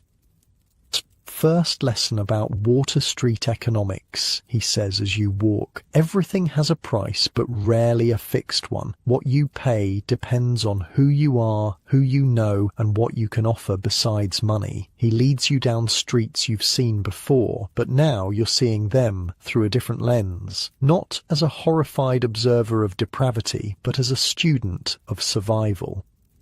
See that woman? Morrison nods toward a heavy-set matron haggling fiercely with a vegetable seller. She buys the damaged produce at the end of market day, cuts away the bad parts, sells what's left at a markup to people who can't get to the market themselves, makes maybe 30 cents profit on a good day. The woman completes her transaction, loading bruised vegetables into a large basket. Her face shows neither joy nor despair, just the blank determination of someone doing what needs doing. And him? Morrison indicates a man collecting scraps of coal that have fallen from delivery wagons, sells bags of coal pieces to people who can't afford proper fuel. 10 cents a bag probably makes more on a cold day than I do in a week. Throughout the afternoon, Morrison points out dozens of these microeconomies, the rag pickers who sort through garbage for anything saleable, the water carriers who bring relatively clean water from public pumps to tenements without it, the menders who patch clothing until the original fabric is barely visible beneath repairs. Most people have 3 or 4 hustles going at once, Morrison explains. The regular work, if they're lucky enough to have it, the side business for extra pennies, the favour economy, doing things for neighbours in exchange for help when needed, and often something not quite legal for when times get desperate. You pass a woman teaching 3 young children in the doorway of a tenement. She has no books, just a slate with letters chalked on it. Neighbourhood school, Morrison explains. 3 cents a week per child. She teaches reading, basic sums, a little history, more education than most of these kids would get otherwise. Is she a former teacher? You ask, noting the woman's methodical approach. Former lady's maid to an educated family, picked up enough to pass it on, better than nothing. Education, or the lack of it, is clearly a key factor in the cycle of poverty. Without basic literacy or numeracy, the children of Water Street have little hope of escaping their circumstances. A sudden commotion draws your attention. A crowd has gathered around a tenement entrance, voices raised in anger and distress. Morrison frowns and quickens his pace. Eviction, he mutters as you get closer. Bastards don't even wait for the rain to stop.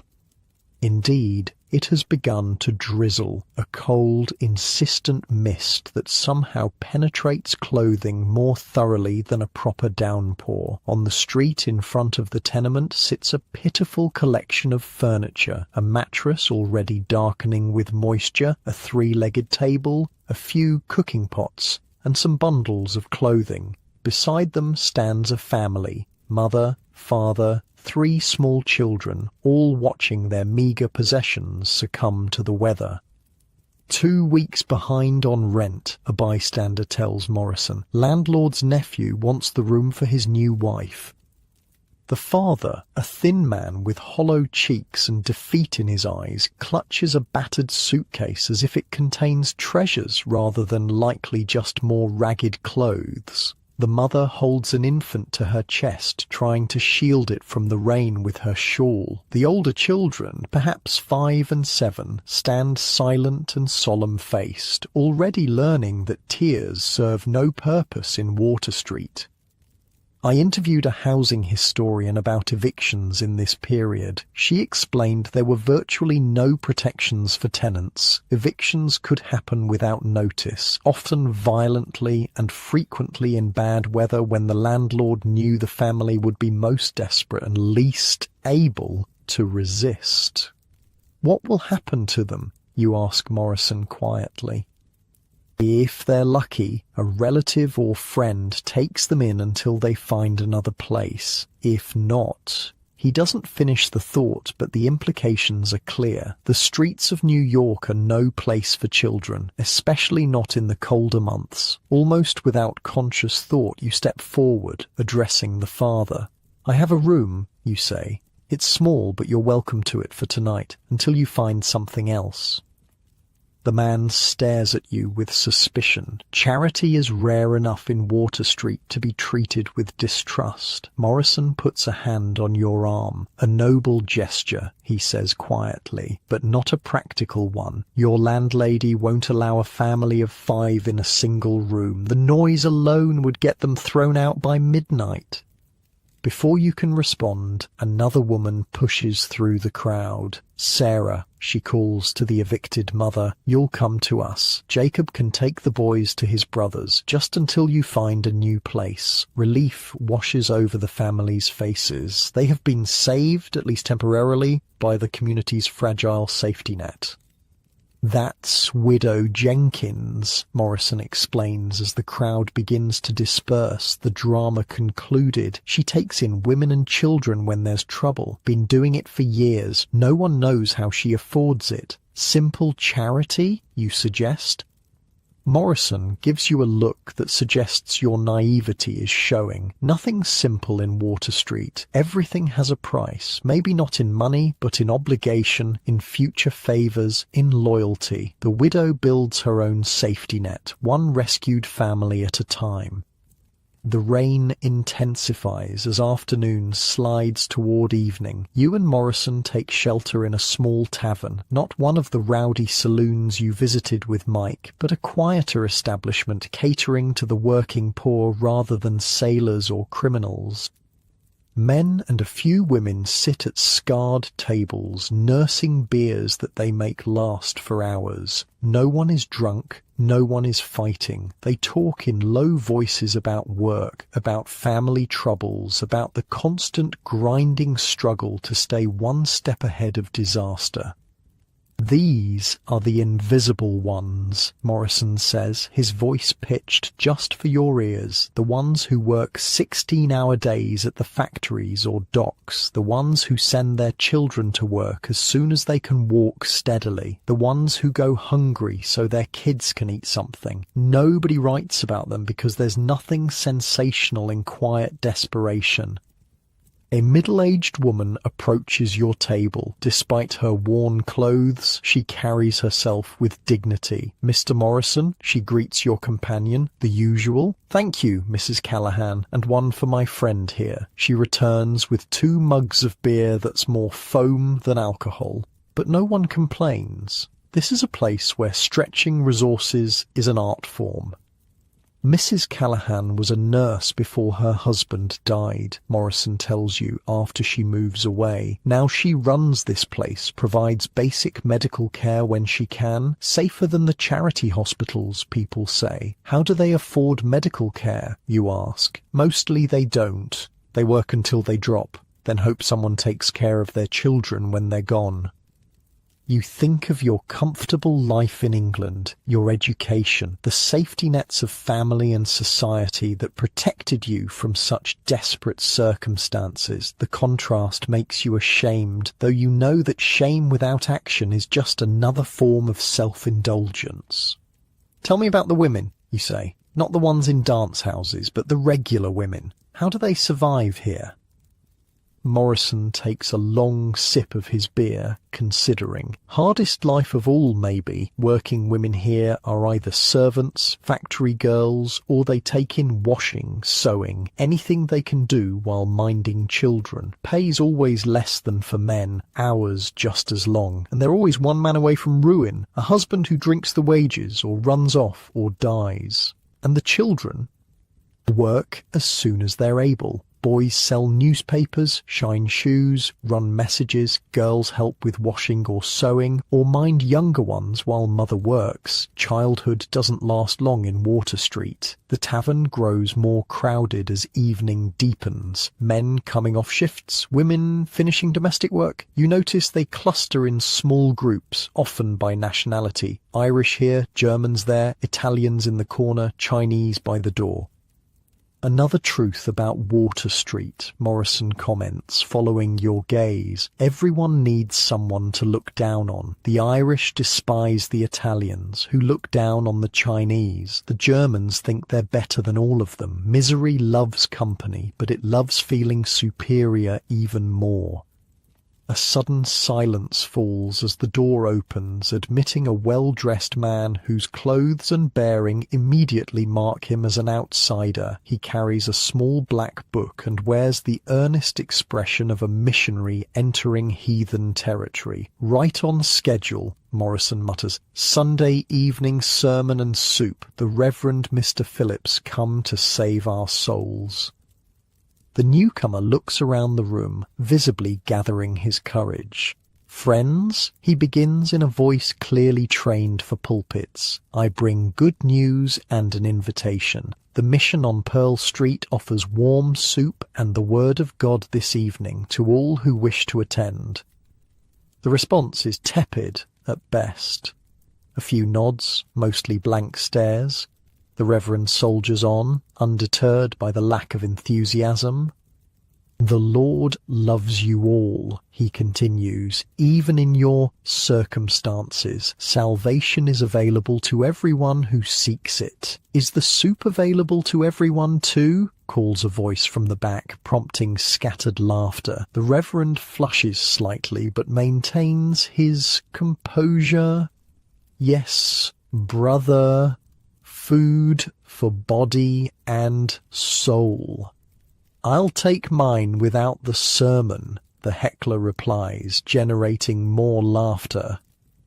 Morrison leans closer. Most folks here have had their fill of being talked down to by well-meaning Christians who've never missed a meal in their lives. The soup's welcome, the sermons not so much. The Reverend distributes some pamphlets and retreats, likely to make the same announcement at other establishments throughout the neighbourhood. Are the missions completely ineffective, you ask once he's gone? Not completely, Morrison concedes. They provide food, sometimes clothing or basic medical care, but they're trying to treat gangrene with bandages. The problems here go much deeper than lack of religion. As darkness falls outside, the tavern's atmosphere shifts subtly. People speak more openly, share more freely. You listen to stories of impossible choices, medicine or rent, food or fuel, which child gets new shoes and which goes without. You hear about jobs lost to illness, opportunities denied due to accent or appearance, the constant grinding fear of ending up in the poorhouse or on the street. That's the real story of Water Street, Morrison says, as you finally prepare to leave. Not the spectacular violence or the brothels or the corrupt cops. It's this. People living on the knife's edge every single day, one misfortune away from complete ruin. Outside, the rain has stopped, but the streets are slick with mud and refuse. The gas lamps cast just enough light to navigate by, creating pockets of illumination in the overwhelming darkness. The sounds of Water Street at night, music from dance halls, shouts from saloons, occasional screams or breaking glass form a background cacophony that the residents have learned to ignore. You walk Morrison to his lodgings, a room not unlike yours, in a slightly better building. Before parting, he hands you several pages of notes he's been jotting throughout the day. Names, places, facts you might find useful, he explains, including some people worth talking to if you're continuing your research. I am, you confirm. What time tomorrow? 9 at Dutch Mary's. I'll introduce you to some of the women, the real backbone of Water Street. They see everything, know everything. As you make your way back to your own boarding house, you reflect on how differently you're seeing Water Street now. The sensational elements that first caught your attention, the violence, the vice, the corruption, are still present, but they're now part of a larger, more complex picture. Behind every brothel are women with stories. Behind every saloon are men trying to numb the pain of impossible lives. Behind every street fight is the desperate logic of people with nothing left to lose. You reach your boarding house just as the church bells strike 10. Climbing the narrow stairs to your room, you listen to the sounds of the building settling for the night. Murmured conversations, a child's muffled crying, the creaking of old wood adjusting to the night's dampness. This is the real pulse of Water Street, not the dramatic flourishes of daylight crime or nighttime debauchery, but the quiet persistence of people enduring what must be endured. In your small room, by the light of a single candle, you begin writing, not just recording facts and observations, but trying to capture the humanity behind the statistics, the dignity amid degradation, the complex economics of survival in America's most notorious slum. All right, that's a good chunk. Let me know when you're ready for the next part. Morning arrives in your boarding house room with the sounds of life stirring, a baby crying somewhere below, floorboards creaking as early risers begin their day, muffled coughing that echoes through the thin walls. Sleep clings to you like a needy lover, reluctant to let go after a night of fitful rest on the lumpy mattress. Your back protests as you sit up, muscles still sore from dock work 2 days ago. Hunger gnaws at your stomach, a constant companion in Water Street, even for those like you who have the means to quiet it. The day promises rain again, grey clouds hanging low over the tenements. You dress quickly in your workman's clothes, now properly rumpled from sleeping in them, adding to your disguise of respectable poverty. When you arrive at Dutch Mary's, Caleb Morrison is already there, nursing a cup of coffee and making notes in a small leather-bound book. He nods a greeting as you slide into the seat across from him. "Sleep well?" he asks, though his tone suggests he knows the answer. "Like a baby," you lie. "If the baby had fleas and slept on a sack of walnuts," he chuckles. "You get used to it, or you don't sleep. Those are the options." Dutch Mary herself brings you coffee without being asked, her massive presence somehow comforting in its solidity. "Eggs today," she announces, "and actual bacon. Got lucky at the market. The breakfast is indeed better than yesterday's. The bacon only slightly rancid, the eggs fresh enough." You eat quickly, knowing the day ahead will require energy. "So," you say between bites, "you mentioned meeting some of the women of Water Street." Morrison nods. The real power behind this place, though you'd never know it from looking. Men run the saloons and brothels, handle the politics and violence, but women, they're the ones who keep people alive. How so? You'll see. Better than me telling you. Your first stop is a basement laundry on Cherry Street. The air hits you like a wet fist as Morrison leads you down the steps, hot, damp, heavy with soap and sweat. Through the steam, you make out a dozen women working at large tubs, their faces flushed from the heat, arms red to the elbows from harsh lye soap and constant immersion in water. Most of these women have husbands who work the docks, Morrison explains quietly. But dock work is irregular. You might get hired 3 days one week, none the next. The washing is steady, hard but steady. A woman in her 40s, thin but wiry, approaches, wiping her hands on a stained apron. Her face bears the weathered look of someone who has spent too many years in hot, humid rooms. Mr. Morrison, she greets him with a nod. These girls are almost finished with the hotel linens, still need to start on the restaurant tablecloths. Mrs. Donovan, this is Arthur, Morrison introduces you. He's researching how people live in Water Street. Thought you might have some insights. Mrs. Donovan eyes you with wary assessment. What kind of research? I'm a journalist, you admit. I want to write about the real conditions here, not just the sensational stories, but how people actually survive. She considers this, then gestures toward a small office area sectioned off from the main laundry room. 10 minutes. That's all I can spare. In the relative quiet of the office, which is little more than a desk and 2 chairs separated by a curtain, Mrs. Donovan gets straight to the point. What do you want to know that you can't see with your own eyes? We work. We get paid barely enough to keep breathing. We go home to rooms not fit for animals. We do it all again the next day. How do you manage it, you ask? Not just surviving day to day, but planning for the future? Dealing with emergencies? A bitter smile crosses her face. Future? In Water Street? That's a luxury like silk dresses and hot baths. Yet you're still here, still fighting. Something in your tone must convince her of your sincerity. She sighs, the sound carrying years of exhaustion. We have systems, nothing fancy. Women here, we look out for each other because nobody else will. Got a sick child? Neighbours take turns watching your other kids, so you can work. Husband drinks the rent money. Women's loan circle might cover you until next payday. Loan circle.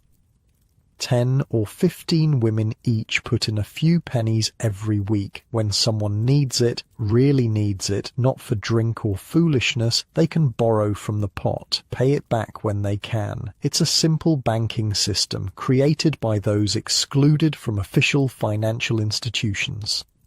Necessity breeding innovation. What about the women in other professions? You ask carefully. Mrs. Donovan's expression hardens. The girls in the dance houses? Some were my neighbour's daughters once. Some were mine. You don't judge them here. When it's choose between selling yourself or watching your children starve, you'd be surprised what becomes acceptable.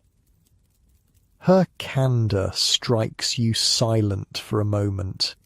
This is a perspective you haven't heard, not condemnation of vice, but understanding of impossible choices. The work breaks them down, she continues. Laundry ruins your hands, factory work ruins your lungs, sewing ruins your eyes, scrubbing ruins your knees, dance houses ruin everything else, but a ruined woman still needs to eat. Morrison appears at the curtain. Mrs. Donovan, Jenny's having trouble with the mangle again. She rises with a sigh. Duty calls. If you want to know more, talk to Widow Malone on James Street. She's been here longer than anyone. Back on the street, Morrison leads you through a maze of alleys to a small grocery store barely larger than a closet. Inside, shelves hold meagre supplies, dried beans, flour of questionable quality, root vegetables, and a few luxury items like sugar and coffee in tiny, carefully measured portions. The proprietor, a hawk-faced woman with iron-grey hair pulled into a severe bun, watches you enter with suspicious eyes. Mrs. Malone, Morrison greets her. This is the journalist I mentioned. Humph, is her only response as she continues weighing out dried peas into small paper packages. Mrs. Malone has run this shop for 30 years, Morrison tells you. Knows more about Water Street economics than anyone. 32 years, she corrects without looking up. Since my Patrick died in the dock collapse of 35. You approach the counter, noting the precise organisation of her small stock. Mrs. Donovan mentioned you might tell me about how women survive here long term. The widow finishes her measuring before answering. Survival's a relative term in Water Street. Nobody lives long. Just some manage to die of old age instead of violence, drink, or disease. Yet you've managed 32 years on your own. This earns you a sharp glance. Not on my own. That's the first thing you need to understand. Nobody survives Water Street alone. She comes around the counter, flipping the sign on her door to closed, a significant sacrifice of business for someone in her position. I'll give you 20 minutes, she says, for Morrison's sake, as she makes tea on a small stove in the back of the shop. Real tea, you note, not the chicory substitute most can afford. Widow Malone begins her education on the women's economy of Water Street. Men think they run things with their fists and their politics, she says, echoing Morrison's earlier comment, but women are the ones who make life possible. We're the ones who stretch a dollar until it screams, who know which landlords might wait an extra day for rent, which pawnbrokers give fair value, which doctors will treat a sick child without demanding cash up front. She pours the tea into chipped cups. This shop started with money from my dead husband's dock mates. They passed the hat, gave me enough to buy initial stock. I've helped 20 other widows start businesses since then. That's how it works. A community bank, you observe. Call it what you want. We call it survival. You ask about the dance houses, the brothels, the women you saw working in those establishments. The widow's face doesn't change, but her eyes grow harder. Some of those girls used to come in here with their mothers, buy penny candy with bright eyes. Now they come in wearing rouge, eyes dead as stones. She shakes her head. Don't think they chose that life. Water Street doesn't offer many choices. Do you help them too, you ask? When they let me. Some are too far gone. The gin or the opium has them, but the newer ones, sometimes I can steer them to a factory job or connect them with a family needing a maid uptown. If they're young enough, pretty enough, not too damaged, they might get out. And the others? She just looks at you, and the answer is clear. Some ships, once wrecked on Water Street's shores, can never be salvaged. What about children, you ask? How do mothers protect them from all this? The widow's laugh is sharp, without humour. They can't. Best they can do is keep them alive until they're old enough to work. A 10-year-old boy can sell newspapers or shine shoes. A 12-year-old girl can help with sewing or laundry. By 15, they're either working full-time or... She doesn't finish the thought. No school, no childhood. Childhood? She looks genuinely puzzled by the concept. Maybe for rich folks' children. Here, you're born owing the world for the space you take up. You start paying that debt as soon as you can stand. The conversation is interrupted by a soft knock at the door. Widow Malone opens it to admit a girl of perhaps 16, thin to the point of gauntness but clean and neatly dressed despite her obvious poverty. Mrs. Malone, mother sent me for... She stops, noticing you and Morrison. It's all right, Lizzie, the widow says. Your mother's medicine is ready. Tell her the same as usual. The girl nods, accepting a small paper packet. No money changes hands, you notice. My sister's girl, Widow Malone explains after Lizzie leaves. Sister's consumptive, tuberculosis. Medicine costs more than they can afford, but family's family. You support them? Not just me. Network of widows, we all chip in. 1 month I cover Sarah's medicine. Next month maybe I need help with coal for the stove. System works. Unless everyone's in trouble at once, you observe. That happens, she acknowledges. Bad winters, cholera summers, then we just do what we can and pray for those we can't help. Morrison, who has been quietly observing, checks his watch. We should move on if you want to meet the others. Widow Malone nods. Go see Agnes at the Sewing Circle and stop by the settlement house if you want to see the only real help these people get. Throughout the afternoon, Morrison guides you through Water Street's female spaces, places largely invisible to casual observers. A sewing circle in a tenement's common room where women gather to share work, childcare and information. A small herbalist shop run by an elderly Chinese woman who provides remedies when regular medicine is unaffordable. A soup kitchen operated by women who themselves have barely enough to eat. At each stop you hear variations on the same theme, women creating systems to compensate for society's failures, building safety nets from scraps of resources, forming alliances that make survival possible, if not comfortable. Agnes, the seamstress Widow Malone recommended, explains it best. Men make the problems, women solve them, she says, as her needle flashes through fabric. Man drinks the rent money, women figure out how to avoid eviction. Man beats his wife, women hide her until he cools off or drinks himself to death. Man abandons his family, women make sure those children eat. Doesn't seem fair, you comment. Fair? She looks up, genuinely startled by the concept. Water Street isn't about fair, it's about getting through today so you can face tomorrow. Late afternoon finds you at the settlement house, a relatively new concept in American cities where educated reformers live among the poor they hope to help, offering practical assistance rather than just religious guidance.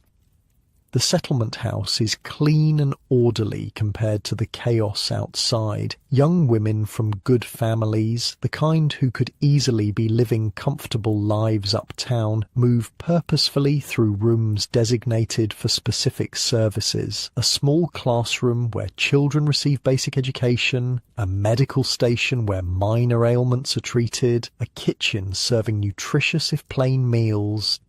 Morrison introduces you to Miss Bradford, a serious-looking woman in her 30s who runs the operation. Unlike the missionaries you've encountered, she has no religious pamphlets, makes no mention of salvation. Instead, she speaks of practical matters, vaccination programs, cooking classes, employment registries. We can't solve poverty, she tells you in her direct way, but we can teach a mother how to keep her baby alive despite it. We can give a girl enough education that she might find work as a shop clerk instead of a prostitute. Small victories. Does it make a difference, you ask, in the larger scheme? For the individual, yes. For Water Street as a whole? She shrugs slightly. The problems are systemic. We're putting bandages on bullet wounds.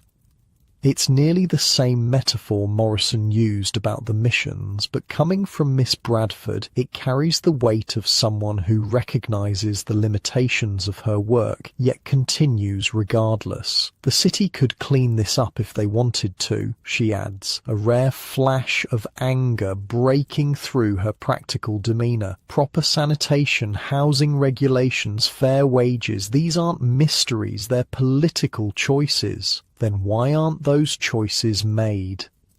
Because Water Street serves a purpose, she says simply. It provides cheap labour, cheap vice, cheap lives. The same businessmen who donate to charities with one hand are profiting from tenement ownership with the other. As evening approaches, you find yourself back at Dutch Mary's with Morrison, both of you nursing beers that are more water than alcohol. The day has left you mentally exhausted, the weight of so many desperate stories pressing down like a physical burden. How do you bear it, you ask Morrison. Knowing all this, seeing it every day, he considers the question seriously. You focus on the small things, Mrs. Donovan's daughter getting apprenticed to a dressmaker uptown, Widow Malone helping a girl escape the dance houses, Miss Bradford teaching a child to read. You can't fix Water Street, but maybe you can help one person climb out of it. And the rest? The rest endure. That's what humans do. We're remarkably good at it. The door opens, admitting a gust of cold air and a woman you recognize, the same one you saw days ago, drunk and singing to a lamppost. Tonight she's sober, or at least less intoxicated, her movements more controlled, though still bearing the slight hesitation of someone intimately familiar with gin. Margaret, Morrison greets her with surprising warmth. Join us? She approaches your table, studying you with shrewd eyes that miss nothing despite her reputation as the neighborhood drunk. This your journalist? Word travels fast, you observe. Margaret laughs, a surprisingly melodic sound from a ravaged throat. Fastest thing in Water Street is gossip, moves quicker than cholera. She sits without waiting for an invitation, and Dutch Mary brings her a cup of coffee without being asked. There's an odd respect in Mary's manner, suggesting Margaret holds some standing, despite her apparent position at the bottom of Water Street's social hierarchy. Morrison says you want the real story, Margaret says, fixing you with a direct gaze. Not just the blood and sin that sells papers. I do.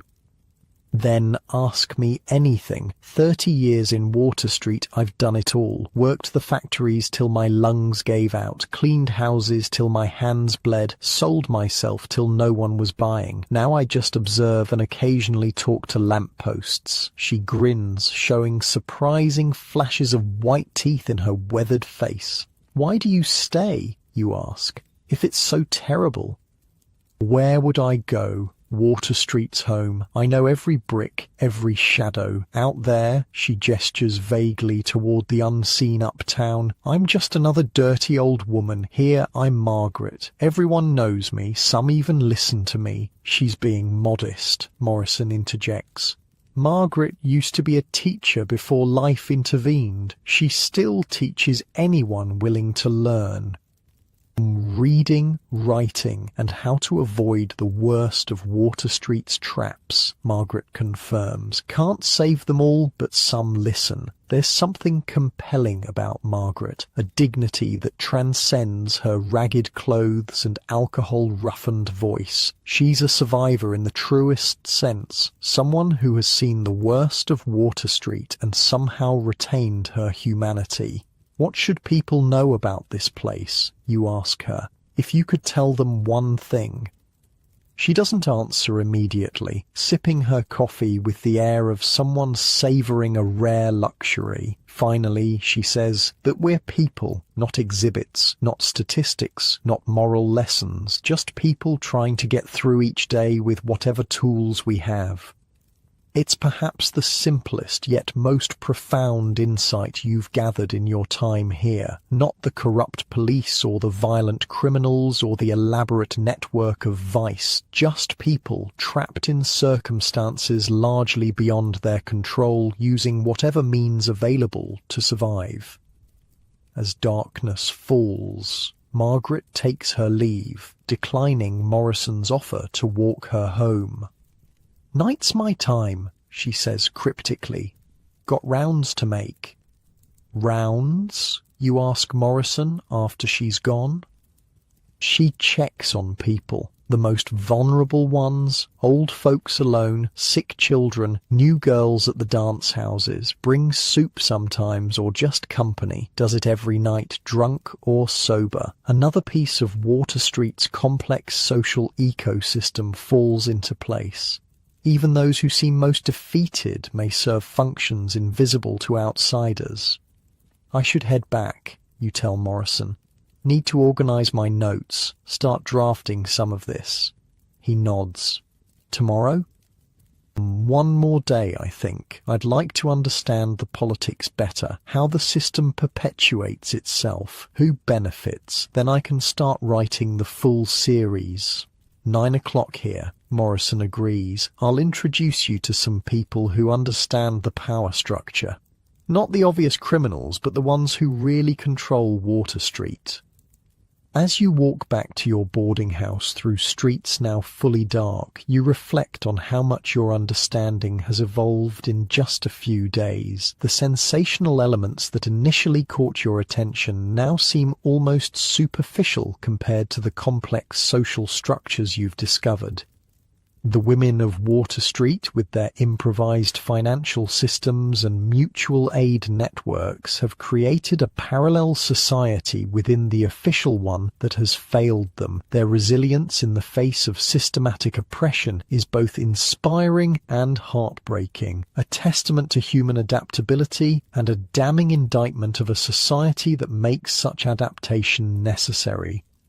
In your small room, by candlelight, you review your notes from the day. The faces and voices of Water Street's women float through your mind. Mrs. Donovan with her lye-reddened hands, Widow Malone with her carefully measured portions, Miss Bradford with her practical idealism, Margaret with her lamppost soliloquies and midnight rounds. Each has found a way to create meaning in a place designed to strip humanity bare. Each has built a life from materials most would consider insufficient. Each offers a different kind of survival strategy, not just for the body, but for the soul. Tomorrow you'll learn about the politics, the power, the systemic forces that create and maintain places like Water Street. But tonight you write about the women, their strength, their networks, their quiet defiance of a world determined to break them. All right, that's a good chunk. Let me know when you're ready for the next part.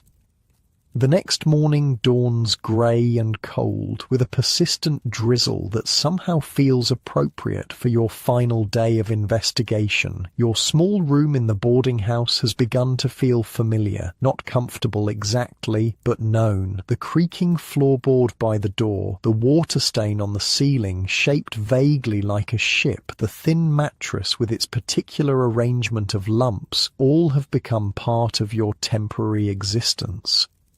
You dress slowly, your body now accustomed to the chill of unheated rooms, the damp that seeps through walls and into bones. Outside your window, Water Street is already awake. It never truly sleeps. People move with purpose despite the rain, heading to whatever work or schemes or desperate measures will get them through another day. Dutch Mary's is busier than usual when you arrive, the bad weather driving people to seek warmth and hot coffee. Morrison sits at what has become your table, deep in conversation with a well-dressed man who looks distinctly out of place among the workmen and dock labourers. "Arthur!" Morrison greets you, using your real first name. "Meet Patrick Sullivan. Patrick runs the Fourth Ward Democratic Club." Sullivan stands to shake your hand. His grip is firm, his smile practiced, his eyes calculating. He's a compact man in his 40s, neither handsome nor ugly, the kind of forgettable face that serves a politician well. His suit is good quality, but not ostentatious, expensive enough to signal success, modest enough to avoid resentment. "Mr. Pember," he says, pronouncing your name with the confidence of someone who makes it his business to know things. "Caleb tells me you're writing about our little corner of paradise." You glance at Morrison, who shrugs slightly. Word gets around. "Please join us," Sullivan gestures to the empty chair. "Dutch Mary's coffee isn't Delmonico's, but it'll wake the dead." As if summoned, Mary appears with coffee for you and fresh cups for the men. Sullivan slips her a coin that makes her eyebrows rise slightly before she pockets it without comment. "So," Sullivan continues once Mary has gone, "you want to understand how Water Street really works. Not just the surface mess that fills newspaper columns, but the machinery underneath." "Something like that," you agree cautiously. Sullivan leans back, studying you. "Why? Most journalists are happy with the blood and sin, sells papers.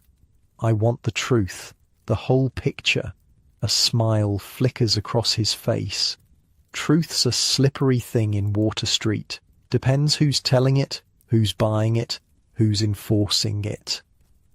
Then tell me your version. He considers this, then nods slightly, coming to some internal decision. Walk with me. Conversations like this go better in motion. Outside, the rain has eased to a fine mist. Sullivan produces an umbrella large enough to shelter both of you, leaving Morrison to follow a step behind, getting progressively damper. First thing to understand, Sullivan begins as you walk, is that nothing in Water Street happens by accident. Not the poverty, not the vice, not the occasional reforms that make headlines then disappear. It's all part of a system. A corrupt system, you suggest? He laughs. Corrupt implies there was something pure that became tainted. This system was designed exactly as it functions. You pass a policeman who nods respectfully to Sullivan. The same officer would likely have hassled or arrested you in your beggar disguise. But with Sullivan, his manner is almost deferential. The police, you ask, noting the interaction? Part of it. They enforce when necessary, look away when profitable, but they're just employees, not architects.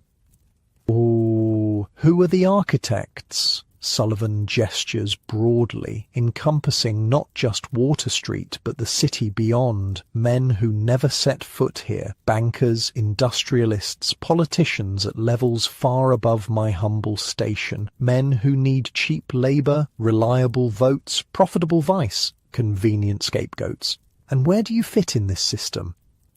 Another laugh, this one with genuine amusement. I'm middle management. I make sure the Fourth Ward delivers its votes to the right candidates. I direct certain funds to certain projects. I maintain the balance between tolerable and intolerable misery.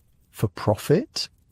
Of course, for profit. I didn't grow up with a silver spoon, Mr. Pember. I was born 3 blocks from here, fought my way out of the gutter penny by bloody penny. Now I make sure the wheels turn and take my percentage for the service.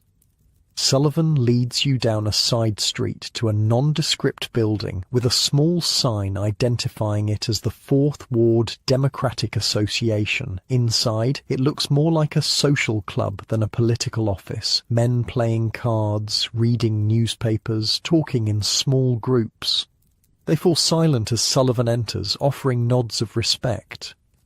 This is where the real business of Water Street happens, Sullivan tells you, guiding you through to a back room furnished with a large table and comfortable chairs. Not in the dance halls or the saloons or even the police station. Here, where decisions are made about who thrives, who survives, and who doesn't. Morrison takes up position by the door, seemingly comfortable with his role as observer rather than participant. Sullivan gestures for you to sit at the table. Let me give you an example, he says, pouring amber liquid from a decanter into 2 glasses. Last year, a real estate consortium wanted to build warehouses where the tenements on Dover Street stand. Good business move. Locations perfect for the East River shipping. Problem is, 200 families live in those tenements. What happened? I negotiated. Consortium agreed to build new tenements 2 blocks over before demolishing the old ones. Not good tenements, mind you, just the bare minimum. But people got relocated instead of evicted. Consortium got their warehouses. I got a generous donation to the Democratic Association. Everyone won. He pauses. Well, the families still live in squalor, but a different squalor with a roof. You call that winning? Sullivan studies you over his glass. In Water Street, absolutely. They could have been on the street. Many have been for less. The ease with which he discusses human suffering as a negotiating point makes your stomach turn, but you keep your expression neutral. And the police? Where do they fit? They maintain order on terms beneficial to those who matter, break up labor disputes that threaten business, ignore vices that generate profit, protect certain enterprises while shutting down competitors. Like Tommy Haddon's Shanghai operation, you suggest. Sullivan's eyebrows rise slightly. You've been thorough. Yes, Haddon pays well for protection. Ships need crews. Captains don't ask questions about where the men come from. The police ensure Haddon's operation continues smoothly. And Kit Burns' rat pits? A more complicated case. Burns is protected for now, but that may change. The winds are shifting on blood sports, too many reformers making noise, too much negative attention. Burns doesn't understand that his business model has an expiration date. You think of Burns's defiant defense of rat baiting. He truly doesn't see what Sullivan sees. That public tolerance for certain vices ebbs and flows, and successful criminals adapt accordingly. What about the missions, the reformers, the settlement houses? Sullivan smiles thinly. Necessary parts of the ecosystem. They handle problems that would otherwise become costly, provide minimal care for those who might otherwise die in the streets, and create public health issues. Occasionally satisfy the conscience of uptown donors. And most importantly, they create the illusion that something is being done. You sound cynical, you observe.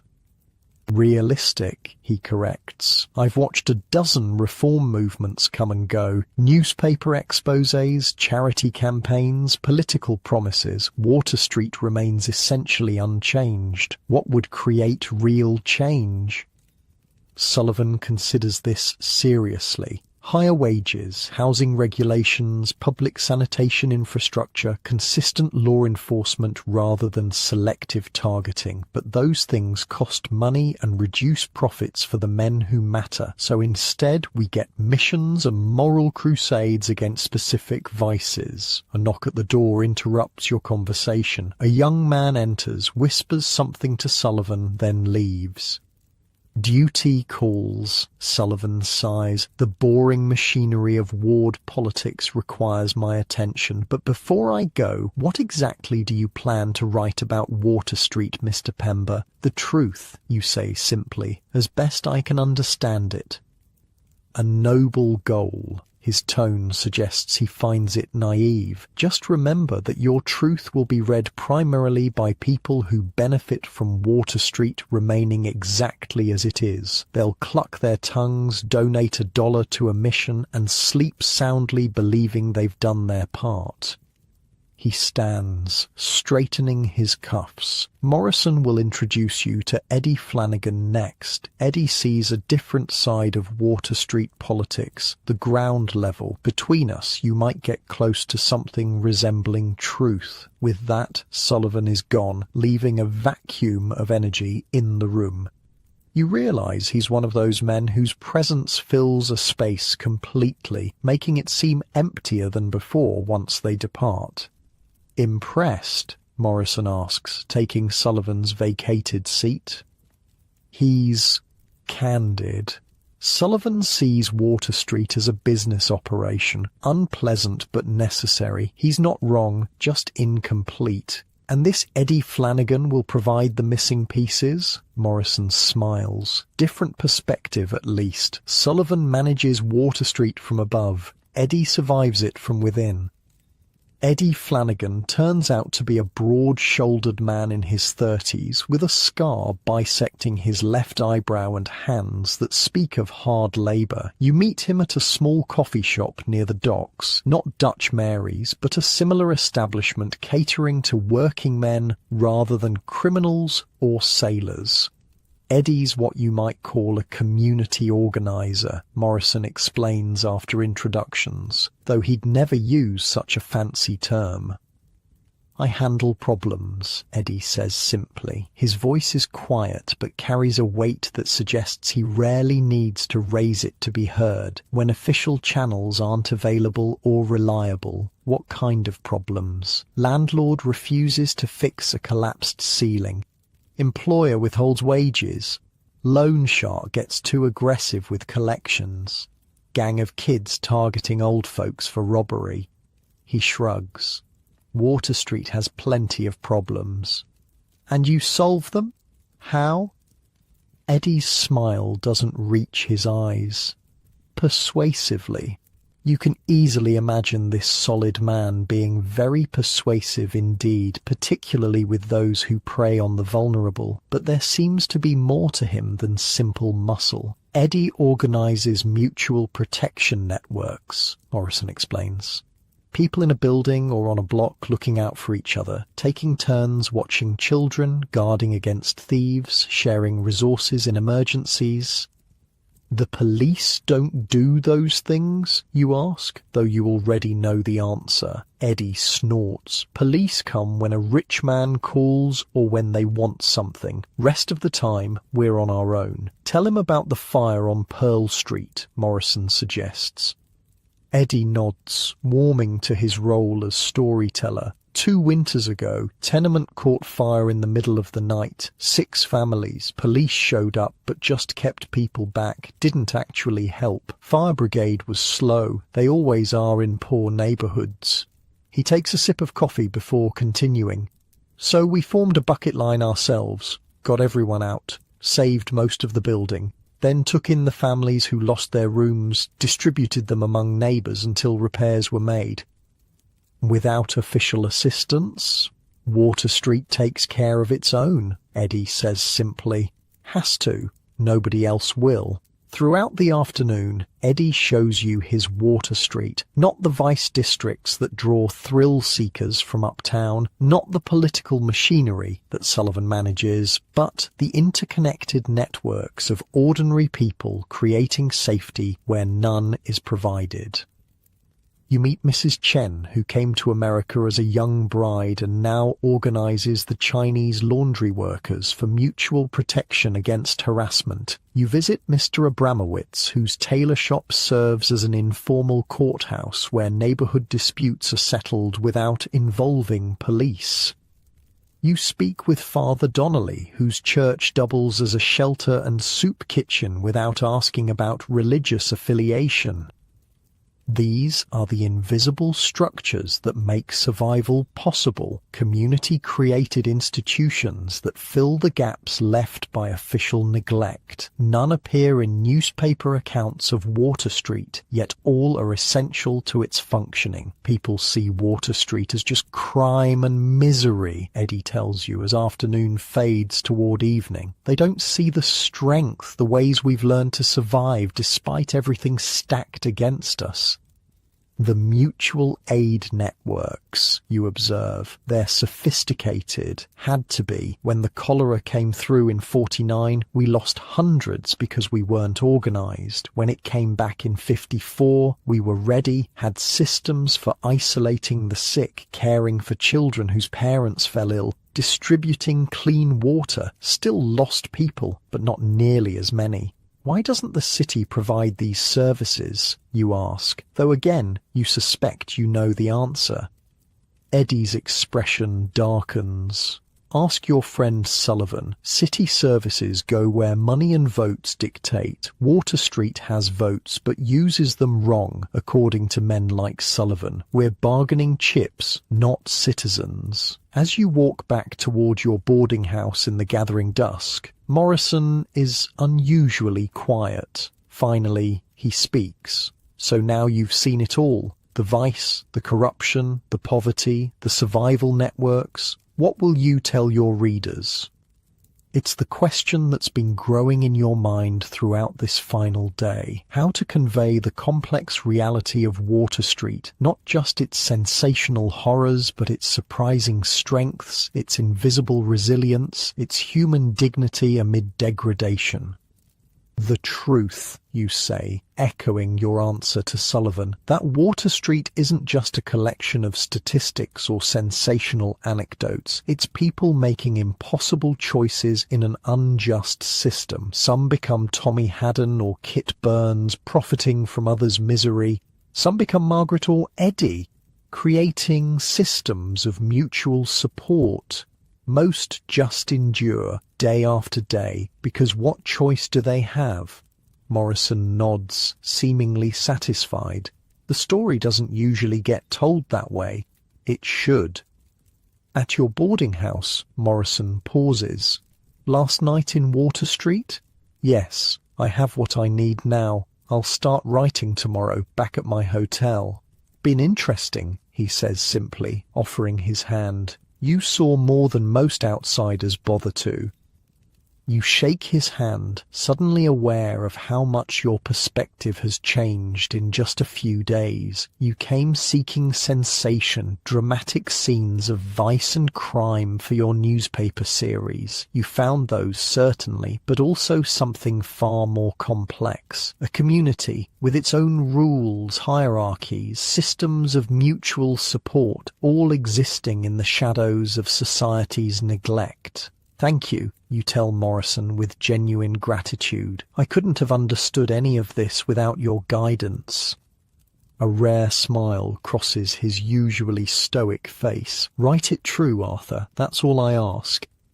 Alone in your room, you organize your extensive notes, pages filled with observations, quotes, details that will form the foundation of your series. The faces of Water Street parade through your memory. Tommy Haddon calculating his profits from stolen lives, Kit Burns defending his bloody entertainment, the dance house women with their gaudy finery and dead eyes, Mrs.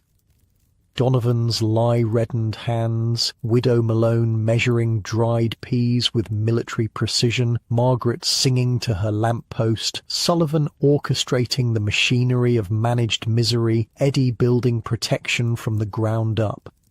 Water Street is all of them. Predators and prey, exploiters and exploited, those who profit from desperation and those who fight against it. No simple narrative can contain its contradictions. No single moral can encompass its complexities.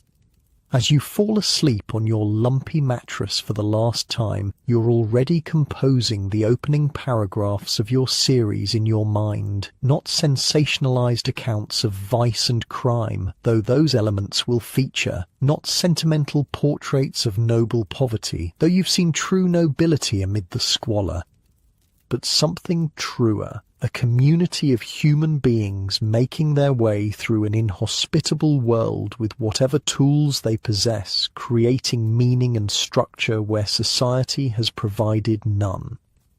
In the morning, you'll shed your workman's disguise, reclaim your identity as Arthur Pember, barrister-turned-journalist, and return to the relative comfort of your hotel. You'll write the stories that will shock and move your readers, perhaps even inspire some to action beyond the temporary salve of charity. But tonight, you're still part of Water Street, just another soul in this patchwork community of the forgotten, listening to the sounds of life continuing around you, resilient and persistent despite everything. The rain has stopped. Through your small window you can see a patch of night sky where the clouds have briefly parted. A single star shines through the gap. Distant, cold, beautiful. In Water Street, even small moments of beauty feel like victories. You fall asleep to the lullaby of a city that never truly quiets. Muffled conversations, distant laughter, the occasional shout, the persistent creak of old buildings settling into their foundations. Tomorrow, you'll tell their story. All right, that's a good chunk. Let me know when you're ready for the next part. Morning arrives with surprising gentleness, a soft gold light filtering through your grimy window. For once, the perpetual clouds over Water Street have parted, allowing actual sunshine to touch the dilapidated buildings. It feels almost like a farewell gift. You pack your few belongings, notebook filled with observations, pencil worn to a nub, the workman's clothes that have been your disguise. Your real clothes, the ones you arrived in, are bundled in a paper package Morrison brought yesterday. The fine wool feels alien against your fingers after days of rough cotton. Your landlady is sweeping the narrow hallway when you descend the stairs, her movements as brisk and irritated as the first day you met her. "Leaving?" she asks, though it's clearly not a question. "Yes, thank you for the room." She snorts softly. It's a room, nothing to thank for. You pay her the daily rate plus a little extra. She counts it carefully, then looks at you with slightly more interest. "You're that newspaper man," she says suddenly. "The one asking questions all over." "Yes," you admit, seeing no point in denial. She studies you for a moment longer. "Tell it straight," she says finally. "Not just the blood and sin. That's not all we are." "I will," you promise, touched by her unexpected concern for Water Street's reputation. Outside, the neighborhood looks different in the morning sunlight. Still poor, still rough, but somehow less menacing. Children play in the street, women hang laundry from windows, men head to whatever work they've found for the day, regular life continuing despite the hardships. You make one last stop at Dutch Mary's for breakfast. The place is quieter than usual, the morning rush already gone. Mary herself brings you coffee without asking, her massive presence somehow comforting in its familiarity. "Last meal in paradise?" she asks, a rare smile cracking her stern face. "How does everyone know I'm leaving?" She shrugs. Water Street knows its own business. The eggs and bread taste better than usual, or perhaps you've simply grown accustomed to the peculiar flavors of Water Street cuisine. As you eat, you observe the other patrons, working men mostly, eating quickly before heading to their jobs, not the criminals or the desperately poor, but the backbone of Water Street, those who cling to respectability by their fingernails, one missed paycheck away from disaster. They talk in low voices about ordinary things, work troubles, family matters, small triumphs and disappointments. Their concerns would be recognizable to working people anywhere. It's a reminder that beneath the sensational elements that draw outside attention, Water Street is fundamentally a community of human beings trying to build lives with inadequate materials. When you finish eating, Mary refuses your payment. "On the house," she says gruffly, "write something true." It's the second time this morning someone has asked you for truth rather than sensation, an unexpected burden of responsibility. You thank her and step out into the sunshine, ready for the transition back to your regular life. The walk to your hotel takes you through progressively cleaner, safer, more prosperous streets. With each block, you feel Water Street receding behind you, not just physically, but psychologically, as if you're shedding a skin you temporarily inhabited. By the time you reach the hotel, you almost feel like Arthur Pember again, Oxford-educated journalist, rather than the nameless beggar or workman you've been pretending to be. The hotel doorman hesitates when you approach, clearly confused by your appearance, the fine clothes you've changed into not quite disguising the days of Water Street grime still embedded in your skin and hair. "Mr. Pember," you remind him, and his face clears. "Of course, sir. Welcome back." Your room, your real room, feels absurdly luxurious after your Water Street lodgings. The bed with its clean linens and actual mattress, the wash basin with hot running water, the silence, blessed silence without thin walls transmitting every cough and argument from adjacent rooms. You strip off your clothes and stand in the bath, watching the water turn grey, then black as days of Water Street grime sluice from your body. You scrub until your skin is pink and raw, as if you could wash away not just the dirt, but the memories, the smells, the sounds. But those remain, etched into your consciousness, demanding to be recorded. Clean, shaved, dressed in fresh clothes, you sit at the writing desk by the window. Outside, respectable New York goes about its business. Well-dressed pedestrians, elegant carriages, evidence of wealth and comfort. It's hard to believe Water Street exists in the same city, though it's only a mile or so away. You begin to write. When is a man not a man? When is a woman not a woman? When they dwell in Water Street, New York. The words from the transcript feel right as you're opening. This isn't just reporting, it's an indictment of a society that allows human beings to be reduced to something less than human through systematic neglect and exploitation. The pages fill quickly as you describe what you've seen, heard, experienced. The physical details come easily. The overcrowded tenements, the disease-breeding gutters, the dance houses with their barely clothed women, the saloons where men drink themselves into oblivion.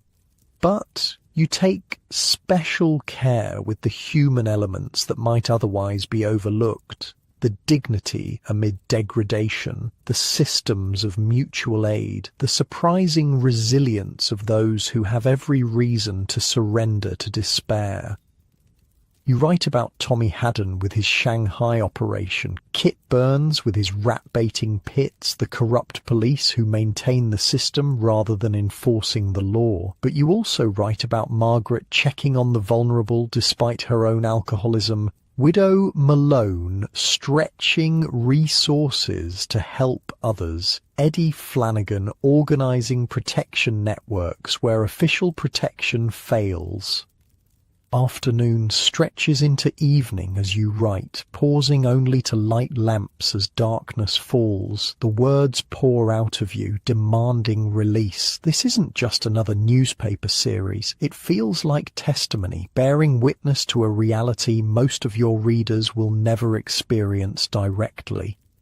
When you finally stop, hand cramping from hours of continuous writing, you have the framework for your entire series. New York's underworld after dark, the mysteries of Water Street exposed. Your editor will be pleased. The sensational elements will sell papers, while the deeper social analysis might actually educate readers about the true conditions in their city.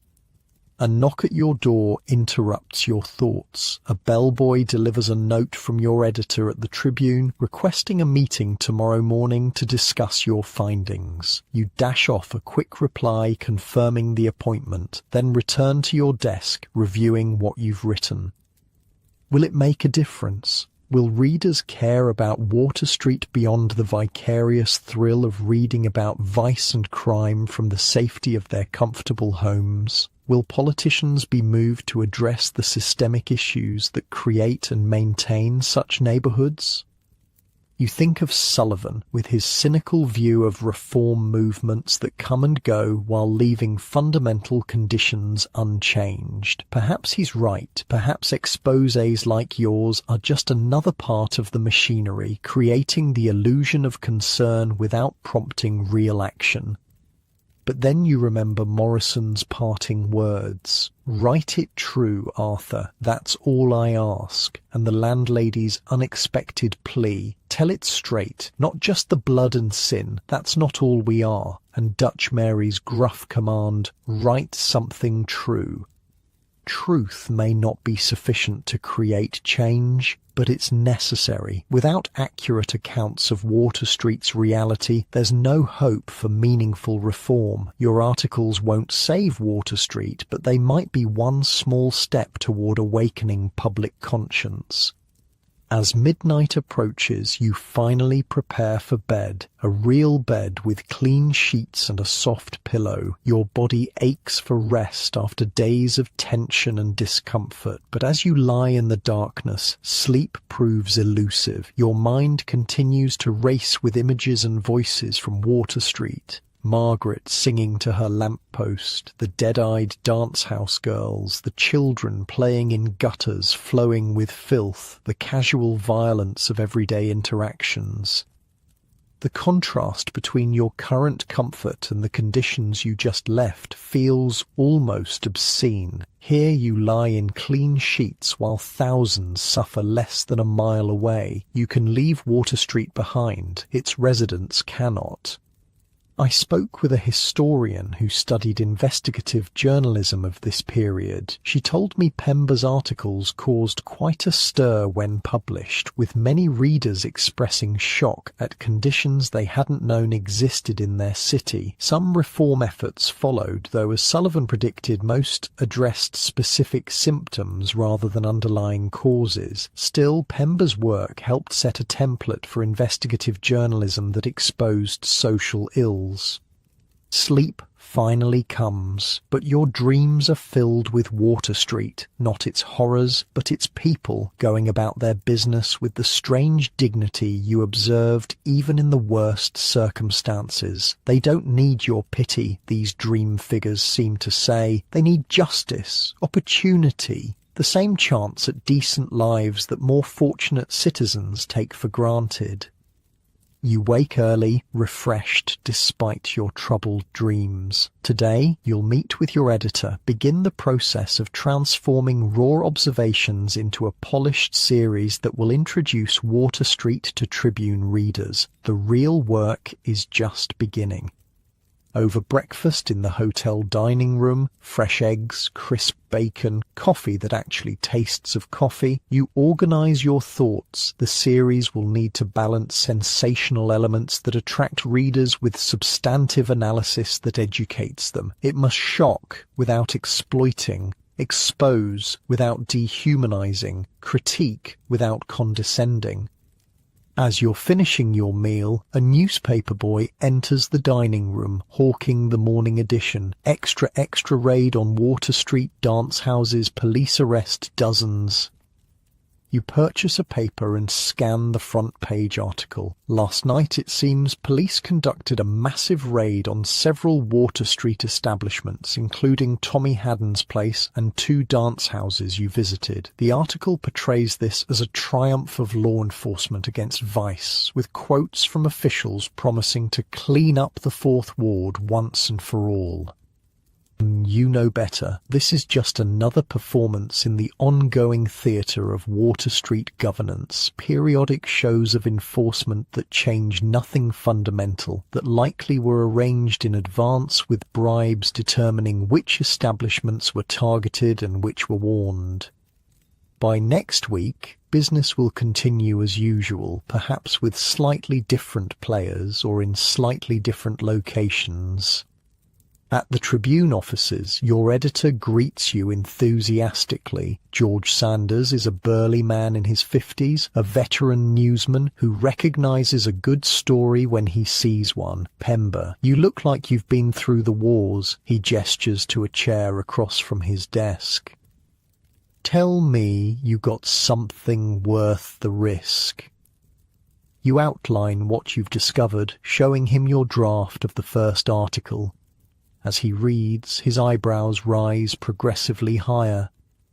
This is not what I expected, he says finally. I sent you for blood and thunder, dance houses, crimes, Shanghai operations, the stuff that sells papers. It's all there, you point out, but in context. He reads more, nodding slowly. The social analysis, the economic systems, the community structures, that's not typical crime reporting. Water Street isn't just a crime story. It's a human story, a political story.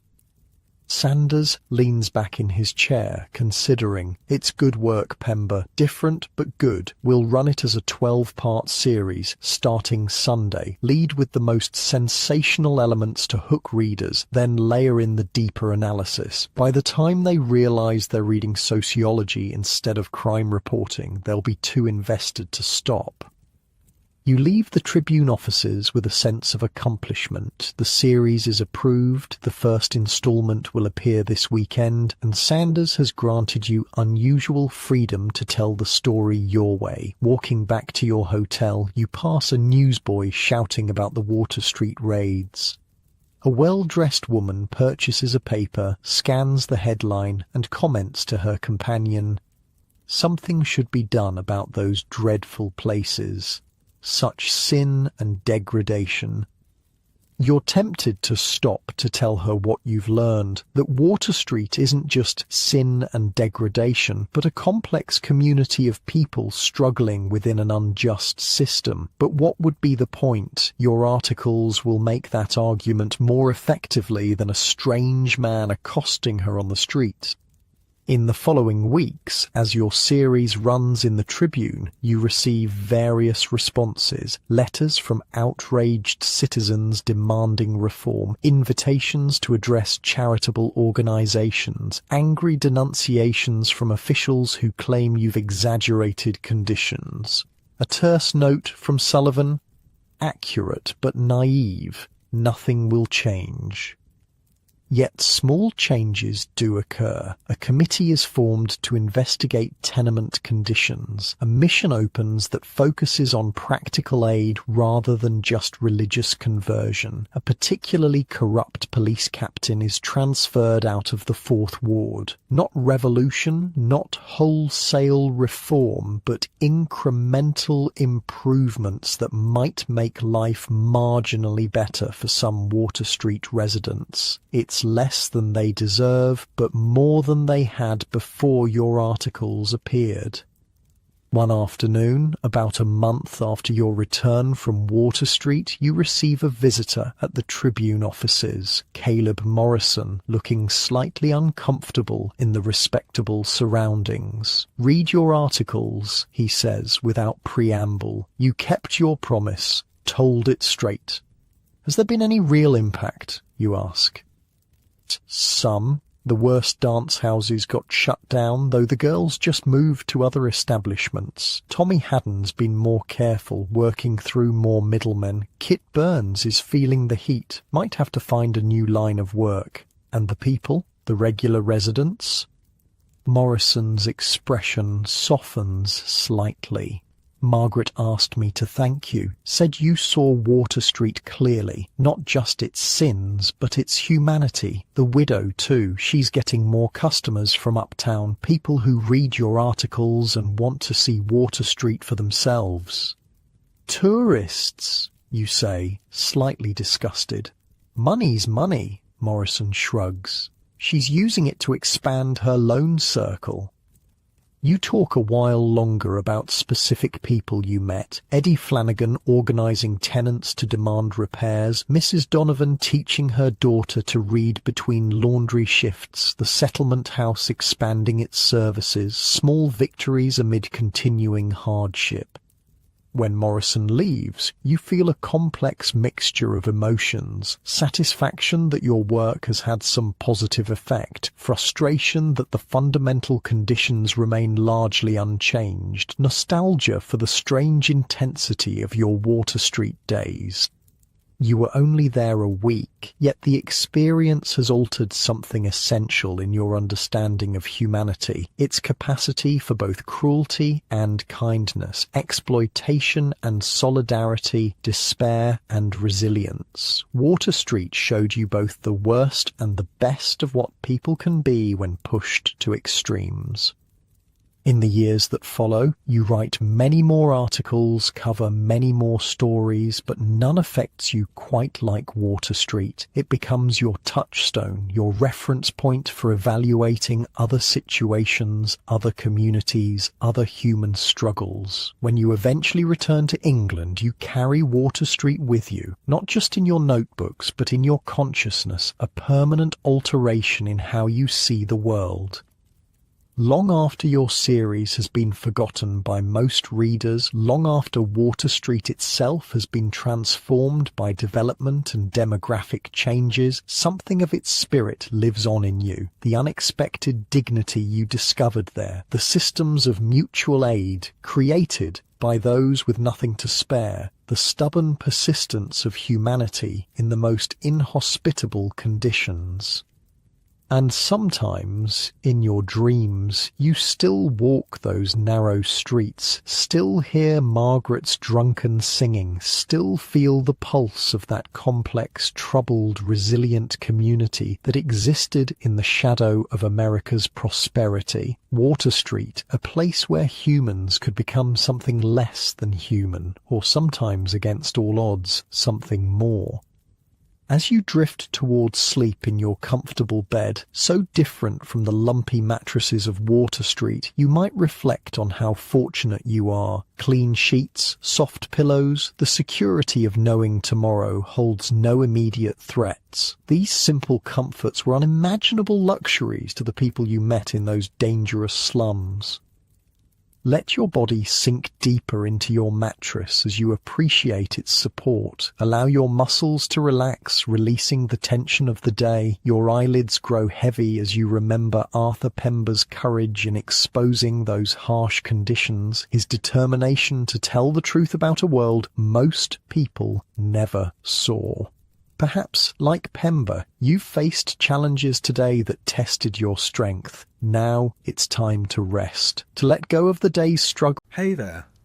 Tonight, we're not boarding a cruise. We're stepping onto a ship that's bigger than belief, colder than it has any right to be, and heading straight into history's most infamous iceberg. You'll live the journey of a third-class passenger on the RMS Titanic. From hopeful departure to haunting silence. You'll face cramped bunks, endless stairwells, locked gates, freezing water, and the kind of night that never truly leaves you, even if you live to tell the tale. If this kind of storytelling helps you rest, feel free to like the video and subscribe, but only if it genuinely brings you peace. And let me know in the comments where you're listening from and what time it is right now. It's oddly comforting to see who else is drifting off to the same quiet story. Also, if you'd like to support my work, and you'd prefer to watch these videos without ads, check out the Patreon link in the description. It helps keep this little lifeboat of a channel afloat. So, dim the lights. Turn on a fan for that soft background hum. Settle in, and let's begin with the footsteps of a passenger walking up the gangway one last time. You don't really believe it until you see the smoke. 4 black funnels rising like factory chimneys into the April sky, trailing a steady plume over the harbour.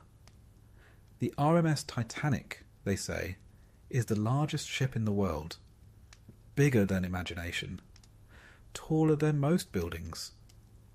You arrive by tender from Queenstown, a little seasick already and clinging to your bundle of clothes like it contains all your worth, because it does. Everything you own fits in a canvas sack.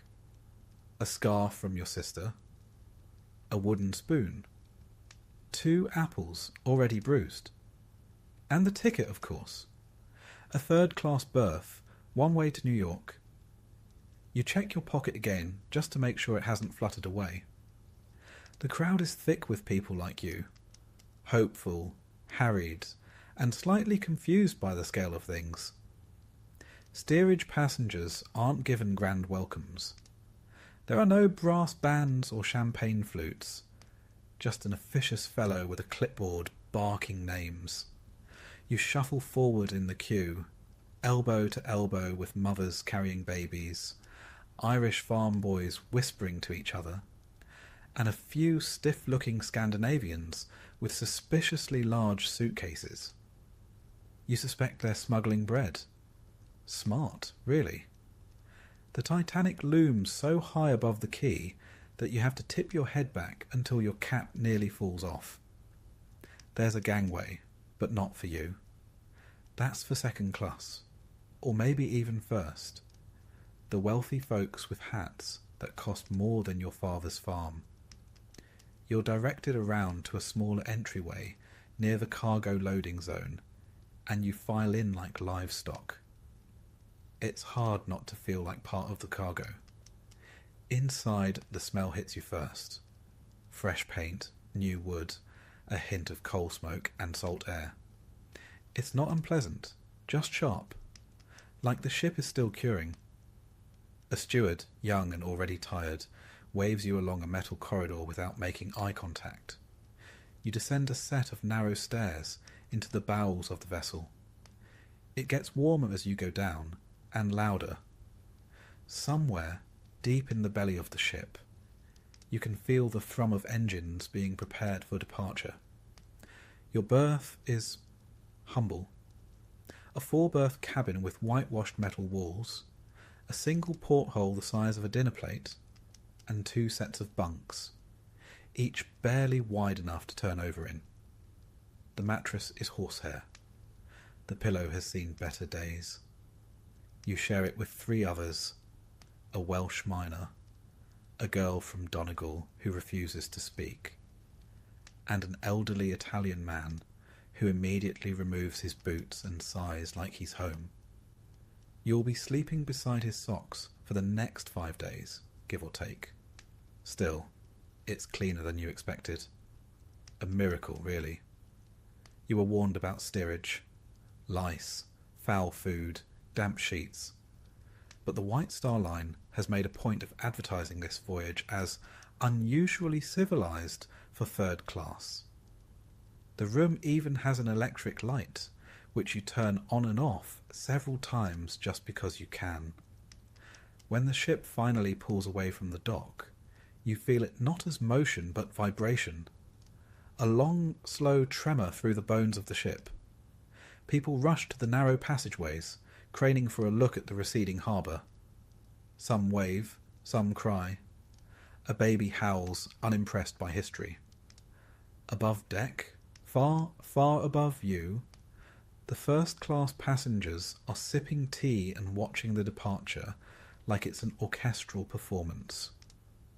Some wear furs despite the spring air. You wonder if they even know there's a 3rd class aboard. You wouldn't be surprised if they assumed you were ballast. A steward drops by to explain the rules. Curfew at 10.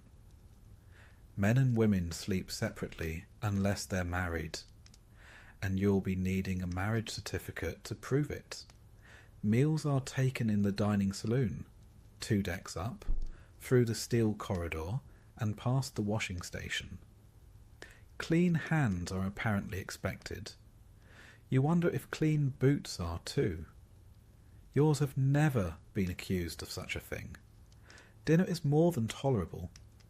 You sit at a long wooden table with chipped edges, surrounded by strangers with varying accents and suspicious elbows.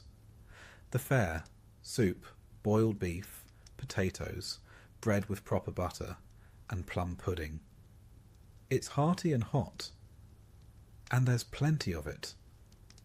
The White Star Line is very proud of feeding its passengers properly, even those in steerage. You hear someone mutter that the menu upstairs includes roast squab and oysters. You quietly chew your bread a little faster, lest you start resenting your pudding.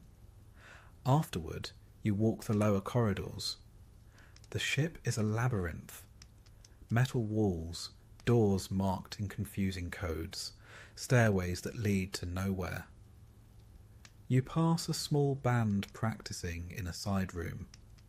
Not the grand ensemble from first class, but a modest fiddle and piano duo. They play a reel that reminds you of home, and you stop just long enough to pretend you're not listening. There's a room for washing, large, tiled, cold, with basins and a pump handle. You splash water on your face and look in the mirror. You don't look like someone who belongs on the world's greatest ship. You look tired. But you're here. You made it. For now, that's enough. That night, as you lie on the too thin mattress with your arms tucked in tight to avoid brushing your neighbour, you stare up at the metal ceiling and try to imagine what first class looks like. There are electric elevators, you've heard, a squash court, a Turkish bath. You don't know what that is, but it sounds complicated. There's a reading room with velvet chairs, a veranda cafe with real ivy and a glass roof. Some passengers even brought their automobiles. Not that there are roads in the Atlantic. You consider sneaking up to see it, just once. But the doors are guarded, and you have neither the clothes nor the confidence to bluff your way through a grand staircase. Instead, you focus on the gentle hum of the engines. It's like sleeping above a breathing beast. The Titanic is a marvel, 882 feet long, nearly 100 feet wide. She carries over 2,200 people, crew, passengers, staff, more than the population of your village, and she's fast, capable of over 21 knots. That's more speed than most trains, though no one below deck is really in a hurry. The ship's designers claimed she could remain afloat with 4 of her 16 watertight compartments flooded. Some even call her unsinkable. You're not sure who started that rumour, but it's repeated like gospel. You close your eyes and feel the sway of the ocean, gentle for now. The North Atlantic is calm tonight, a rare blessing. Someone down the hall is playing a harmonica, a lullaby maybe, or just a tune to pass the time. The Italian man snores. The Donegal girl shifts restlessly in her bunk. You try not to think of the distance beneath you, the fathoms of black water below the hull. You remind yourself this is an adventure, a new start. You are 24 years old and have 3 coins in your pocket, but you are also a passenger aboard the Titanic. That's something to tell your grandchildren, assuming you make it to New York, and then somehow find both a wife and the money for grandchildren. The next morning you're awakened by a bell, not an alarm exactly, but something that clearly means you're expected to rise. You dress quickly, no hot water of course. You nod to the others in your cabin, a quiet nod, since conversation before bed is dangerous business. Breakfast is oatmeal, tea, and stewed prunes. You're not sure if it's meant to be comforting or a warning. Up on deck, you steal a glimpse of the sea. It stretches forever in all directions, silver blue and still. You're surrounded by sky and nothingness. It's beautiful in a way that makes you feel small. Just for a second, you understand why people paint oceans. You lean on the rail, squinting toward the horizon. Somewhere out there is America. Somewhere ahead, a new life. Somewhere above you, someone is reading a novel and sipping coffee from a porcelain cup. But down here for now, you are just a speck aboard a steel mountain, carried westward by the dreams of better things. And for the moment, everything is still afloat. The first full day at sea begins with your head jammed into a bunk corner and the Welshman above you snoring like he's strangling a goose. You're not sure which is louder, the man or the ship. The engines below beat like a great mechanical heart, deep and steady. It's a sound you'll grow used to, or at least tolerate, like the smell of damp wool or the taste of lukewarm tea. You climb down the narrow ladder, boots thudding on metal floor, trying not to wake the girl from Donegal, though truth be told, you're not sure she sleeps at all. She always looks slightly startled, as if she's just remembered something terribly important, and then forgotten it again. The Italian fellow is already up and lacing his boots, humming tunelessly. You nod to him. He nods back. Language barriers are easy to navigate when there's only one topic worth speaking about: breakfast. The corridor outside your cabin is narrow enough that two people passing have to negotiate it like a waltz. Pipes run along the ceiling. Everything is metal. The walls, the doors, even the staircase railings. You feel like a mouse in a boiler room. Still, it's clean. Surprisingly so, the White Star Line made sure of that. After all, third class is no longer called steerage in official brochures. That word, they realised, made people think of livestock. And livestock don't pay £6.10 for a transatlantic crossing. You pass a steward in a blue uniform, young, half-shaved, carrying a mop.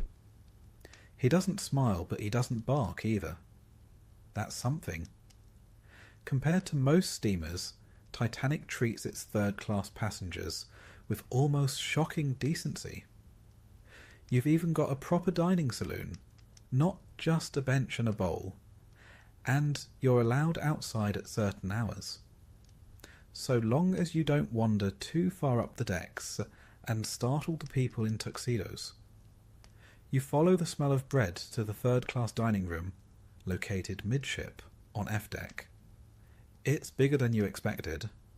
Long tables with benches, white enamel mugs, and tin cutlery that clinks like coins. The room is bright too, lit by electric bulbs that buzz slightly when you walk under them. You spot the Welshman already halfway through a bowl of porridge.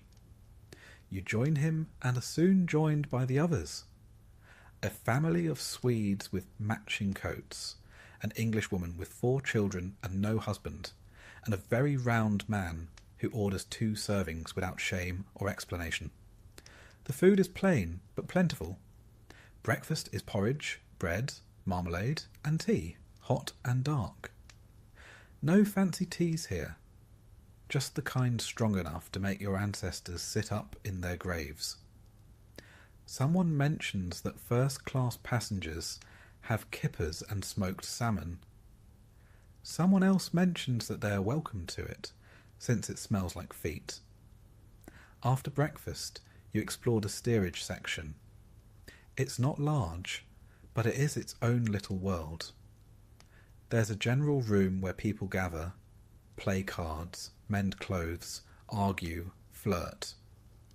A piano stands in one corner, and someone is always trying to play it, with varying degrees of success. The Irish boys know a few jigs, the Norwegians do not. A small library sits against one wall, mostly Bibles and books no one intends to read. But it looks respectable, and that's the point.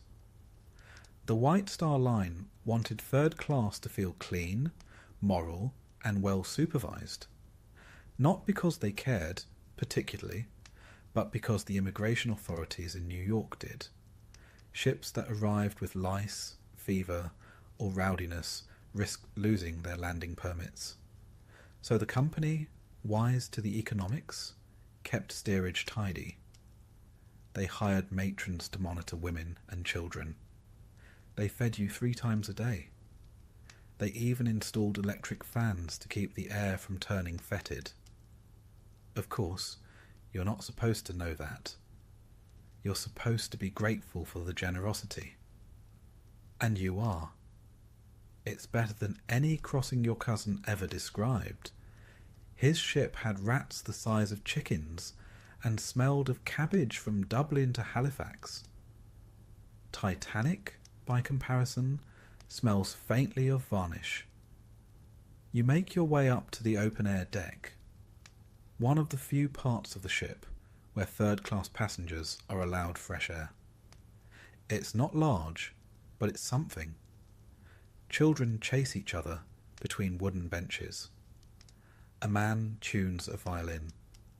Somewhere above, you hear faint strains of a string quartet, probably playing something French and complicated. You sit on a bench and watch the sea. The water stretches to forever, calm and cold and vast.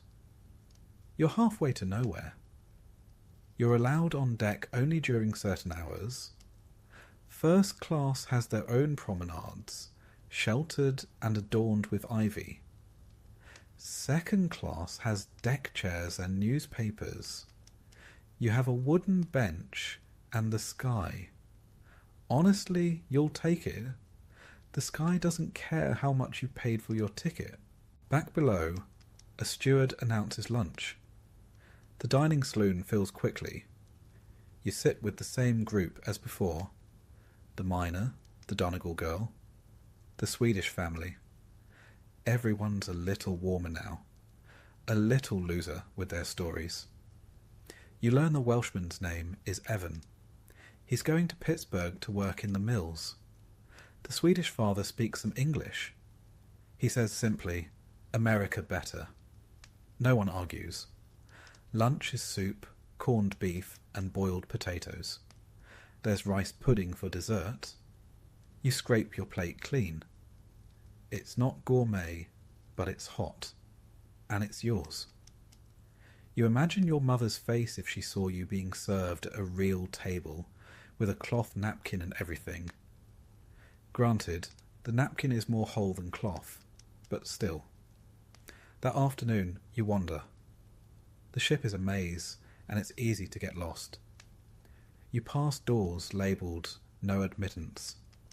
You see stairwells marked "Crew Only." You consider ignoring them, but remember the steward's warning.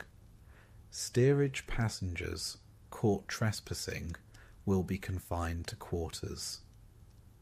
The Donegal girl tried it once, she says. Got as far as the second-class hallway before being escorted back like a schoolchild caught with someone else's lunch. In truth, there's a whole other world above you. First-class passengers stroll through lounges with chandeliers, read in leather chairs, and bathe in Turkish steam rooms. The grand staircase is carved oak, with wrought iron railings and a glass dome overhead. You saw it in a postcard once. It looked like a palace. Meanwhile, you have creaky bunks and a washroom with 12 sinks for hundreds of people. Still, you suppose it builds character. And blisters. By evening, the ship grows quiet. Steerage passengers trickle back to their cabins. There's no scheduled entertainment. Not for you, anyway. Some folks bring out fiddles. Someone starts singing. A hymn, you think. Others hum along.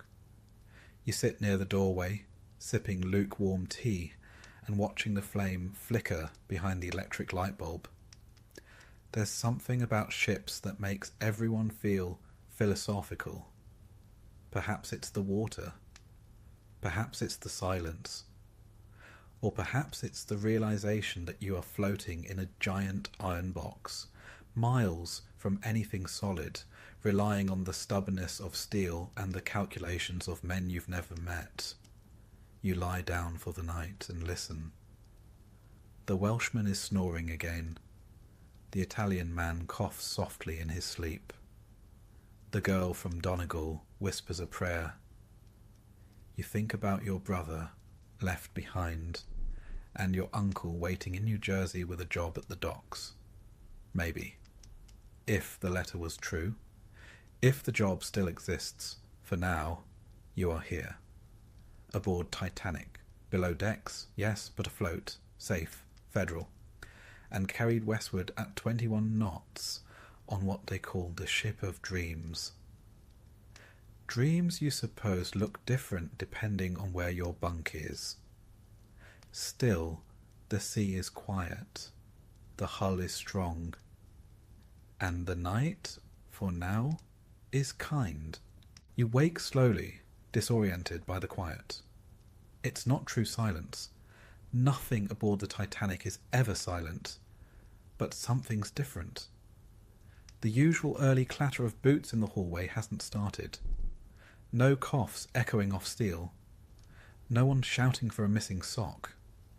Just the deep, steady hum of the engines far below, vibrating faintly through the bunk frame and into your bones like the purr of a massive cat you dare not startle.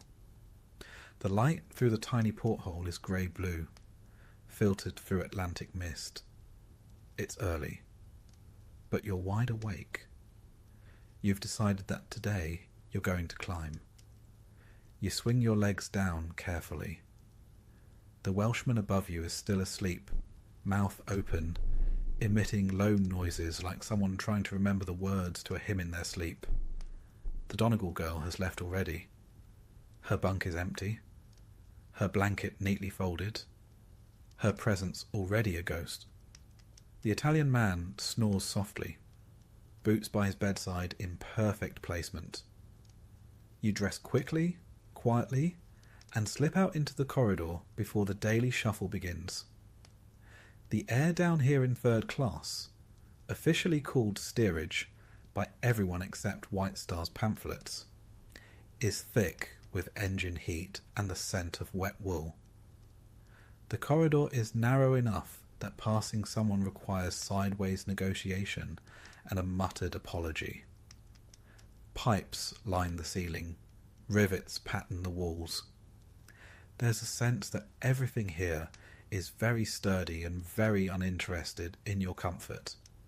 But today you're heading up, beyond the reach of the heat, beyond the bulkheads that mark your invisible boundaries, beyond where your ticket says you belong.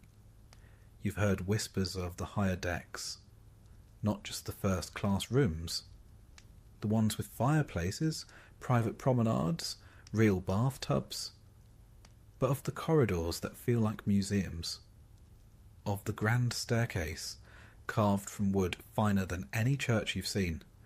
You want to see it, if only for a moment, if only from a corner. You start the climb. The first few staircases are familiar: utilitarian steel steps, cold railings, walls painted a colour that can only be described as institutional beige. You pass a steward who nods sleepily and doesn't ask where you're going. Lucky, that. The change happens gradually. You pass through a metal door, and suddenly the walls are panelled. The floor has carpet. The light grows warmer, as if the bulbs here burn a better brand of electricity. The air smells of varnish and faint perfume. You've left the Titanica's transport and entered Titanica's temple. You slow your pace, walk softly. No one looks up, but you know, instinctively, that you don't belong here, that your boots are too loud, that your coat smells too much like salt and boiled beef. And then you see it, the grand staircase. It rises before you like a cathedral in motion. Ornate oak railings curl gracefully around a sweeping set of steps. Ironwork glitters in soft light. At the landing stands a clock flanked by two carved female figures. Honour and glory crowning time. You wonder if either of them knows what time it actually is, or if they're just guessing politely. Above the staircase, a domed glass skylight lets in filtered light. You imagine it would be beautiful on a sunny day, but today it's just a moody grey, like the ocean in glass form. You don't dare touch anything. You just stand there, heart thudding like a drum solo in a hymn, watching a steward in white gloves arrange something on a side table. A vase of fresh flowers. Orchids, maybe. Someone upstairs has orchids. The steward spots you. His expression doesn't change, not quite. Just enough to communicate that this is not your hallway. You offer a vague nod and retreat the way you came, trying not to look like someone who had to see it to believe it. You drift sideways into second class. Fewer chandeliers here, but still very proper. You pass through the second-class library, neat rows of books, mostly Bibles, school texts, and novels about quiet people doing quiet things. A man in a bowler hat reads aloud to his wife in a whisper. You walk slower in here. You feel like if you rustle your sleeves too loudly, someone might ask to see your grammar school certificate. There's a second-class smoking room too. Smaller than first classes, but still elegant. A pair of older men sit by the windows playing cards, smoke drifting like clouds of contemplation above their heads. One is speaking French, the other possibly German. You pretend not to notice. They pretend not to notice you. Eventually you turn back. You've gone high enough. You've seen their world. At least the edge of it. And you've confirmed what you suspected. It was never built with you in mind. Back down in third class, everything returns to form. The benches are harder, the walls closer, the air thicker with people and potatoes. But you're greeted with a grin by a boy you barely know, and a nod by a man who snores in harmony. You sit in the general room and exhale like someone who's made it home after an awkward dinner. The general room is alive this morning. Someone's playing a fiddle again, the same tune as yesterday, but faster. A girl is clapping along, offbeat but enthusiastically. A young man tries to show off his tap steps, but slips and nearly takes out a bench. Everyone laughs, and the moment becomes a story before it finishes. The piano in the corner is being abused again. You can hear a hymn start, stop, restart, then veer entirely off course. No one minds. Someone brings out a deck of cards. Another offers tea. No one asks where you've been. Lunch is stew and bread. Always stew and bread. But today, someone's managed to swipe an extra scoop of treacle pudding, and the table erupts in fake outrage and real envy. You hear more rumours during the meal. One man says the ship is going too fast. Another says there was ice reported to the north.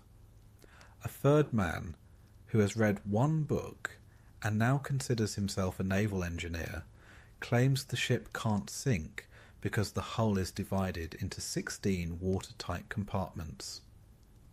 Even if for flood, he says through a mouthful of beef, she'll stay afloat. Built like a fortress, she is. You look down at your plate and imagine water finding its way into every spoonful. After lunch, you go up again, but only as far as the open-air deck allowed to third class. It's small, stern-facing, with benches along the rail, but the sky is bright now, and the air is fresh. Children chase each other. A pair of young lovers try very hard not to look like they're holding hands. A steward watches with the patient expression of a man who's been told not to interfere unless someone falls overboard. You find a spot at the railing and watch the waves break gently behind the ship. It's hard to fathom how much power is driving the Titanic forward. Nearly 50,000 horsepower. 3 enormous propellers churning the Atlantic into foam. You think of the stokers down below, men sweating in engine rooms the size of cathedrals, shoveling coal into furnaces 24 hours a day. Most of the ship's crew never see sunlight, but they're the ones making the world move. You stay on deck longer than usual. No one shoos you off. Maybe the steward is tired. Maybe he's warming up to you. Maybe, unlikely, you just look respectable from behind. When the wind gets too sharp, you head back down to your bunk. The Welshman is awake and telling a long story that seems to involve goats, a ladder, and a very unfortunate hat. The Italian man nods solemnly, whether from comprehension or politeness is anyone's guess. The Donegal girl rolls her eyes and closes her book. You lie back on your bunk, staring at the ceiling. It's dotted with rivets and streaks of moisture from the warm air below. You think about honour and glory again, about the orchids, about the glass dome overhead. You wonder what it would be like to walk that staircase freely, as if it were your home, not a museum closed for cleaning. But you also remember the smile of the child who shared half a biscuit earlier, the man who offered you his stool, the music, the laughter, the sense that down here no one is pretending to be anything other than alive. You drift to sleep that night with a strange feeling in your chest. Not quite envy, not quite contentment, something in between.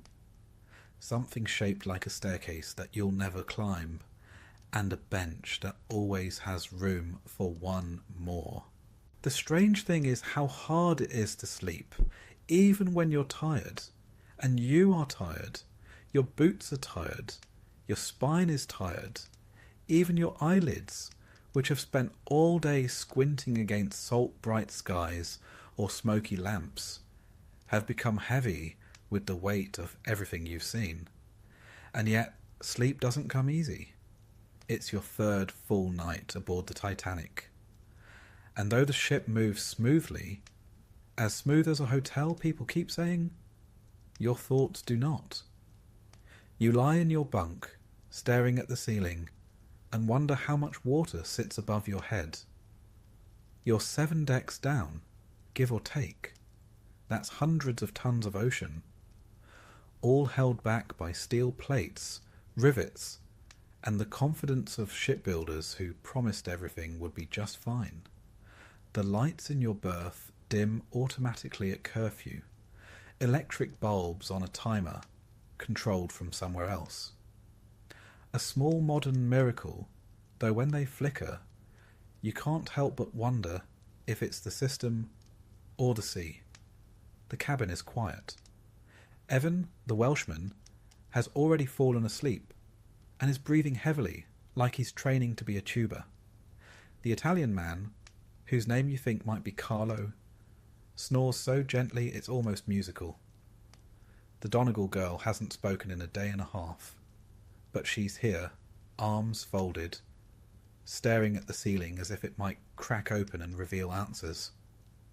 There's no breeze down here, no window to crack open, just the slow warmth of breathing bodies and the heat from the boilers below. Your mattress is a hair-stuffed pad on a wooden frame, and it creaks every time you roll over, as if it too has opinions about how you're sleeping. You'd think, being so far from land, from streets and factories and chickens and cartwheels, that the noise would be gone. But the Titanic hums like a living thing. Pipes shudder. Metal flexes. Somewhere in the walls, water moves with a low, sloshing rhythm that makes you deeply aware of how surrounded you are. At times it sounds like the ship is groaning in its sleep. You try to count those sounds, identify them, anchor yourself in their repetition. That one above the door, a soft hiss from the heating pipe. That one near your bunk, the creak of a support beam flexing with the sea. That one deeper still, a muffled clang. Possibly something from the engine room, possibly not. Someone knocks into a bed frame nearby, and the whole cabin shakes slightly. You wonder if this is what it's like being a spoon inside a drawer. Then you wonder if spoons ever panic. The air feels colder tonight. Not frigid, but crisp.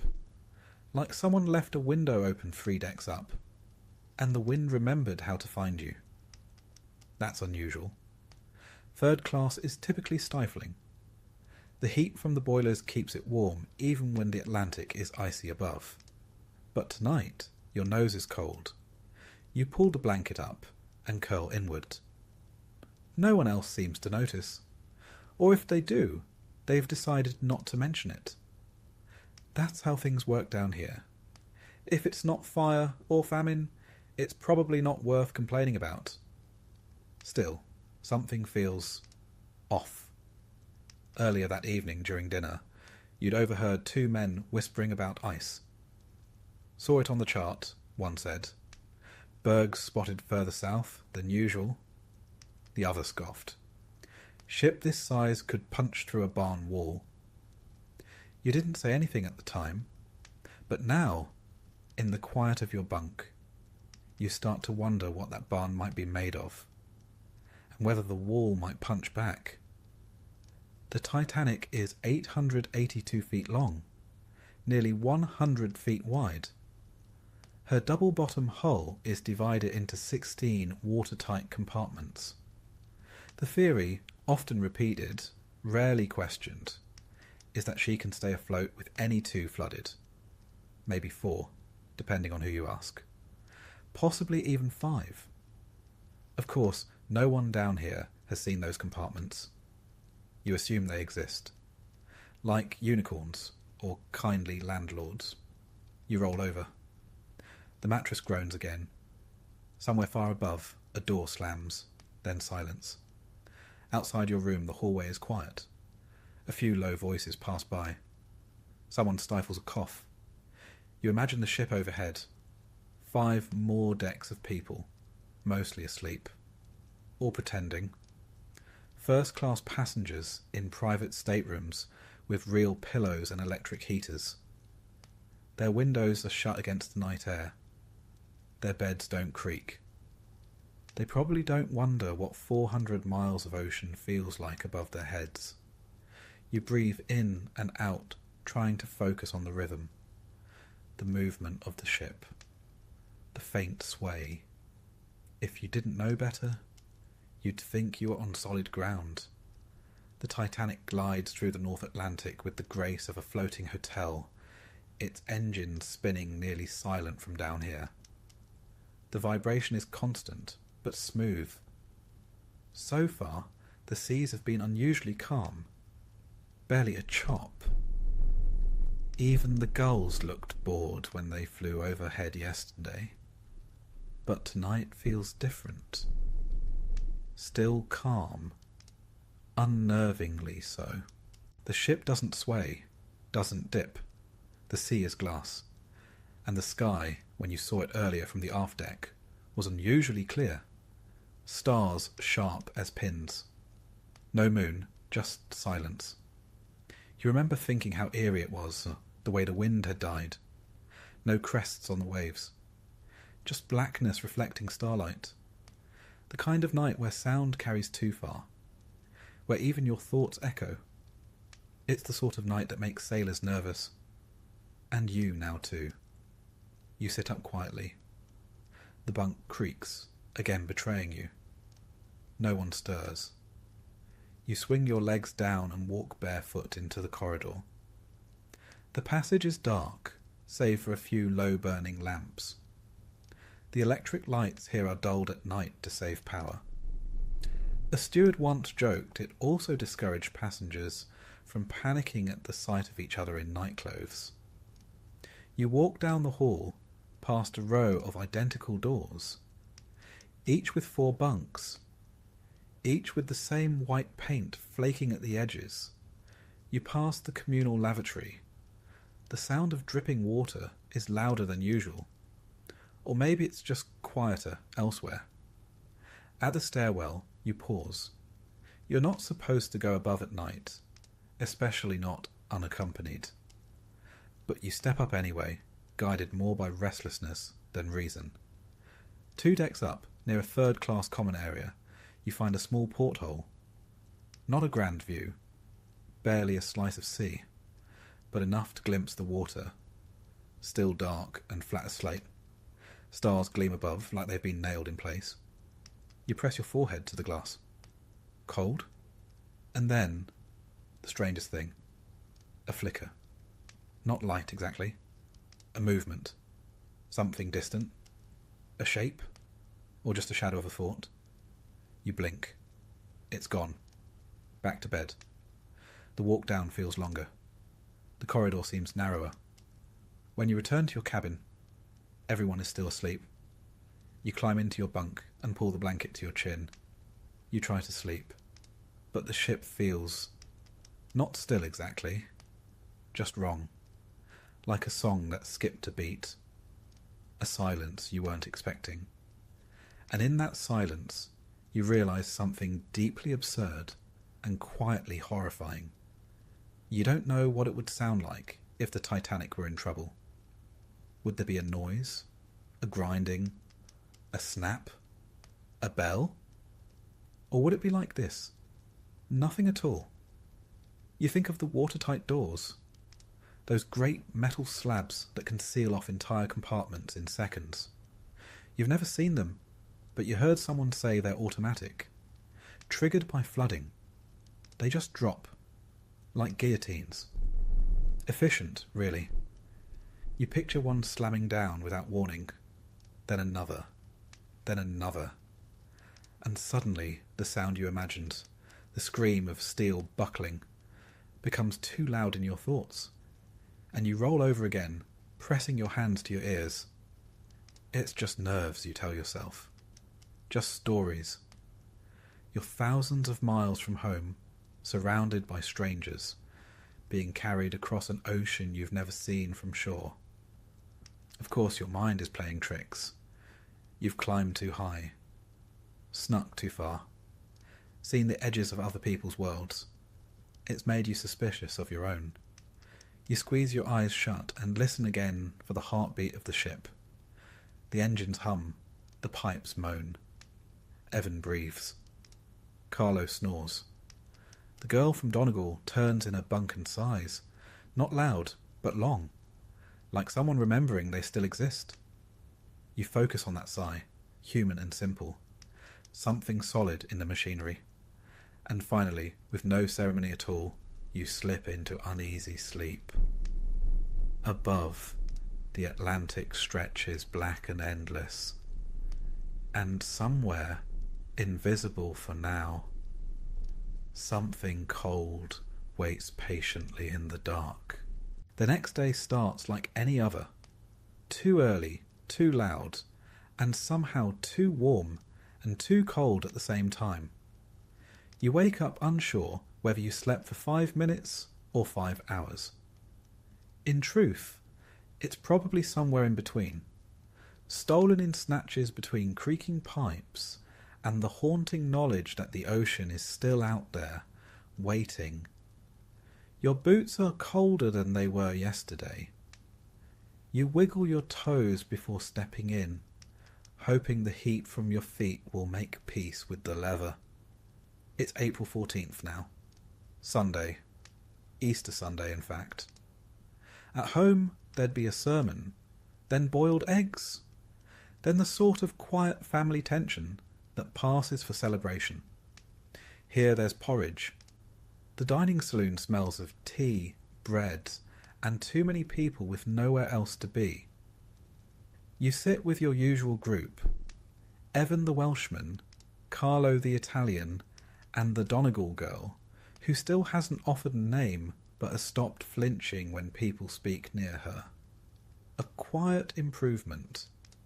You nod a happy Easter across the table. Only Carlo returns the greeting.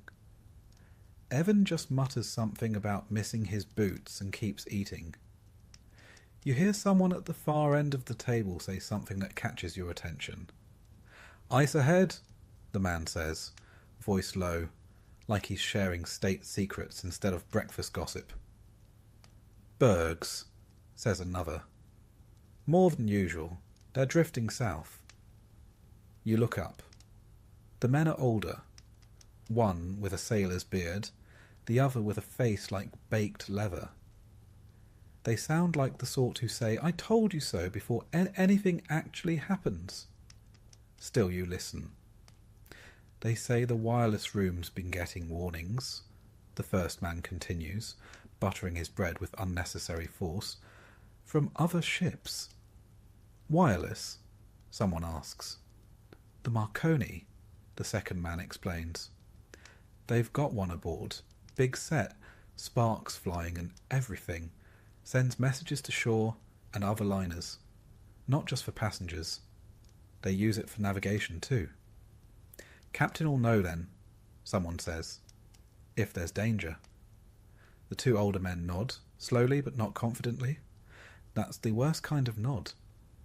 Later, up on the open-air deck, you try to forget the conversation.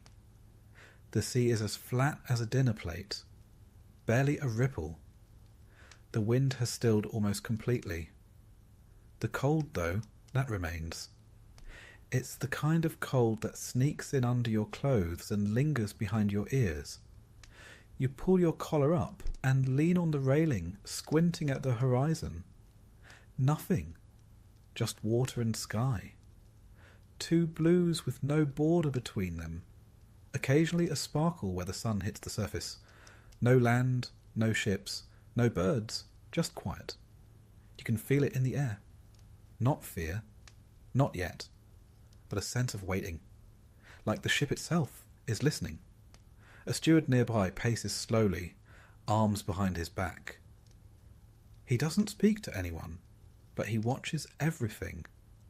They're always watching, even when they pretend not to be. You remember what the man said about ice? That it's further south than normal this year, brought down by ocean currents that don't much care about shipping lanes or luxury. The Titanic is sailing near 41 degrees north, the same band of ocean where the Grand Banks fogs roll in and ice sometimes wanders, lost and unnoticed, until it's too late to matter. You heard someone say there were at least 6 warnings sent to the bridge yesterday. The Californian, the Caronia, the Baltic, all had spotted ice. Some had changed course, but Titanic had not slowed down. In fact, someone said the engines were pushing her harder today than yesterday. The pride of the White Star Line, after all, doesn't dawdle. At midday, you walk past the wireless room, or rather, as close as third class is allowed to get.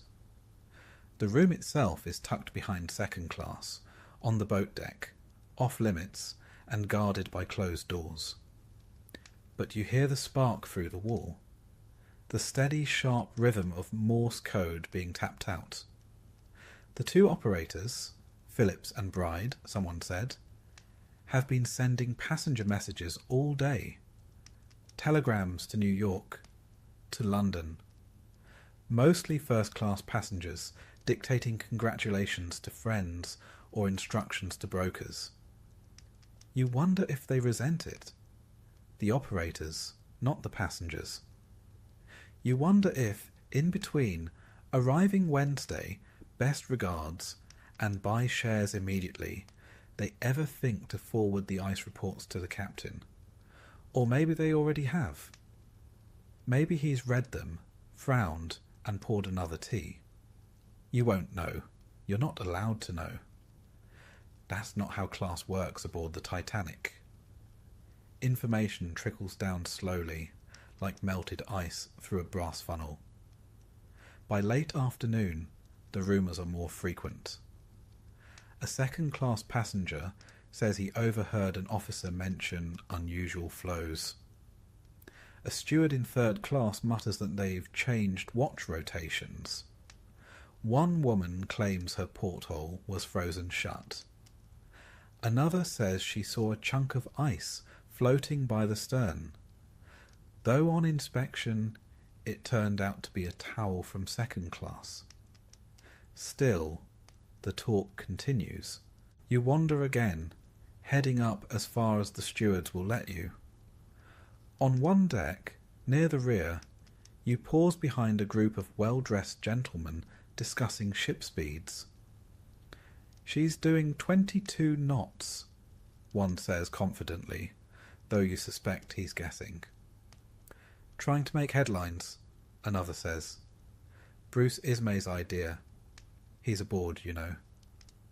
You've heard that name before? Ismay, the managing director of the White Star Line.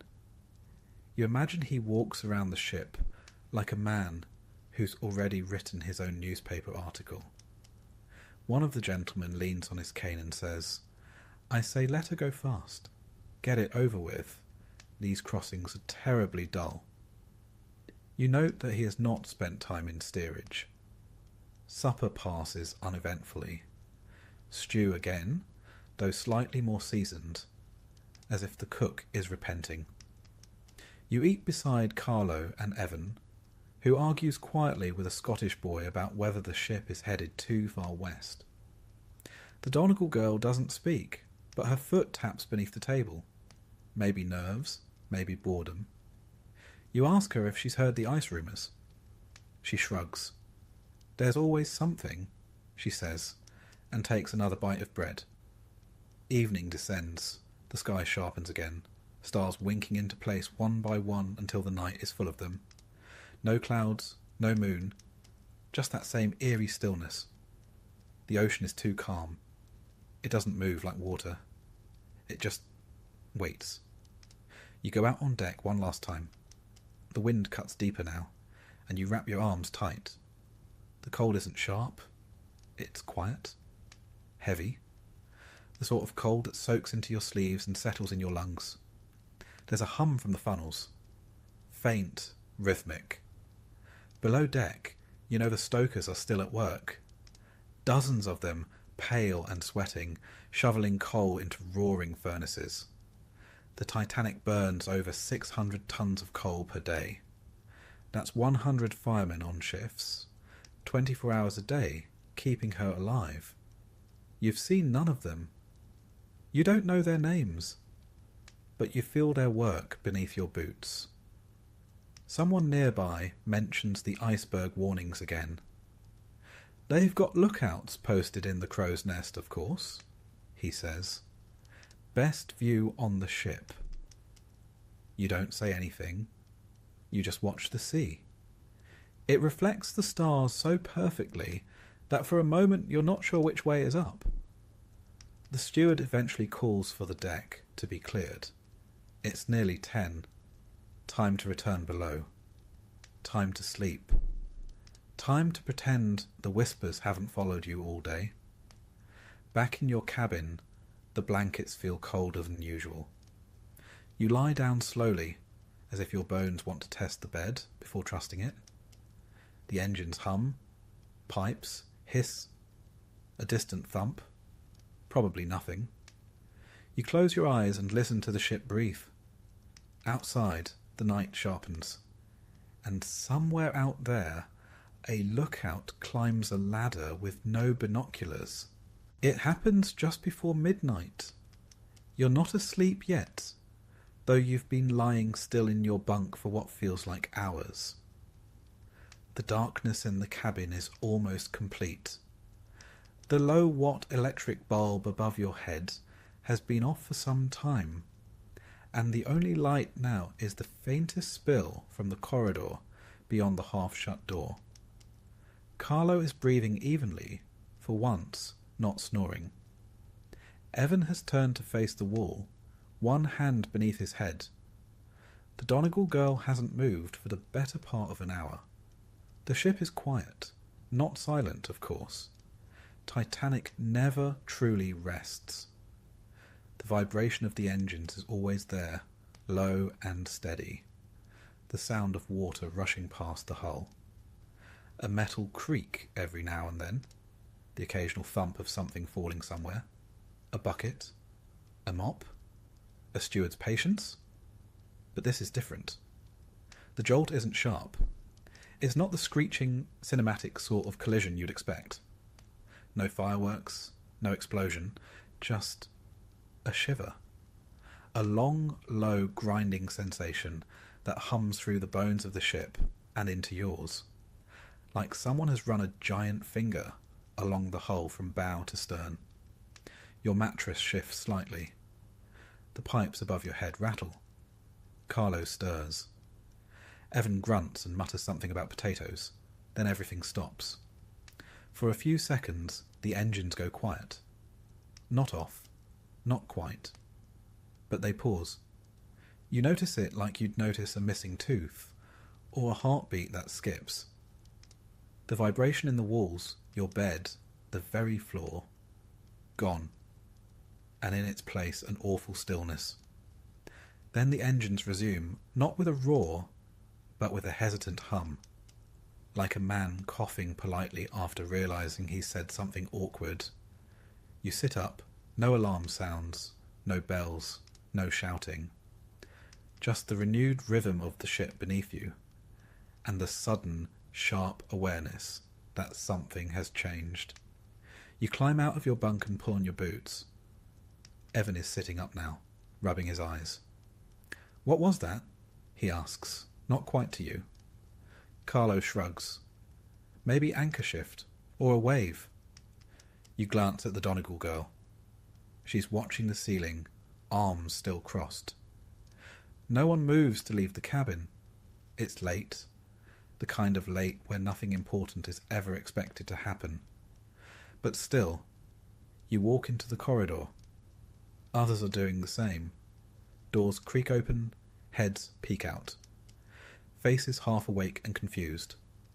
The corridor tilts slightly. Not dramatically, just enough that you notice a rolling bottle slide along the floor. Someone jokes about the sea rocking the ship like a cradle.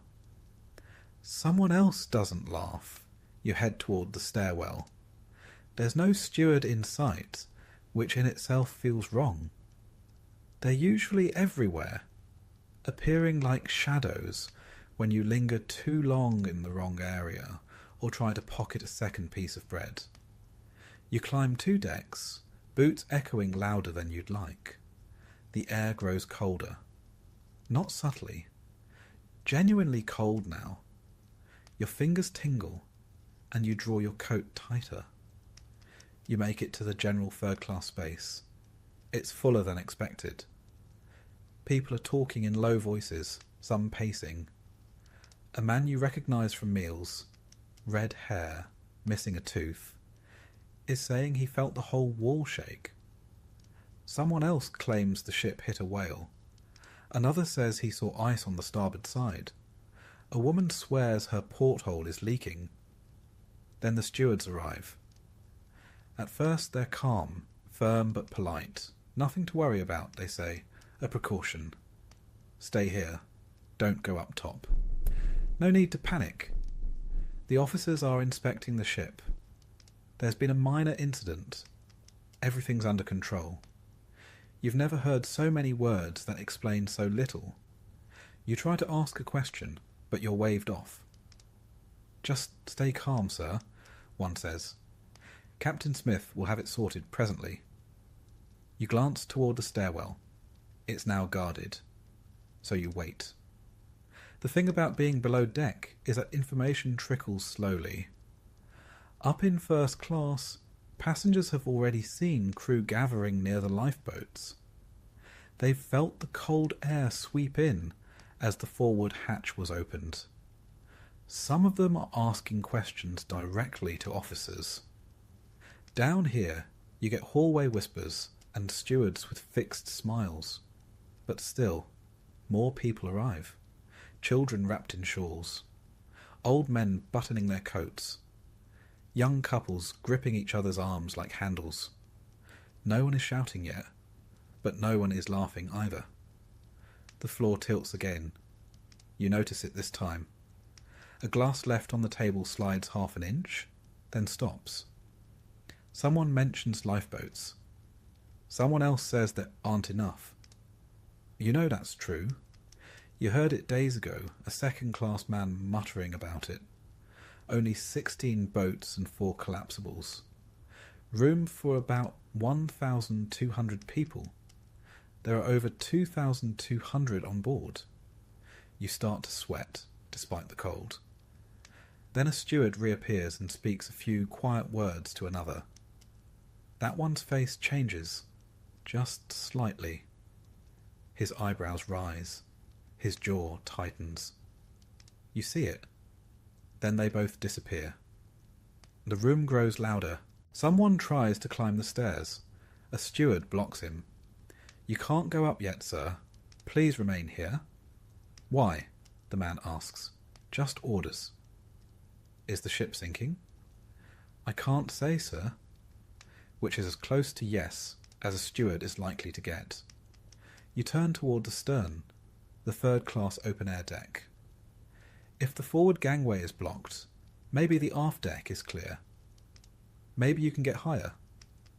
See something. You start walking. The corridors are narrower now, more crowded. People are standing in clumps, unsure of what to do. Children are crying. A few suitcases sit by doors, packed in a hurry. Then you see it. Water. Just a thin trickle, running from under a door. But cold and moving. You stop.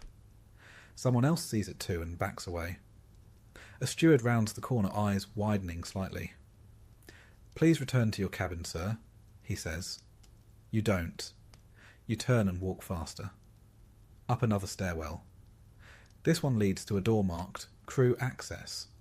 It's unlocked. You step through. And suddenly you're in second class. The difference is immediate. Painted walls, polished floors, better lighting. But it's still chaotic. Passengers in nightgowns and coats. Stewards hurrying without looking hurried. Voices that don't match their words. You find a porthole and press your face to the glass. And there it is. Ice. A ridge of it along the starboard hull, jagged and white under the night sky. It must have scraped the side. You can see marks in the steel. Nothing catastrophic looking. But then again, what would that look like from here? You hear someone say the ship has struck an iceberg, that she's taken on water, that the watertight compartments are filling, that the bulkheads only rise as high as E deck. You're on F. You turn and head toward the open decks. You need air. Answers? The stairwells are jammed now. People moving both ways. A child drops a doll and starts wailing.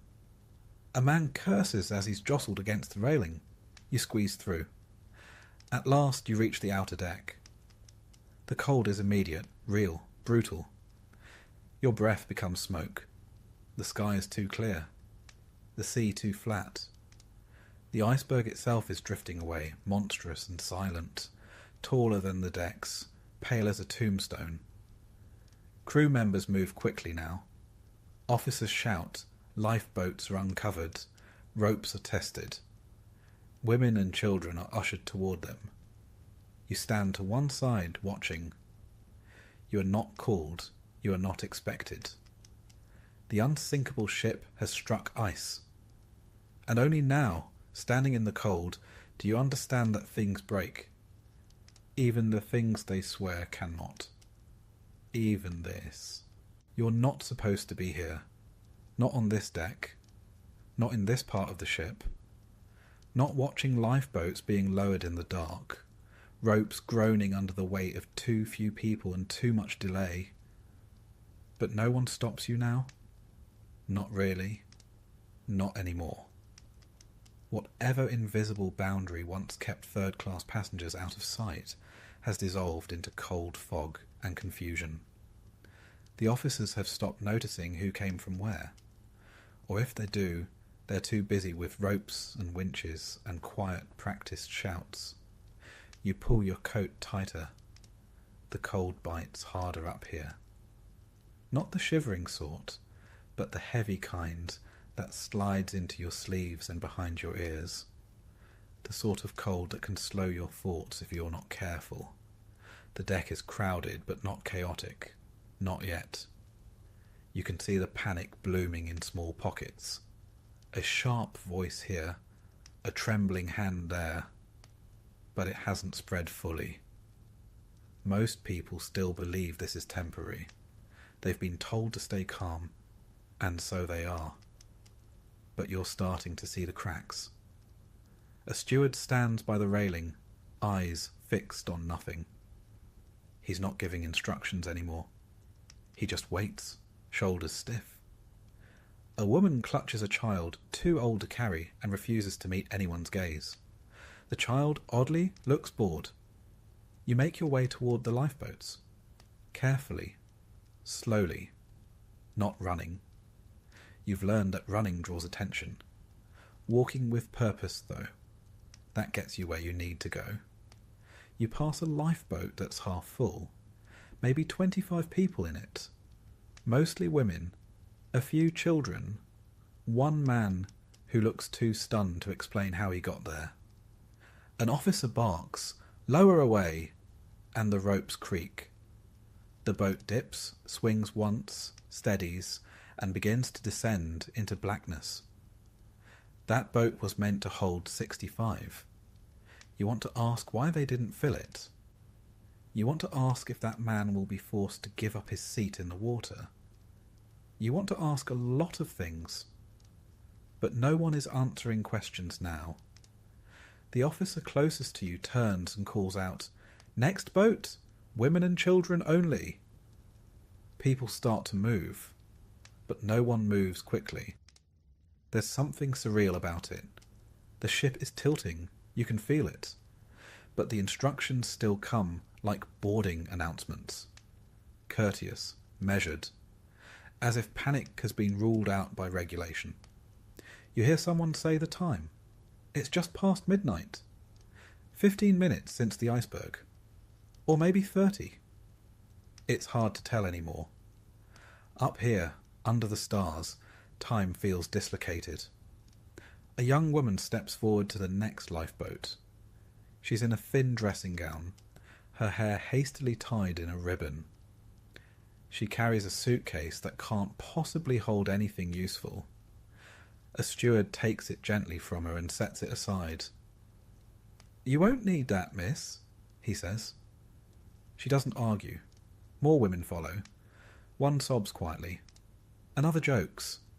Something about the boat looking more stable than her second husband. No one laughs, but the attempt lingers in the air, like a prayer that misfired.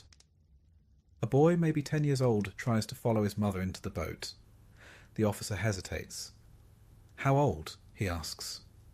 10, she says. He nods. The boy is waved forward.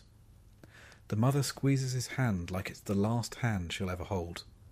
Another woman refuses to go without her husband.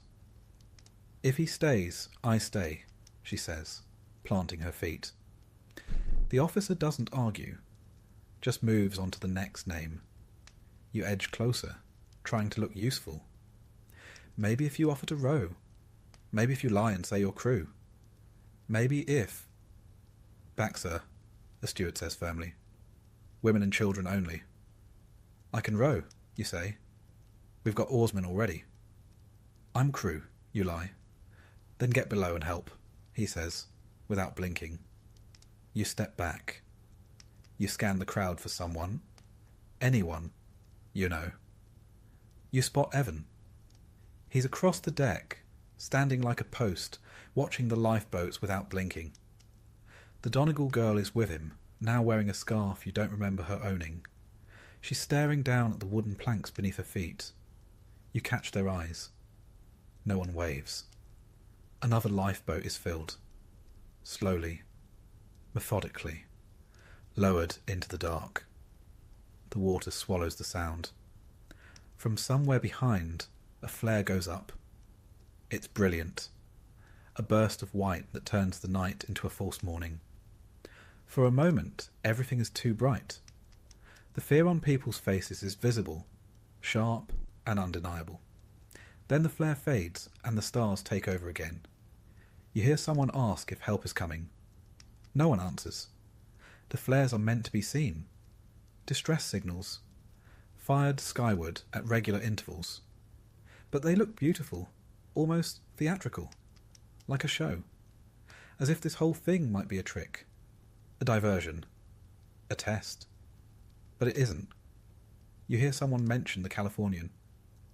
Only 10 miles away, they say. They'll come. They must have seen the rockets.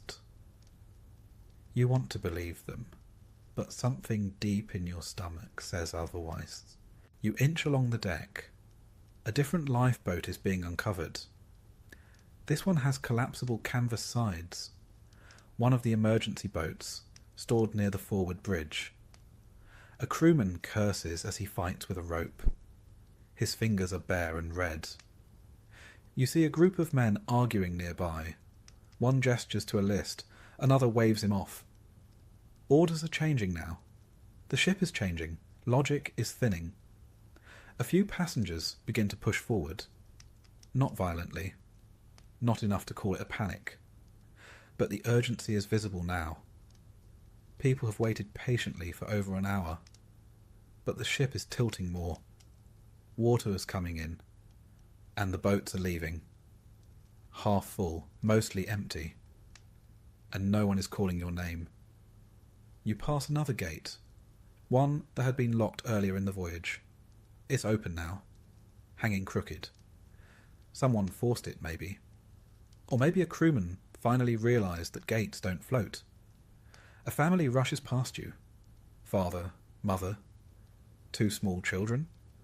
The father pauses at the gangway. Go, he says, gently. The mother shakes her head. Please. She doesn't move. A steward walks by, sees the moment and nods slightly. The children are taken. The parents stay behind. You keep moving. At the next boat there's an argument. A man refuses to leave without his wife. A crewman insists she's been taken on the previous boat. How do you know? The man shouts. I don't, the crewman admits. And that's it. No further explanation. He walks away. The band plays still. They've moved closer to the entrance of the grand staircase. You can't see them, but you hear the melody.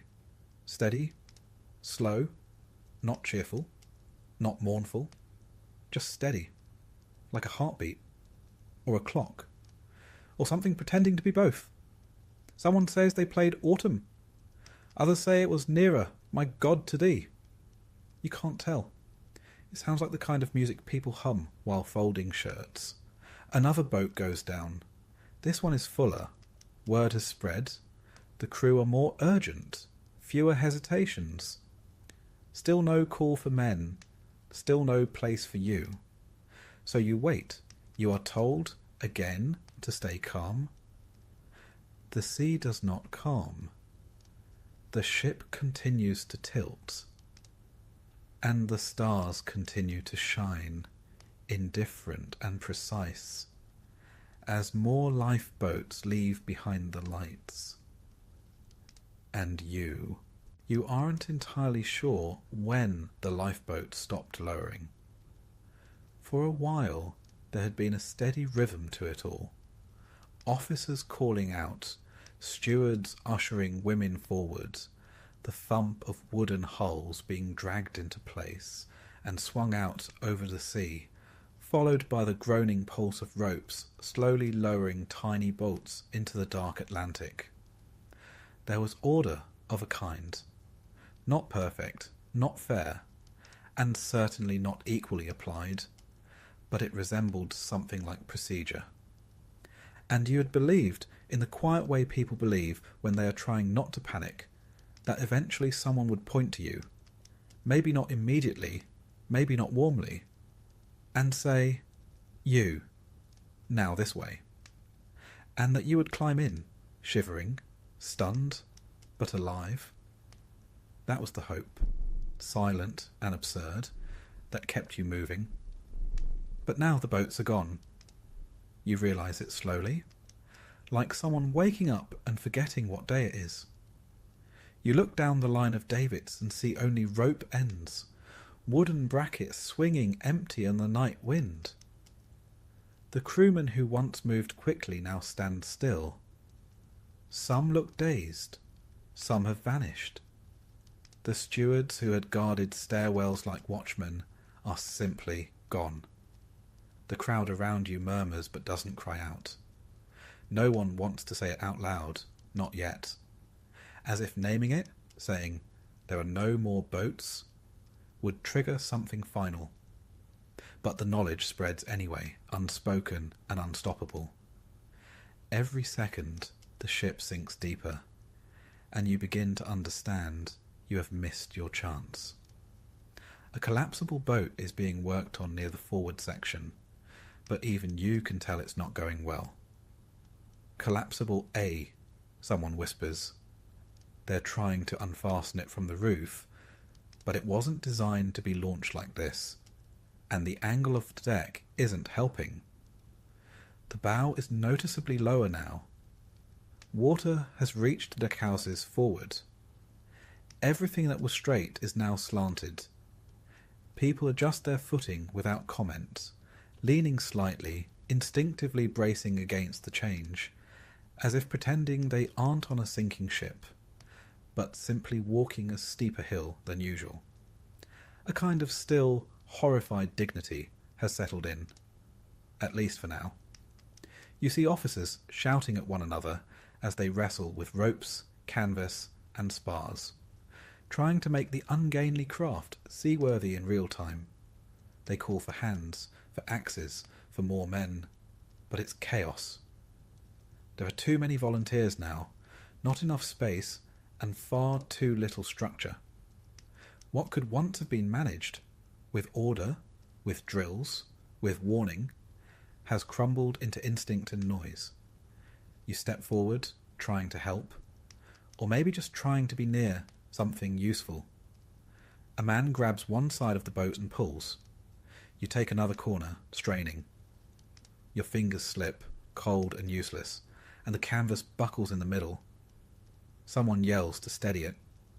Another man, not a sailor, but a passenger, climbs in before the boat is ready. He's thrown out a moment later. There's no discipline now, only desperation. The boat creaks under uneven weight, and when someone tries to swing it outward toward the davits, a rope snaps. The canvas tears, flapping in the wind like a broken sail. It doesn't go over the side. It just lurches to one end and collapses in on itself. People step back, realizing the moment is lost. You move on. There's no lifeboat left to chase. But movement still feels like hope, and so you follow the current of the crowds. The slope of the deck is undeniable now. You have to step carefully, holding the railings to maintain balance. The wind picks up, dragging at your coat. You see a woman fall, not hard, but awkwardly, and another person helps her up without speaking. The formality of earlier has disappeared. Everyone is doing what they can for the person directly in front of them, nothing more. There is no longer time for order, for stations, for distinctions of ticket class. At least not here, at the edge of the ship where everything tilts and nothing remains to be done. You pass what's left of Collapsible B, still tied to the roof of the officers' quarters. It hasn't even been moved yet. A few men are trying to untie it, but it looks hopeless. The ship is angled too sharply, and their footing is bad. The canvas is stiff with salt and ice. A rope gives way, and it slams against the roof with a hollow thud. One man slips and slides down the slanted wall before catching a pipe and hauling himself back up. You don't know whether to help or keep going. You keep going. Behind you, a man cries out. You turn to look and see someone climbing over the railing. A few people try to stop him, but he kicks free and leaps, a clean, hopeless arc, vanishing into the black. A splash follows, then nothing. No cry for help, just silence. Someone says something in a language you don't recognize. A woman starts sobbing quietly without drama. At the stern, the crowd has thickened. Dozens of people have already made their way aft, climbing slowly, awkwardly, as the deck tilts higher. The stern is the highest place left. There is nowhere else to go. A young boy near you is asking where the rest of his family went. No one answers. A man wraps his coat around the boy's shoulders. The boy sits down and starts to sing softly to himself. From somewhere midship comes a deep groan, metal on metal, a sound of failure. The ship is breaking, not just flooding. The hull, strained and twisted by the uneven weight of thousands of tons of water pressing down on the forward compartments, is giving way. The bulkheads were supposed to hold. That's what you were told. She could stay afloat with 4 compartments flooded, but 5 went under. 6, maybe. You can't remember now. You press your hand to the rail and feel it vibrating. A living, dying thing. Someone near you starts praying aloud. Others follow. Hail Marys, Paternosters, verses half remembered and mumbled into sleeves. A group huddles near the second funnel, whispering to each other, arms locked. A steward walks past you, pale as salt, holding a length of rope in one hand and nothing in the other. He looks around, then kneels down and begins to tie something, not as a sailor would, but as a man trying to feel useful in the last hour of the world. The lights flicker, and then finally they go out. The ship is in darkness now. Utter, final, complete. No lanterns, no floodlights. No gentle glow from the salon windows. Just starlight and the pale sheen of frost on the deck. The wind rushes louder in your ears. You try to see your hands. You can't. Then the stern lifts sharply. Not a lurch, but a steady, terrible rise. You're pulled backward by gravity. People around you fall. You drop to your knees, grabbing the base of a davit to keep from sliding. Voices rise in pitch. Not all screaming, but all strained, stretched. You hear the sound of objects crashing down the tilted deck. Luggage, deck chairs, coal scuttles, bodies. One man tumbles past, arms outstretched, catching nothing. You close your eyes as he vanishes over the edge. The ship groans again, louder this time. A long, ripping sound, deep in the core. It's breaking, really breaking now. Not just twisting, but splitting. You can feel it in your feet, your ribs, your teeth. Steel surrendering to the ocean. You climb. Slowly. Painfully. Hands shaking on the rail. Boots slipping on frozen wood. You don't think anymore. You just move. Upward. Always upward. To the very tail of the stern. To the last high point on the last high place on this enormous, dying ship. And then, without warning, the stern surges upward. The deck goes vertical. The ship is standing. You cling to the railing as the people beside you scream, fall, vanish. The wind whistles past your ears. You feel your grip failing, your arms burning. The sea is so close now, not beneath you, but beside you, curling up like a curtain drawn too high. And then you fall. You don't remember choosing to. You just let go. And the ship, once a marvel, once a miracle, once a palace of steel and lights and confidence, continues down without you into the cold, dark sea. The first thing you feel is not cold, it's violence. The ocean doesn't embrace you, it punches, it seizes, it claws the breath from your lungs before you've even surfaced. One moment you're on the ship, clinging to the stern, boots skidding on vertical planks, arms wrapped around freezing rail. The next, you're in the sea. No warning, no preparation, no elegance. Just sudden, brutal impact and the all-consuming realization that you are no longer on something. You are in something, and it wants you. You sink. It's not deep, not yet. The stern hadn't finished rising when you let go. But it's enough. Your limbs flail, desperate for direction. Your coat, heavy with cold Atlantic spray, drags you downward. Your shoes feel like anchors. You don't remember opening your mouth, but it's full of water now. Salt, oily soot, and something else. Something metallic and old. The taste of a ship dying. You break the surface, gasping. Around you the water is churning. People are screaming. Some are silent. Arms flail in the dark, grasping at nothing. You feel someone collide with you. Shoulder, elbow, then nothing. Someone else grabs your coat, then slips away. You tread water, barely, but the shock is winning. Your heart races, your lungs burn, but your body is slowing.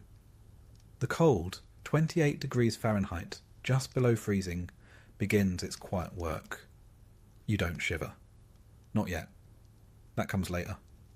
First, you just slow down. You look back. Titanic still looms, but only for a moment. The stern, once towering above, now shudders. It's upright, impossibly vertical. But even that is ending. You watch as the last funnel cracks free with a terrible metallic shriek and falls toward the water. It misses you by what feels like yards. A wave surges as it hits, flinging you backward. For a moment, you're underwater again. This time you don't fight as hard. Not because you're calm, but because your limbs are already forgetting how to move. When you rise again, the ship is going, not sinking, gone. The stern slips beneath with astonishing speed. One moment it's there, iron, wood, angles, shadows, and the next it's swallowed whole. No splash, no fireworks, just a long, groaning descent into silence. The Titanic, the unsinkable ship, the pride of an empire, the floating city of lights and excess, is beneath the waves. And you are alone. Not truly alone. Not yet. Around you, hundreds are still afloat. Some are calling names. Others scream wordless things. Prayers, apologies, curses, pleas. You recognize none of them.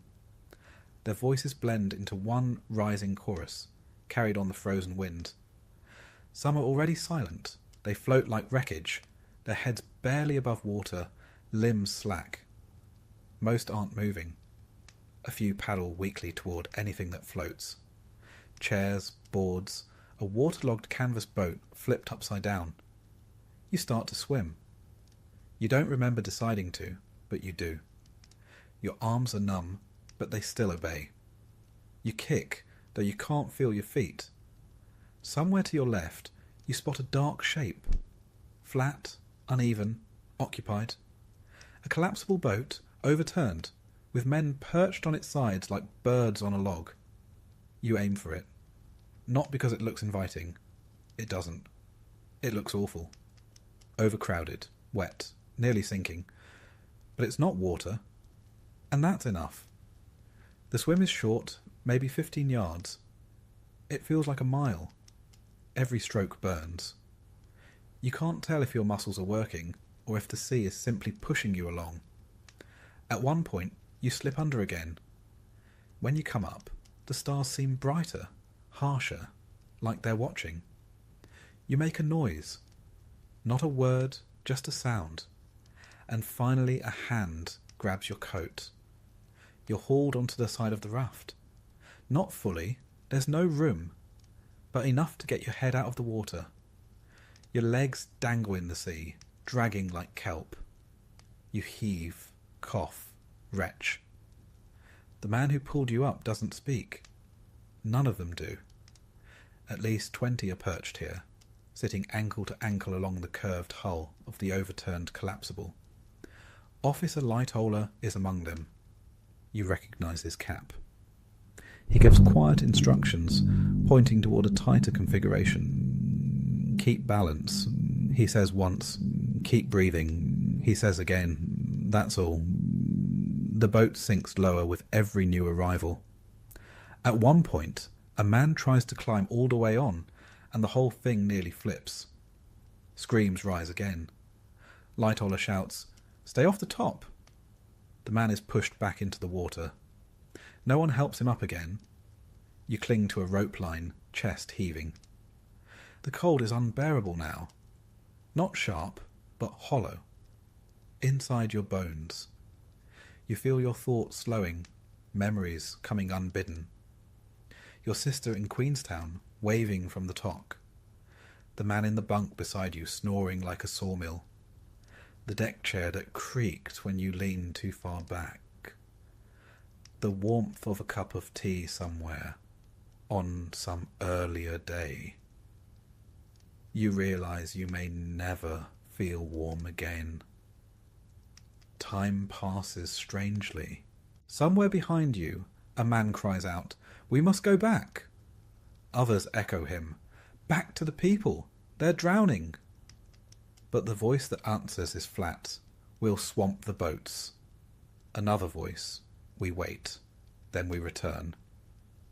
You can't see them, the real lifeboats, the upright ones that left earlier, but they're nearby, just out of reach. Most are not full. Some have only a dozen aboard, floating in boats meant for 60. But the sea is full of hands now. If they go back too soon, they'll be overturned. So they wait. The cries in the dark grow fewer. One by one, the voices fade. The splashes stop. The sea goes still. You look out and realise the stars are reflected perfectly now. No waves, no wind, no motion at all. The only thing that moves is your breath, fogging faintly in front of you. The raft shifts beneath you. Someone has died. The weight redistributes. No one says anything. You hold on tighter.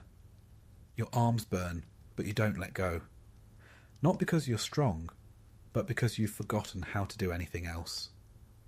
Lightoller keeps the group balanced. He rotates people, makes them shift to avoid tipping. Someone falls off and doesn't come back up. Another says nothing, just slips away into the dark. You stop asking who's still here. It no longer matters. You try to count the stars. You lose track. You try again. It doesn't help. Eventually, in the distance, you hear a sound. Oars. At first you think it's in your head. But then the sound grows clearer. A rhythm. Not fast, but deliberate. Controlled. A voice calls out, "Is anyone alive?" You almost laugh. The voice again. "Is anyone there?" Then you see it. A lantern, swinging. Then another. A boat. Real. Upright. Near. They've come back. The boat pulls alongside. Hands reach out. Names are asked. Someone lifts you by the arms. You don't help. You can't. You're dragged over the side like a sack. You land in the bottom of the lifeboat with a thud. No one scolds you. No one cheers. Someone wraps you in a coat. Another gives you a sip of brandy. You cough it out.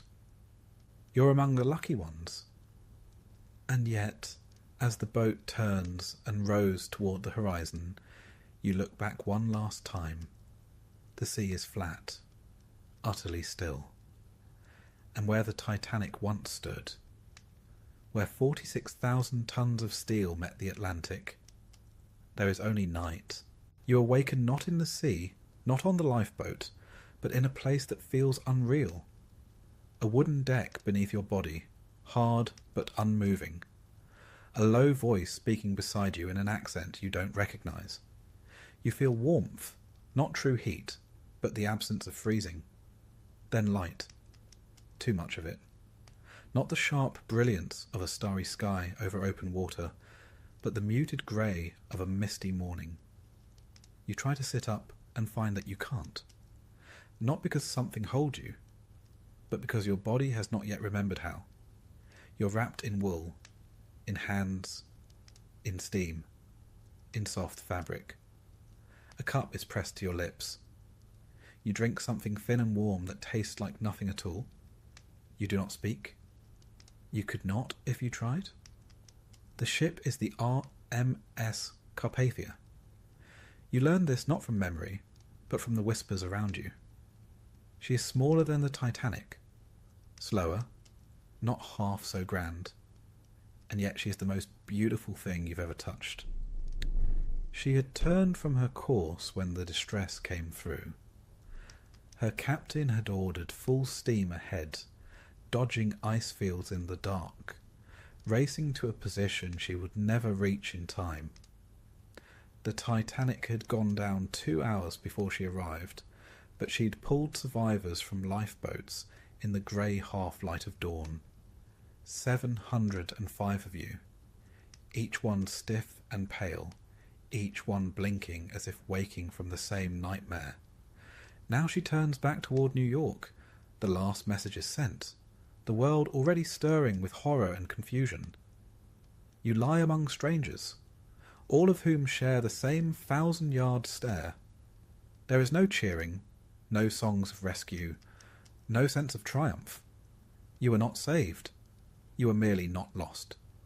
For the next few days, time passes in blinks. You are moved below decks, out of the open air, into a hold converted into an infirmary, or maybe a makeshift dormitory. There are bodies around you, not corpses, but survivors like yourself, swaddled in woolen blankets and propped against bulkheads. Crewmen pass in and out. A woman speaks softly, her hands holding a sponge to a child's lips. You notice you are still wearing the same trousers, now stiff with salt. Someone brings you socks that don't fit. You wear them anyway. Meals come, and you eat without knowing what they are. Tea, bread, broth, a boiled egg. You feel guilt at every swallow. There are men who cannot lift their heads. You do not know their names. They do not ask yours. The stories begin before you even leave the ship. They float through the corridors like the chill that rises off wet clothes, drying too slowly in tight quarters. One man claims the Titanic split in half. Another swears it did not. Some speak of officers firing pistols, of lifeboats half full and pushing away from crowds screaming in the dark. There is talk of men dressed as women, of sailors obeying orders until the very last moment, of an officer who took his own life on the deck rather than choose who would live or die. There is no way to confirm any of it, and yet you absorb every word. These rumours become a sort of common language between you. When a man breaks down in sobs, no one asks why. You all know why. You hear the name Lightoller spoken with reverence, though he too is as hollow-eyed as the rest. He survived by balancing on the overturned collapsible, organising those who clung to it like driftwood. Others speak of a baker who drank himself nearly senseless before stepping into the sea and somehow floated to safety on a barrel of bread. These tales sound like inventions. They are not. Every passenger carries a piece of the story, jagged and imperfect. When you try to speak of your own, the words do not come. Not because you are ashamed, but because you do not know how to begin. New York Harbour arrives with little warning. You're called above deck and blink into the foggy skyline. Crowds line the piers. People have heard. Not everything, but enough. Headlines scream from waiting newspapers. Titanic sinks. 1,500 feared dead. Women and children first. Heroes in the night. World's greatest liner lost. You do not know if the figures are correct. You only know that more were lost than saved. When you step onto the gangway, reporters rush forward. They ask your name, where you were when the ship went down, whether you saw the iceberg, whether you were in a lifeboat. Some survivors speak eagerly, hungry for recognition or comfort. Others weep. You say nothing, moving past the cameras like a man already buried. The survivors are herded into groups. First class is met with carriages, waiting family members, hotels with warm beds and quiet staff. Second class receives sympathetic escorts, charitable offers, clean clothes. You, a third class passenger, are sent to a holding area. Nothing cruel, but nothing comforting either. A city official reads from a clipboard. You are given the name of a charity offering lodging for the indigent. No one says the word immigrant, but you hear it in their tone. You are processed, not welcomed. In the days that follow, your survival becomes paperwork. A man from the White Star Line asks for your address, your employment history, your intended destination. You have none. You intended to start fresh, to find work, to become someone. Now you are someone else entirely, an echo of a voyage that never reached its end. The line gives you a small sum, compensation they call it, enough for new clothes, perhaps a room for a week. It feels like hush money. People treat you gently, for a while. When they learn you were on the Titanic, their eyes widen. Some ask you to tell your story. Others simply touch your shoulder, as if trying to absorb a piece of your pain. You oblige a few of them, speaking carefully, omitting the worst parts. You leave out the screaming, the final moments, the silence after. But even that grows tiresome. Soon, people grow impatient. They ask what it was really like. Was it beautiful? Did you hear the music? Did the captain go down with the ship? Their interest begins to curdle into something else. Morbid curiosity. Spectacle. You stop answering. The weeks pass. You find work. Warehouse lifting mostly. You're strong enough, though your joints ache when it rains. A local church helps you find a room. You share it with two others, neither of whom were on the ship. They speak of baseball scores and wages and who's courting who. You nod along, grateful to be in a world that continues to exist, and yet you are no longer part of it. You walk the streets at night, unable to sleep. When you do sleep, your dreams are of stars over water, of the groan of metal, of cold that bites deeper than bone. Eventually the newspapers move on. The world finds new stories. Political crises. Strikes. The sinking becomes history. Tragic, yes, but distant. You are no longer a survivor. You are just a man with a job, a coat, and a silence he keeps to himself. You do not attend reunions. You do not write memoirs. You receive a letter from a cousin back home in Ireland who saw your name in a list and wept with relief. You write back briefly, and then do not write again. Years pass. The city changes. Cars become common. Skyscrapers rise. People forget. But you do not. Every April, the air feels colder. Every time you board a ferry, you grip the railing with more force than necessary. You never return to the sea. Not for pleasure, not for passage, not for anything. And yet you live. Not easily, not without pain, but you do. You walk the streets. You speak when spoken to. You age. You become, to those who meet you later in life, a quiet man, a hard worker, a reliable lodger. No one guesses that you once stood on the slanted stern of the world's grandest ship and stared death in the face. You do not speak of it. But you remember everything. You remember the thud of the iceberg, the vibration of steel underfoot, the smell of varnished wood and salt and panic. You remember the silence in the lifeboat, the weight of a man's body slipping beneath the waves, the terrible, beautiful calm of the sea after the cries had stopped. And most of all, you remember the lights that flickered once, twice, then vanished, leaving only the stars.